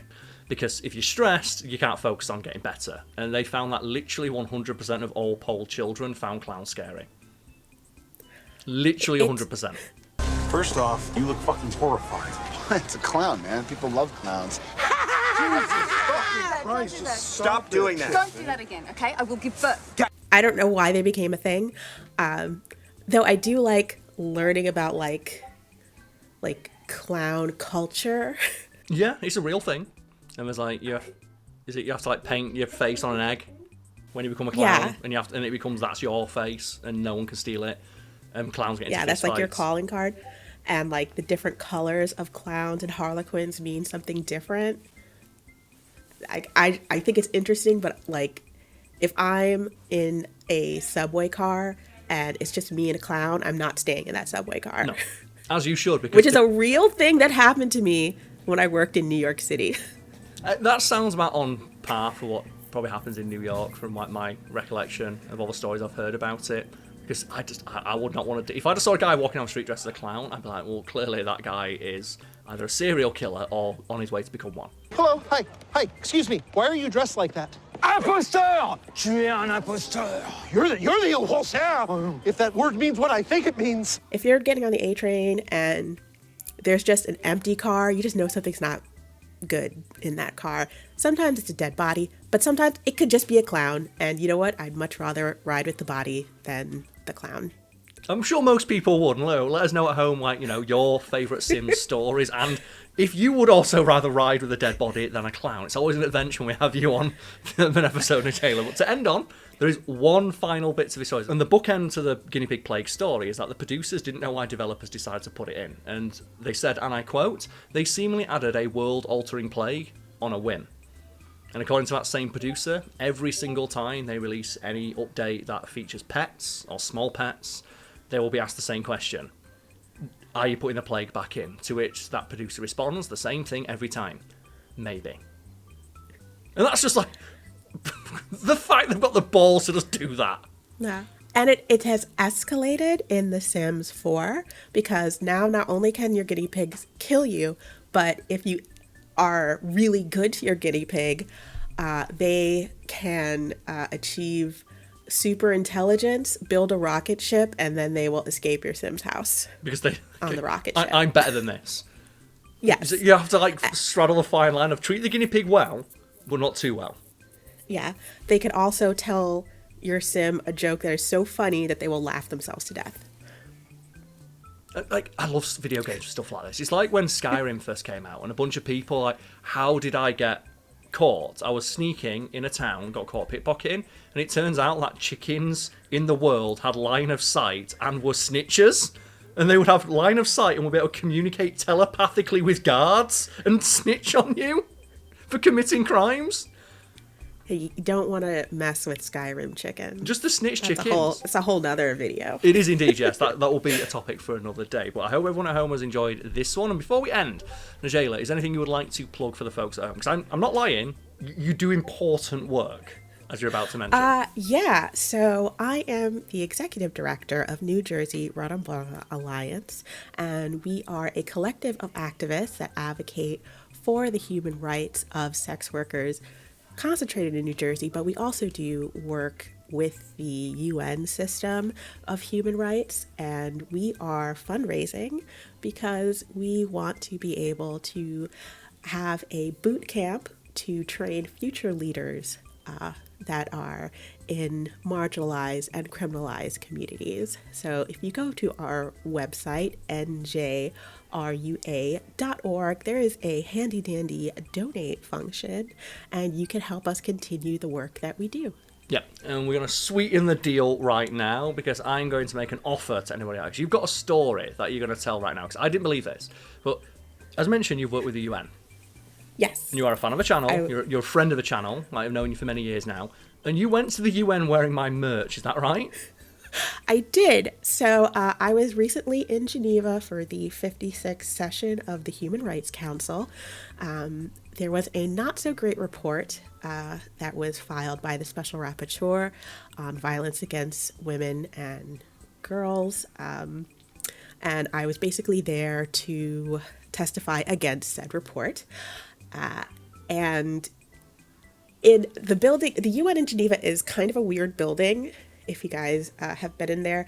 So it's either super hot or really cold, because it's like all like stone. And I was going between different parts. So I had my Fiend zip up hoodie, which has the cool like demon thing. Yeah, I've got a couple of examples of it here. So I can grab the merch here. Was it this one? Yes. Was that one? Okay. This is the t-shirt, but imagine that on a hoodie. Yeah. I also have the t-shirt, but I wasn't wearing that day. So I was stopped trying to go into the main hall where all the delegates meet. And they were like, oh, I'm sorry, you can't have logos. Because I guess they thought that was like the logo of I don't know, I guess. A gang. A gang. Maybe a gang, maybe, I don't know, rebels or something. But it looked affiliated to them, and they weren't sure what the affiliation was. So I had to take it off and turn it inside out so I could go and sit in the UN. Because... So I can now say my merch is banned from the UN. What a great advertising plug. Yeah. So I was able to sit, I was able to participate, but I did have to turn it inside out. And yeah, it was too badass. They just looked at it and they were like, oh, can't abide by that. Yep. Too cool. So I will now, make an offer. If there's anyone out there can prove that they have worn my merch in a cooler place than that, you'll find my social media links below. Just send along a photo, and if you send along a photo of that and proof of a donation to the org that Angela works with, I will send you any piece of merch that I have, because I still have some Fact Feed merch left available, not in the smattering of size people will be used to, but I still have a bunch of Fact Feed merch, some of which there is no other example of, because I have like prototypes and ones that were taken off shelves and stuff like that for copyright issues. So I will send that to anywhere in the world if someone can send along those things to one of my social media accounts listed below. More than anything, I'm just curious, where else has my merch been worn? Can someone top the UN?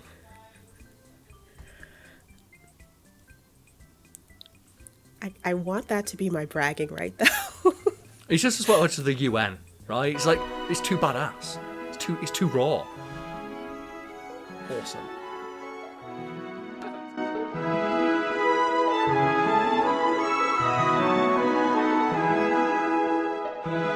The thing I tended to do back then to endear myself to the audience was tell fun stories from my life. He was also telling those stories as if they'd happened to him.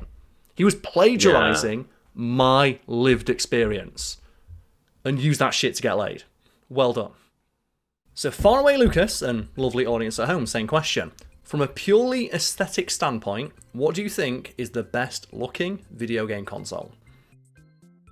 Oh, it's the one with a giant handle on it, of course, Karl. But which kind of GameCube? Which colour? Ooh, colour. Maybe the Japanese exclusive Spice Orange. Okay. Also, what colour do you think the original GameCube is over here? Do you think it's purple or do you think it's blue? Because it's apparently a big argument, right? People don't know if the GameCube is purple or blue. You heard about this? My default answer was I thought that the UK and US preferred to have the black. I thought that was more popular, but I have had this discussion on social media somewhere at some point where I said the purple GameCube, and it's people purple. are like, there's no purple GameCube, it's blue. Joe, I've got it in the other room. I'm going to go get it right now. It's fucking purple. Wait here.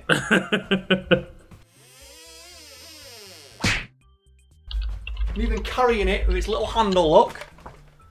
This shit is purple. That is unequivocally purple. This is not like The Dress, where people like it's based on lighting. This is purple. I am wearing a blue shirt. It is purple. Yeah. I do not understand how people can say this is blue. It is purple. Also, do you want to guess what game's inside my GameCube? Give you 2 guesses. Oh, okay.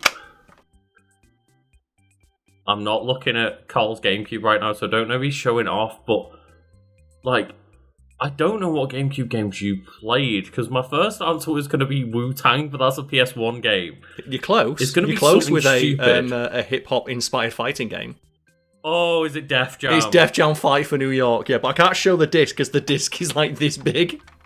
Little baby disc. It's right there. Oh, get the dropkick follow. Look at the damage. Wow. He is in danger, blazing up. Guarantee he's dead.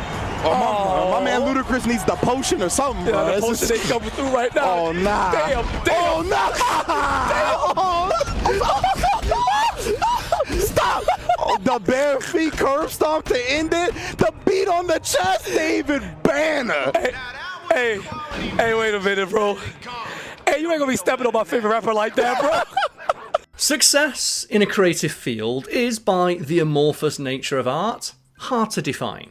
But I feel it is at least somewhat fair to describe success in terms of raw, hard numbers.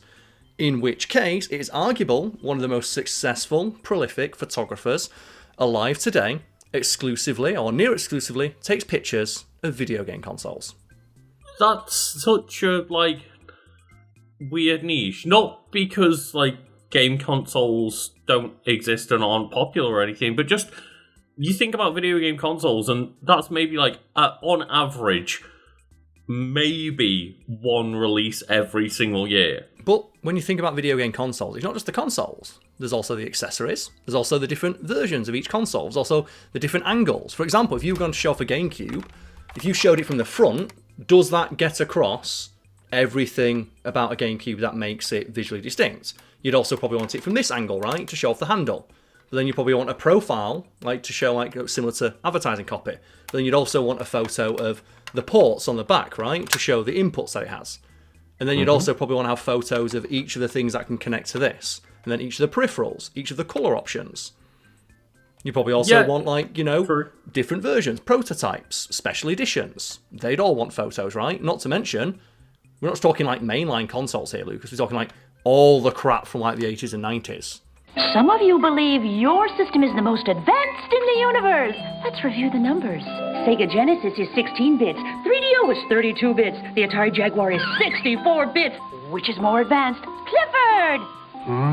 16 and 32 are less than 64. So with 64 bits, 3D graphics, real-world animation, and lightning speed that you can only get with Jaguar, which is more advanced? Well, Karl didn't even mention the bottom, where the GameCube player can be plugged in. Put all this stuff in there, right? So when you think of it in that sense, just one console, you're probably going to want a couple dozen photos at least. And the person who has tasked themselves with taking those photos is one, Evan Amos. I'm Evan Amos. I'm a photographer. I live in Brooklyn. And I take a whole bunch of pictures of stuff that I put on Wikipedia. And they are a hero of the internet age and video game players and video game fans everywhere. Because if you have ever gone online, like right now, Lucas, I want you to just name a console. Any console off the top of your head. PlayStation 3. PlayStation 3. Okay, so just right now on Google Images, type in PlayStation 3. Folks at home, you can do the same thing.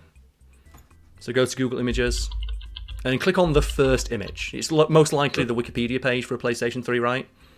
It was, because Google's fucked, it was actually an Amazon UK listing for the super slim PS3 that looks like shit. Okay, so ignoring like weird algorithmic nonsense trying to insert shopping links into your searches, what's the first link? I imagine it's Wikipedia, right?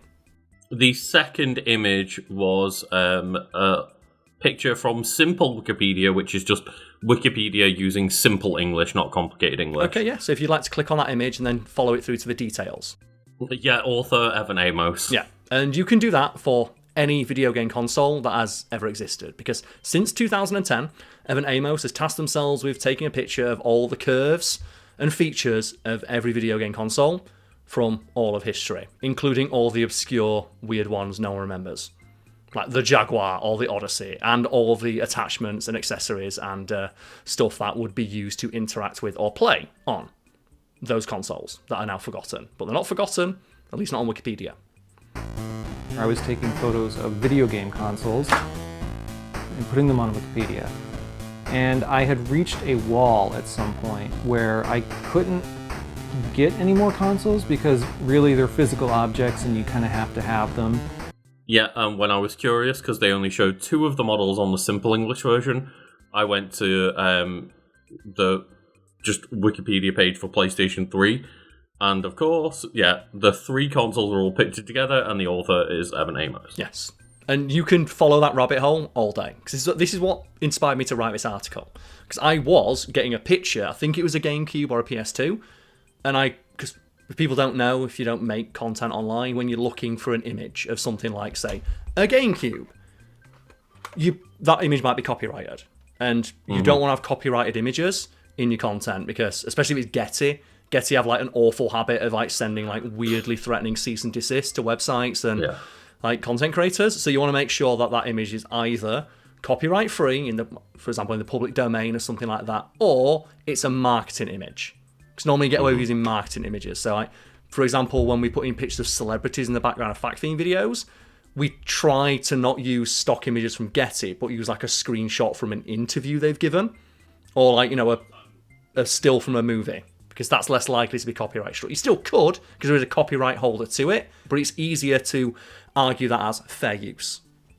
Or, you know, you go to the Wikipedia page where just for some reason certain people who find celebrity pictures on Wikipedia always try to find the worst picture possible to put up of the celebrity.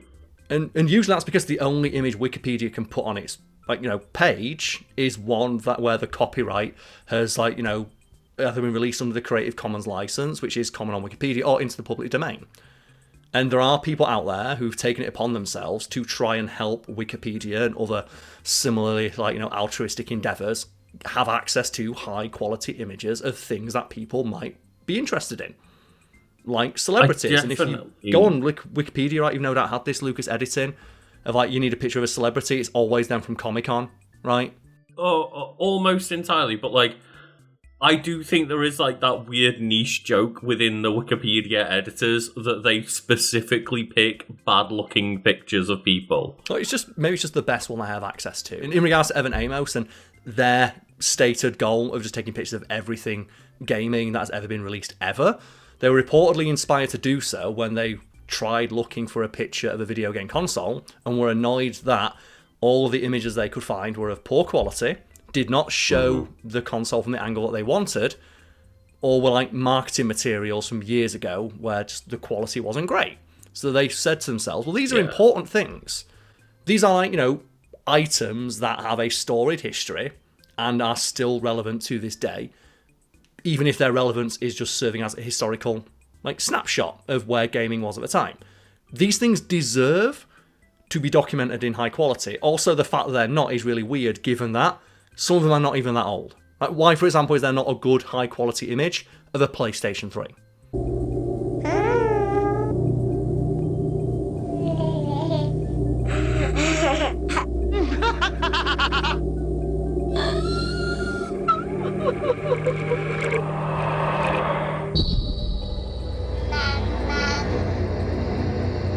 It's very weird because I stumble across this more when trying to find thumbnails, because in videos, you can kind of get away with using lower quality pictures because generally you can shrink them down a little bit to not fill the entire screen. Thumbnails, they're at, like, you know, at least 720p when it comes to YouTube stuff.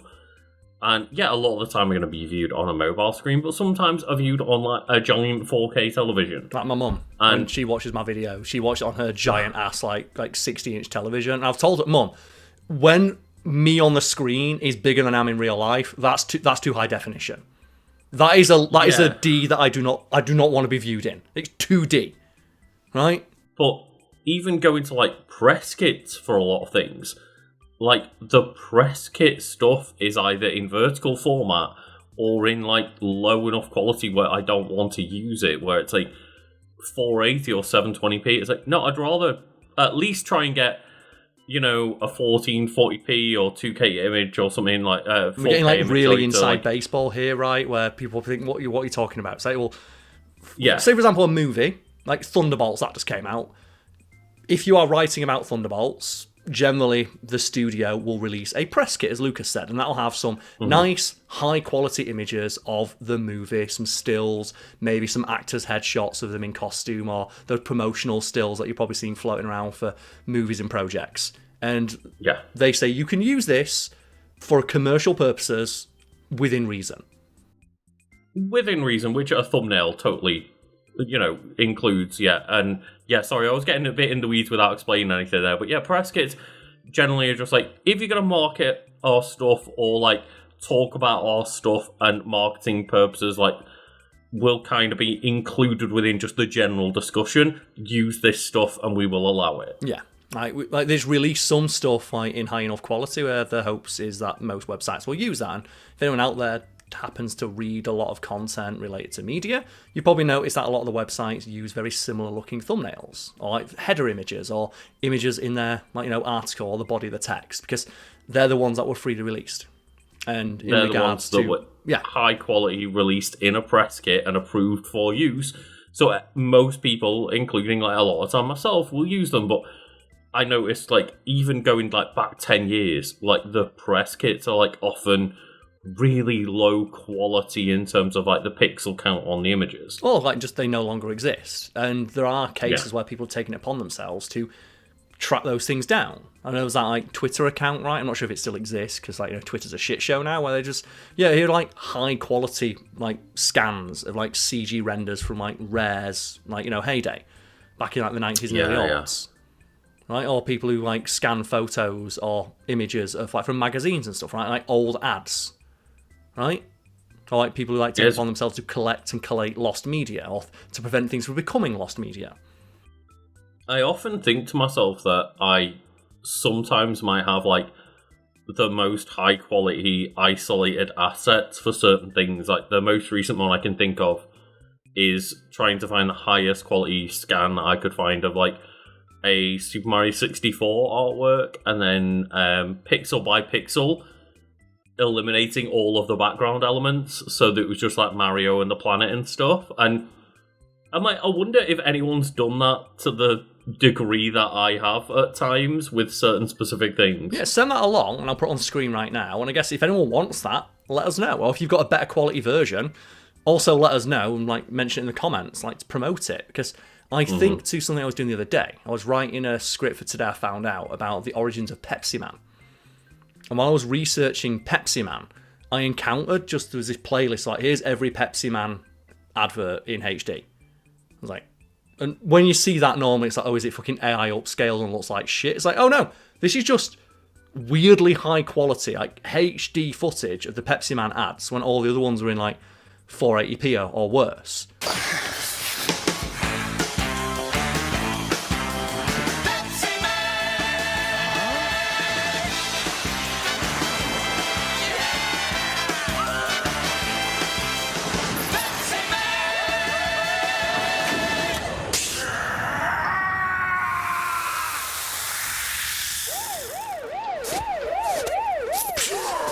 What's the deal? And I fell down a rabbit hole, and it turns out the guy who uploaded that somehow got them from the company who made them. And he made like a retrospective on Pepsi Man and just got access to those. It's like, hey, here's a shout out to the dude. Like, your research proved invaluable for my own script on the origins of Pepsi Man. And those high quality clips were very, very useful. You may have noticed that the quality of these videos is much higher than anywhere else on the internet. So many of the Pepsi Man videos readily available elsewhere online were uploaded nearly a decade ago on the earliest form of YouTube, where every video was compressed into 240p digital slush. And a lot of those videos are rips from VHS tapes, further increasing the generation loss. Luckily, I was able to uncover lost HD copies of the commercials, which you are now seeing for the first time outside of Japanese television.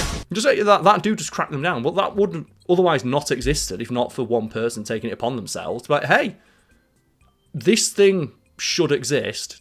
I'll go make it. And that's kind of what happened with Evan Amos. He was just, there should be good quality pictures of these things.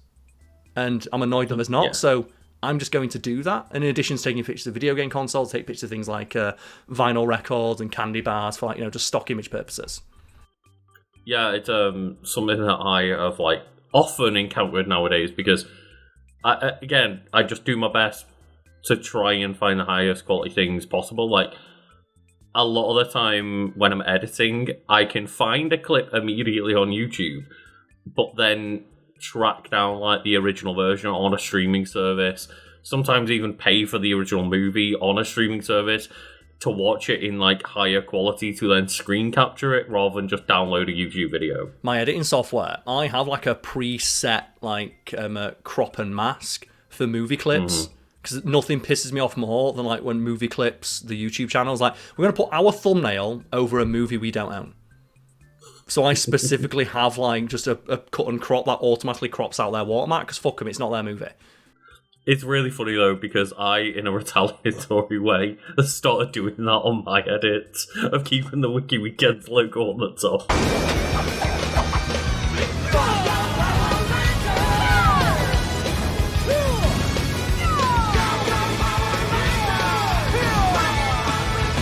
Yeah, because it annoys like you don't own it. And when we put in clips from other people's stuff on both Fact Fiend and Wiki Weekends, which is linked below, the second channel we run, I always endeavour to credit the person responsible and put a link to their stuff right below. And for the most part, the internet agrees that is enough. Some people disagree. Yeah. And they do send us like weirdly pissy messages about it, so we just take it out for them. Like, if us taking like 5-6 seconds of your content with credit on screen and a link to your stuff below is not enough for you, we don't want to use your clip. Yeah, exactly. And like, I'll take our logo out of like original content. I try to do that as well. Yeah, if it's like another YouTube series, I generally will like fade out the Fact Fiend or Wiki Weekends logo if they have their own like logo on screen. Yeah, but when it's people trying to steal content and put their logo on top of it, it's like, I'm going to put our logo on top of your logo, then fuck you. Yeah, and it's weird, right? And like in regards to creating content, like we've got to give a shout out to like another large penis hero of the internet, fucking Kevin MacLeod. Right? Oh god, yeah. Because people who watch these videos like, and have done for like years now, it's like you probably are familiar with Two Finger Johnny. That's like the song that you hear in the background of every Fact Fiend like video, save for a couple where we use something else for a joke. That's a song created by a guy called Kevin MacLeod. And the origins of why we use that is one, Kevin MacLeod's a fucking hero and just allows anyone, anywhere on earth, to use any of the music he creates in any kind of project, commercial or otherwise. And all you got to do is give him credit. I think if I wanted to be famous, I would be working hard at doing that. I'm kind of working hard at not doing that. Yeah, literally. Like you can support them financially. But I did. When like Fact Fiend went on hiatus, one of the things that I did is I just bought Kevin MacLeod's entire discography. And one of the things that really amused me is that when he sent me like, oh, here's the Dropbox link to download every song I've ever made, he signed it like Kevin. He's still doing it himself. Fucking hero. Yeah, and I think they only, at least at the time, all they were asking for like a full library of like 1,000+ songs was like 20 quid or something. Yeah, it's like 20 quid. I've been people now associate a song he wrote with my channel, and it's his song, but he let us use it for free. And all we got to do is if you go click the description, you'll see it. Two Finger Johnny by Kevin MacLeod, like released under Creative Commons License 2.0, I think it is. Like that's the proper accreditation that he asked for, and we're happy to give it him. Yeah, 100% happy because they've provided more than that value by a long portion to the channels, and like we even for Wiki Weekends use a compilation of Kevin MacLeod's music. Of course. And the thing is though, why would you not? Because you might say we could make our own music. Me and Luke's out musically inclined, or we could use like some stock music that we paid for. But Kevin MacLeod released his for free. It's better in a lot of cases than the stock music.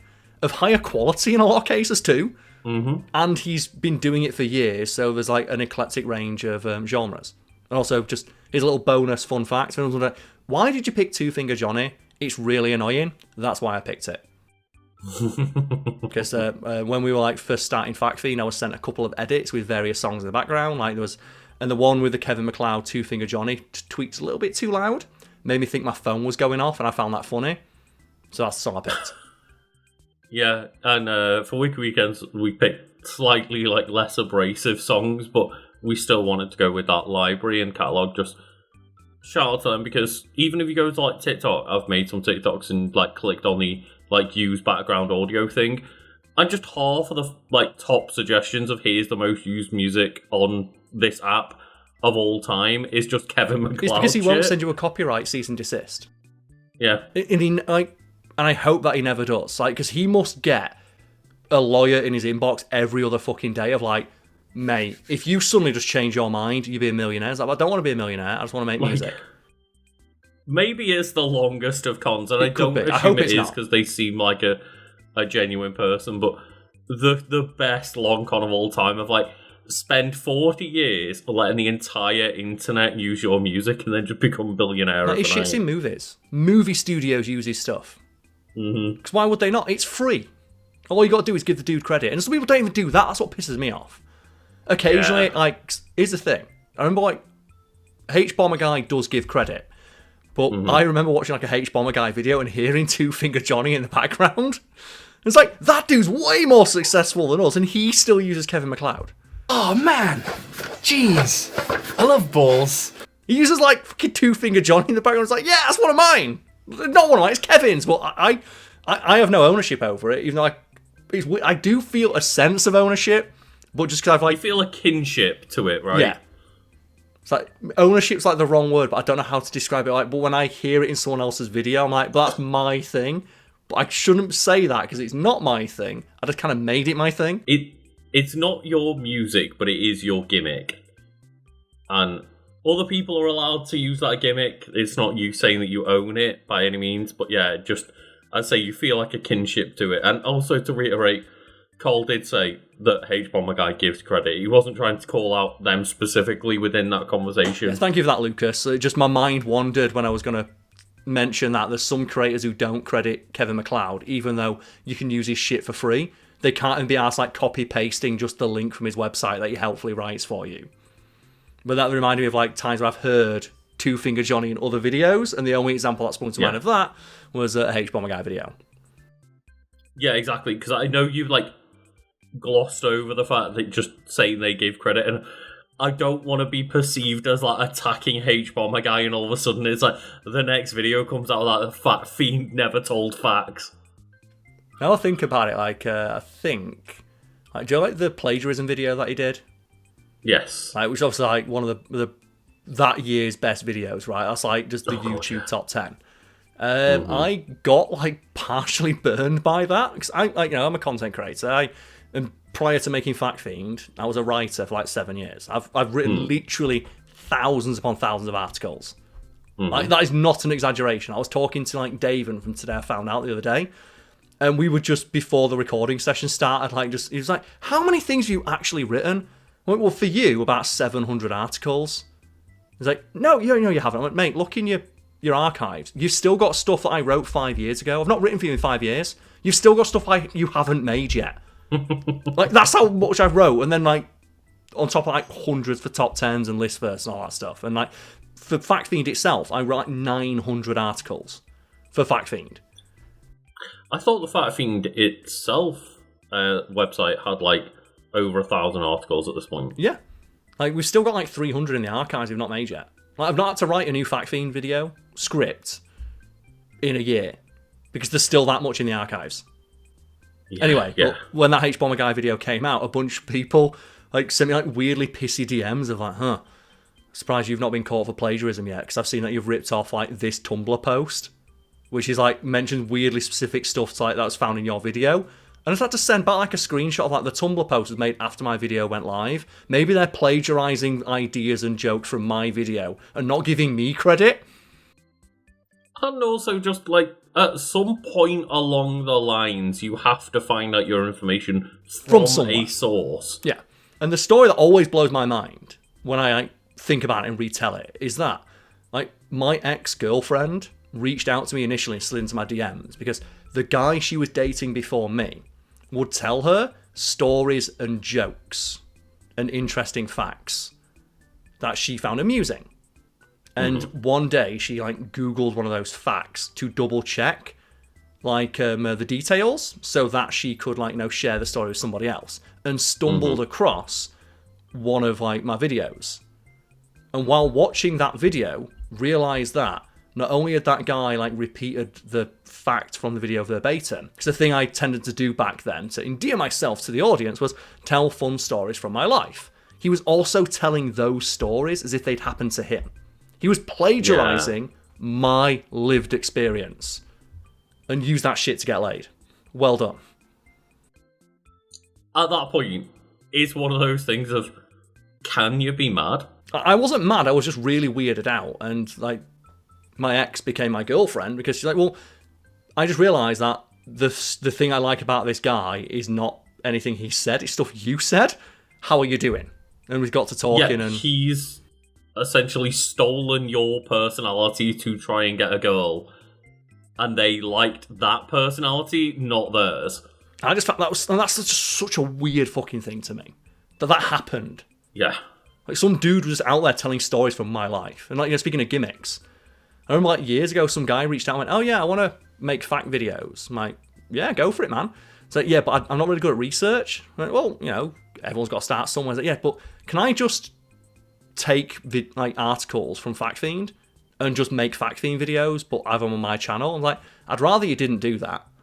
I'm like, oh, why are you being a dick about it? It's like, you could make your own stuff. And they were genuinely annoyed that they couldn't just take my work and my gimmick and just pretend that they did it and know the person's name wasn't James Somerton. It was somebody else.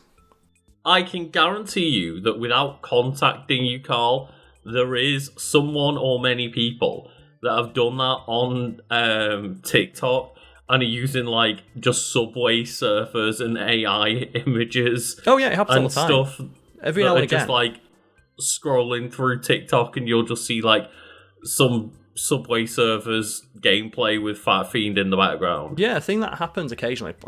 The audience probably don't realise this because they don't see the back end, and I do. But periodically, I will just start getting a lot of comments on an older video, and it'll come in one of two flavours. Either found this from TikTok, which fair enough, or you stole this from TikTok on like a 5-year-old video because someone on TikTok has just repeated the stuff I said in the video. Sometimes posting clips from the video featuring me, which people on TikTok then go to my video and then accuse me of plagiarizing someone who's using my face. There was, even when at the time when we were actively posting on a Fat Fiend TikTok account, there was occasional comments going, you've taken this from TikTok, and it's like, okay, so what, we've added in extra elements from the TikTok video to make it widescreen and not vertical format? Like, what's going on? What? Very strange. Like, the way that people's mind responds to that, it's recency bias, right? Like, people see the new thing and assume that must be the first thing that was made, right? Like, it happens all the time. Like, or at least it happened a lot in like the wake of that H-Bomber guy plagiarism video. Like, a bunch of people were seeing stuff on Tumblr, and they saw that first, so assumed that was the original, and didn't bother to look at the date anything was posted. I did it the other day. There was a comment on the video where we discussed Hot Fuzz, and in that video we mentioned a detail of a fun fact about Hot Fuzz when they used the clip of Point Break, where like Patrick Swayze is like running off and like Keanu Reeves can't do it. He can't shoot him. He just loves him too much. He fires him. He's like, ah!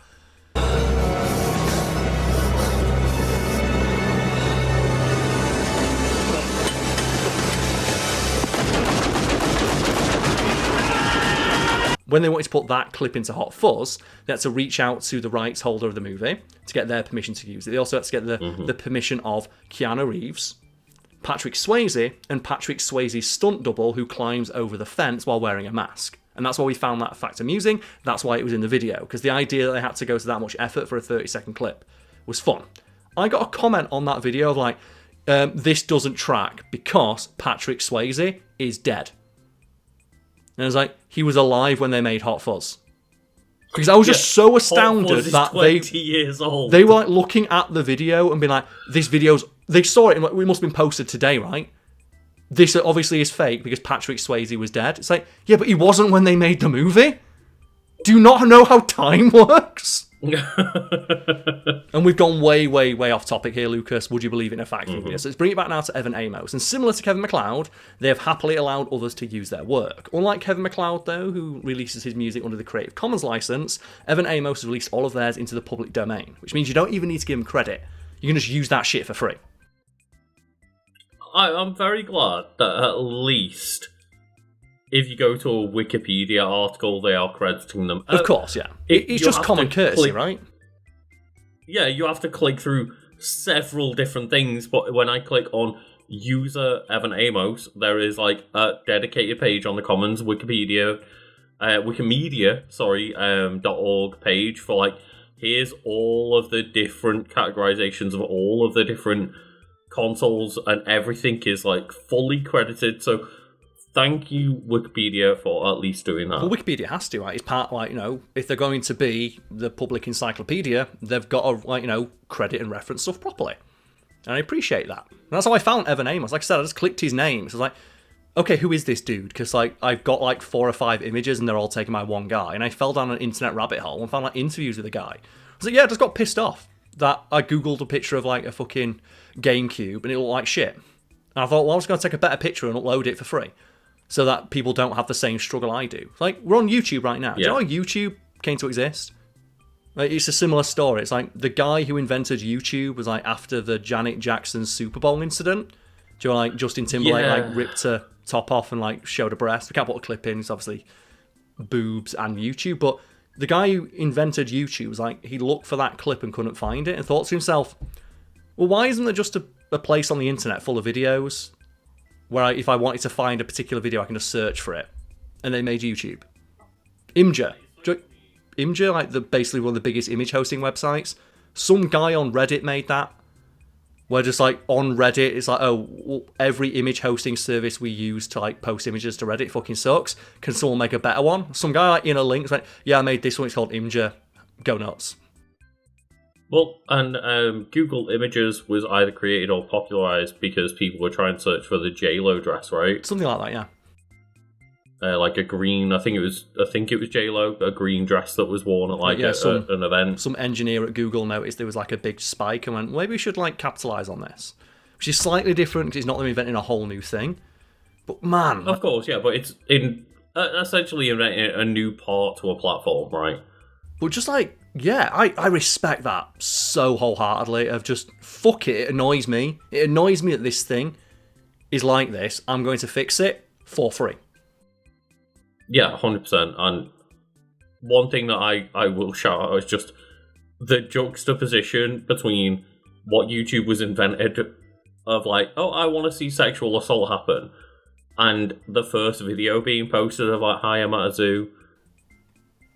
Man at It's zoo. just one of the people involved in making YouTube just posted like, I think it's like a 30-second long clip or less. It's them at the zoo, right? Yeah. Alright, so here we are in front of the elephants. Cool thing about these guys is that they have really, really, really long fronts, and that's cool. And that's pretty much all there is to say. I'm at a zoo. Hi. It's nice to be at a zoo, and it's so much more wholesome than the reason that YouTube it's like was Facebook, right? invented. Obviously, Facebook is evil, but its stated purpose was to connect friends. Like, what was the inspiration for it? Oh, Mark Zuckerberg and his mates would just want to skis on women. Yeah, just rating women.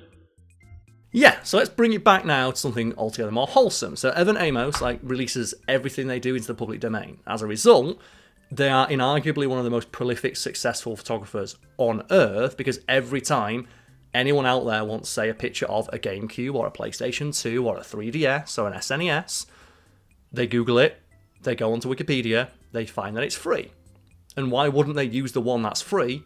It's free. And as a result, by Amos's own estimation, they've been featured in thousands of magazines, movies, television shows, and even other video games where they're putting in pictures of video games. Literally within the span of just like 1 or 2 years, a lot of those pictures were becoming the default pictures for that item. Like if someone does a YouTube video about the Super Nintendo, they're going to show my picture when they're talking about it.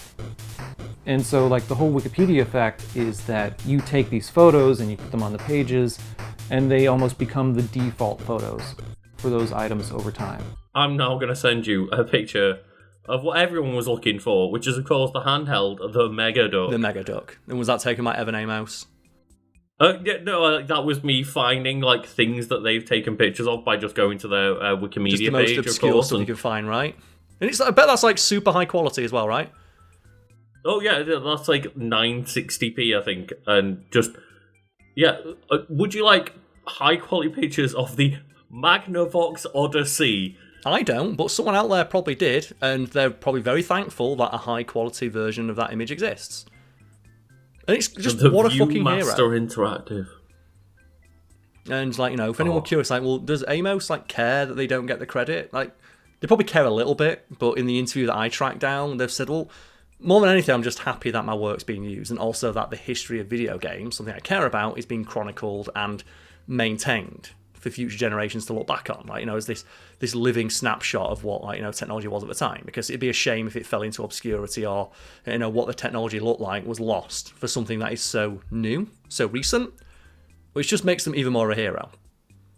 Yeah, that's the thing. Is like the Video Game History Foundation are just like absolute heroes that basically don't want any credit for what they do, and they're not necessarily associated with Evan Amos as far as I'm concerned, but that's like because nobody in that kind of preservation sphere wants to take credit, and that's why a foundation is there, because they would rather just a vague foundation be there in place of like themselves. They don't want the credit, they just want the preservation to happen. Yeah, it's like Internet Archive, an invaluable resource for like basically chronicling the internet, possibly one of the most like consequential inventions of the last 30-40 years, making sure that it is archived forever. And then I think it was there was an author that basically got Internet Archive killed, and they deny that they got it killed because they got pissy that when you went on Internet Archive and stuff, you could just read their books. And you must have heard about it, right? Internet Archive got taken down, and just vast swathes of data was lost forever. It's the equivalent of just yelling at a library. It'd be like walking to a library and getting pissed off that they let put people who don't have much money rent movies.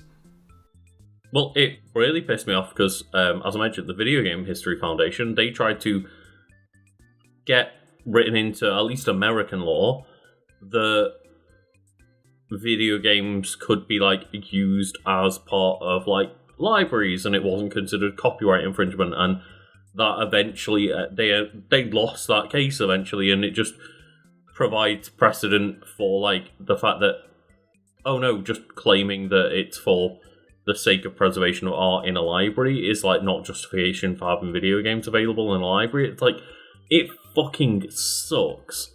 It does. And there is the quote that goes around every now and again that just is really disheartening, because it's true, of if libraries didn't exist and somebody pitched the idea today, they'd be laughed out of the place that they suggested it. And just people would laugh at them, right? Of what do you mean? Create a public service that we pay for where people can just get books and movies and video games for free. The fuck are you talking about? And just, support your local library, folks. Yeah, support your local libraries. A lot of the time it isn't even free. A lot of the time I know I pay I think a yearly membership to a library, my local library, but it's a minimal amount, but it is a minimal amount from hopefully a lot of people, which now, nowadays it's not necessarily a lot of people, but it's just the idea of a library and preservation is just against the idea of capitalism. Of course, yeah, because why would you give away things for free that we can charge for, even if those things aren't things they can charge for anymore? Older video games and consoles and lost media, right? Because that's a huge thing on the internet, right? The preservation and tracking down and archiving of things that are considered to be lost media. I talk about those Pepsi Man commercials.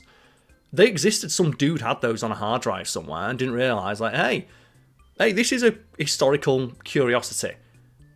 It should be available in the highest possible quality for anybody who wants to track it down, especially in the age of the internet, where archiving it is essentially completely effortless, right? It costs a negligible amount of money and effort to archive something in the grand scheme of things. In the grand scheme of things, yeah, totally. And, you know, there are like, things that just... This just does frustrate me a lot.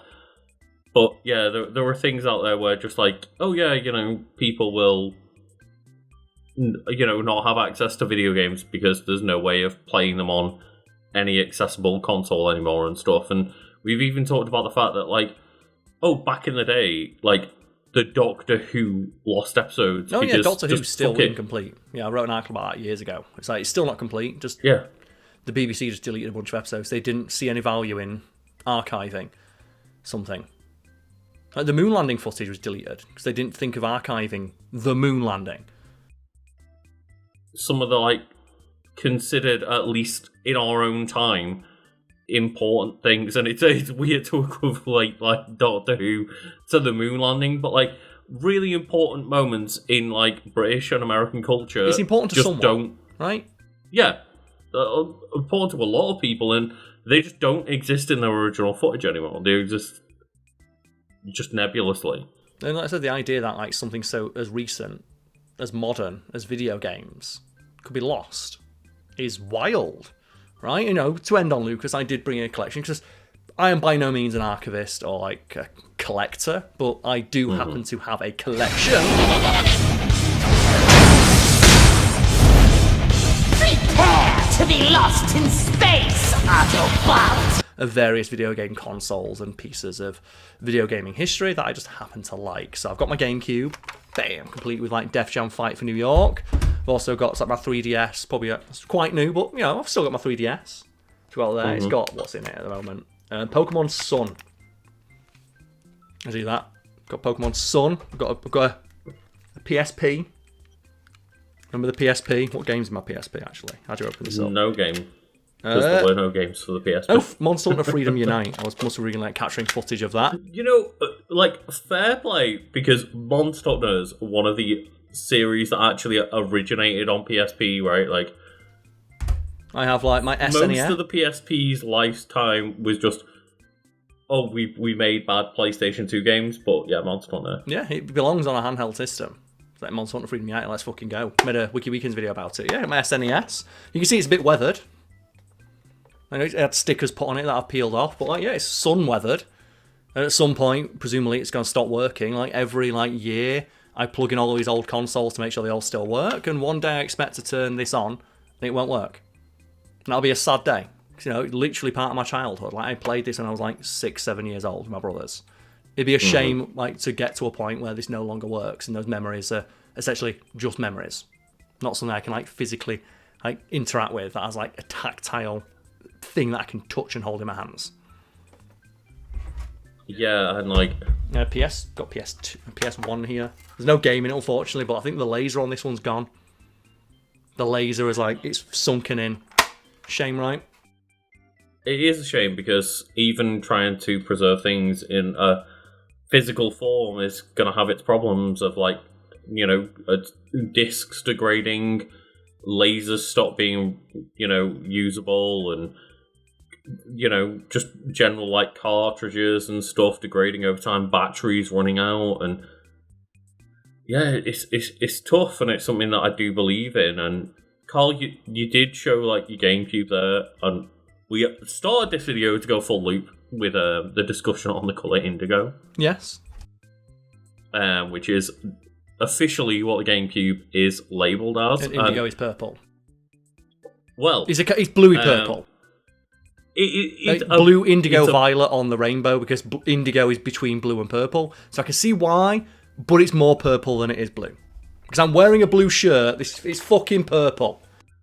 I always saw it as purple, and I got really confused when people called it blue. However, like, Wikipedia's come in to stab us in the back. Which is?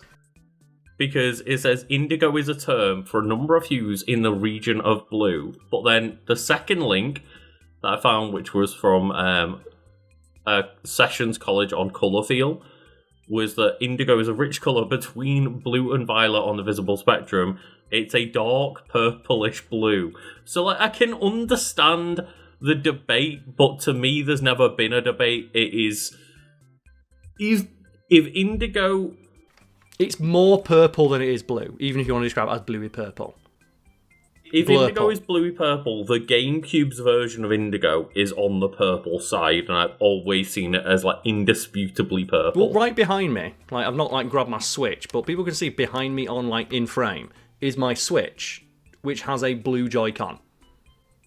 That is a blue Joy-Con. That is like Nintendo's preferred shade of blue. It's plainly not the same. Yeah, it is a neon blue Joy-Con behind you, but like that GameCube is purple. Yeah, well, I've got in front of me now my lighting. I've got a button here, so this is like just a LED lighting that I use for like things. So it's got a setting on here, so I can put the blue lighting on. So I'm gonna put blue on. So that's blue. Here's purple. Maybe it's not as bright, but you can see it on my face. Right there we go. I'll try and lean so you can see purple. And then... Is there any way... I don't know how in-frame the actual light is. Is there any way you can hold your GameCube up near that light as you change those two colours? Probably not. And then there's like, in between them, blurple. Or it's like darker blue, right? Like light blue. On your webcam, that just looks blue as well. Yeah, light blue, dark blue, and then purple. Right? If I put this here, back there. I've also got like disco mode on here. Do you want disco mode? Oh no, don't do that. Don't. Okay. Oh, that's flashing. How about this? That's bad. How about going to the disco zone? And yeah, I deeply associate GameCube as purple, and I don't know if maybe there's like a weird thing in there where we're not considering the fact that a lot of people see like purple as a feminine colour, and maybe that tinges people's opinion of like, no, I didn't have a purple console, I had a blue one. Well, it's not like the dress, right? That one freaked me out because, yeah, that literally did change colour based on how you were viewing it. And the dress is like a wiki page that I want to cover at some point, because that was wild. That took over the world for like 3 days. Got orange. There's that, and there's the Yanni and Laurel one, right? Oh, yeah, that's like the audible version of it, right? The audio version, yeah, and just like both experiences I've had were just the dress and the Yanni Laurel thing. I've seen both sides of it, and I don't know where to land anymore because I'm like, I don't understand how this works, but I can hear two different words in that one word. It's like a Rorschach test, right? Yeah. It's based on your perspective and like the mindset you're in at the moment. That's why human psychology is so interesting. I've never seen it as anything but purple. No, me neither. There's many things I can understand that, oh, this breaks my brain, but I don't understand how anyone can see a GameCube and go, oh, it's blue. Yeah. But either way, cheers for watching, everybody, and yeah, let us know what you think, and let us know your favourite console. Because I've got more in the other room, but like they're in a nice display on my shelf. I didn't want to bring through like my PS2 or anything. My PS2 is just surrounded by a collection of bad PS2 games like the Scarface, The World Is Mine, and Total Overdose and stuff. I just bought 'cause fuck it, I want to own it. And all the 90s kids that comment just reconfirm that the translucent consoles are the best consoles. Oh yeah, well that's the thing as well. That's why I thought it was purple, because like remember like the translucent purple Game Boy? I just saw it as the evolution of that because a lot of Nintendo stuff has been purple in the past. No, the Game Boy and GameCube were released as the same colour, Karl. There was the translucent, like remember like the smaller one, like the Game Boy Color, the translucent purple Game Boy Color. Oh no, I don't remember that. I thought you were talking about the GBA, because like the GBA and the GameCube launched with the same like indigo colour.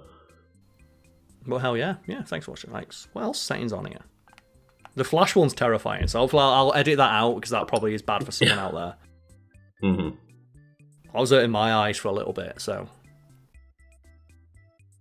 No, we don't want to accidentally just like start putting flashing lights in the background out with no warning. Remember, like during COVID, we had to stand too close to like the green screen. So like, normally, like the lighting we have is this; it's white. Hmm. So very washes me out a little bit, but I'm British, who gives a fuck? But Like during the pandemic, because like the room we were in was like too small, I had to record like with the lighting bouncing off the green screen, so like this. And a bunch of people was like, "Are you okay? Like you got like jaundice or something?" It's like, no, I'm just like the reason I look green is I'm stood next to a green screen. Yeah, you've got multiple lights bouncing a green light back onto your face. What colour looks best? So even with editing software to try and like desaturate the green a little bit, that then just like desaturates your face a little bit as well. So either way, it made you look a little bit unwell.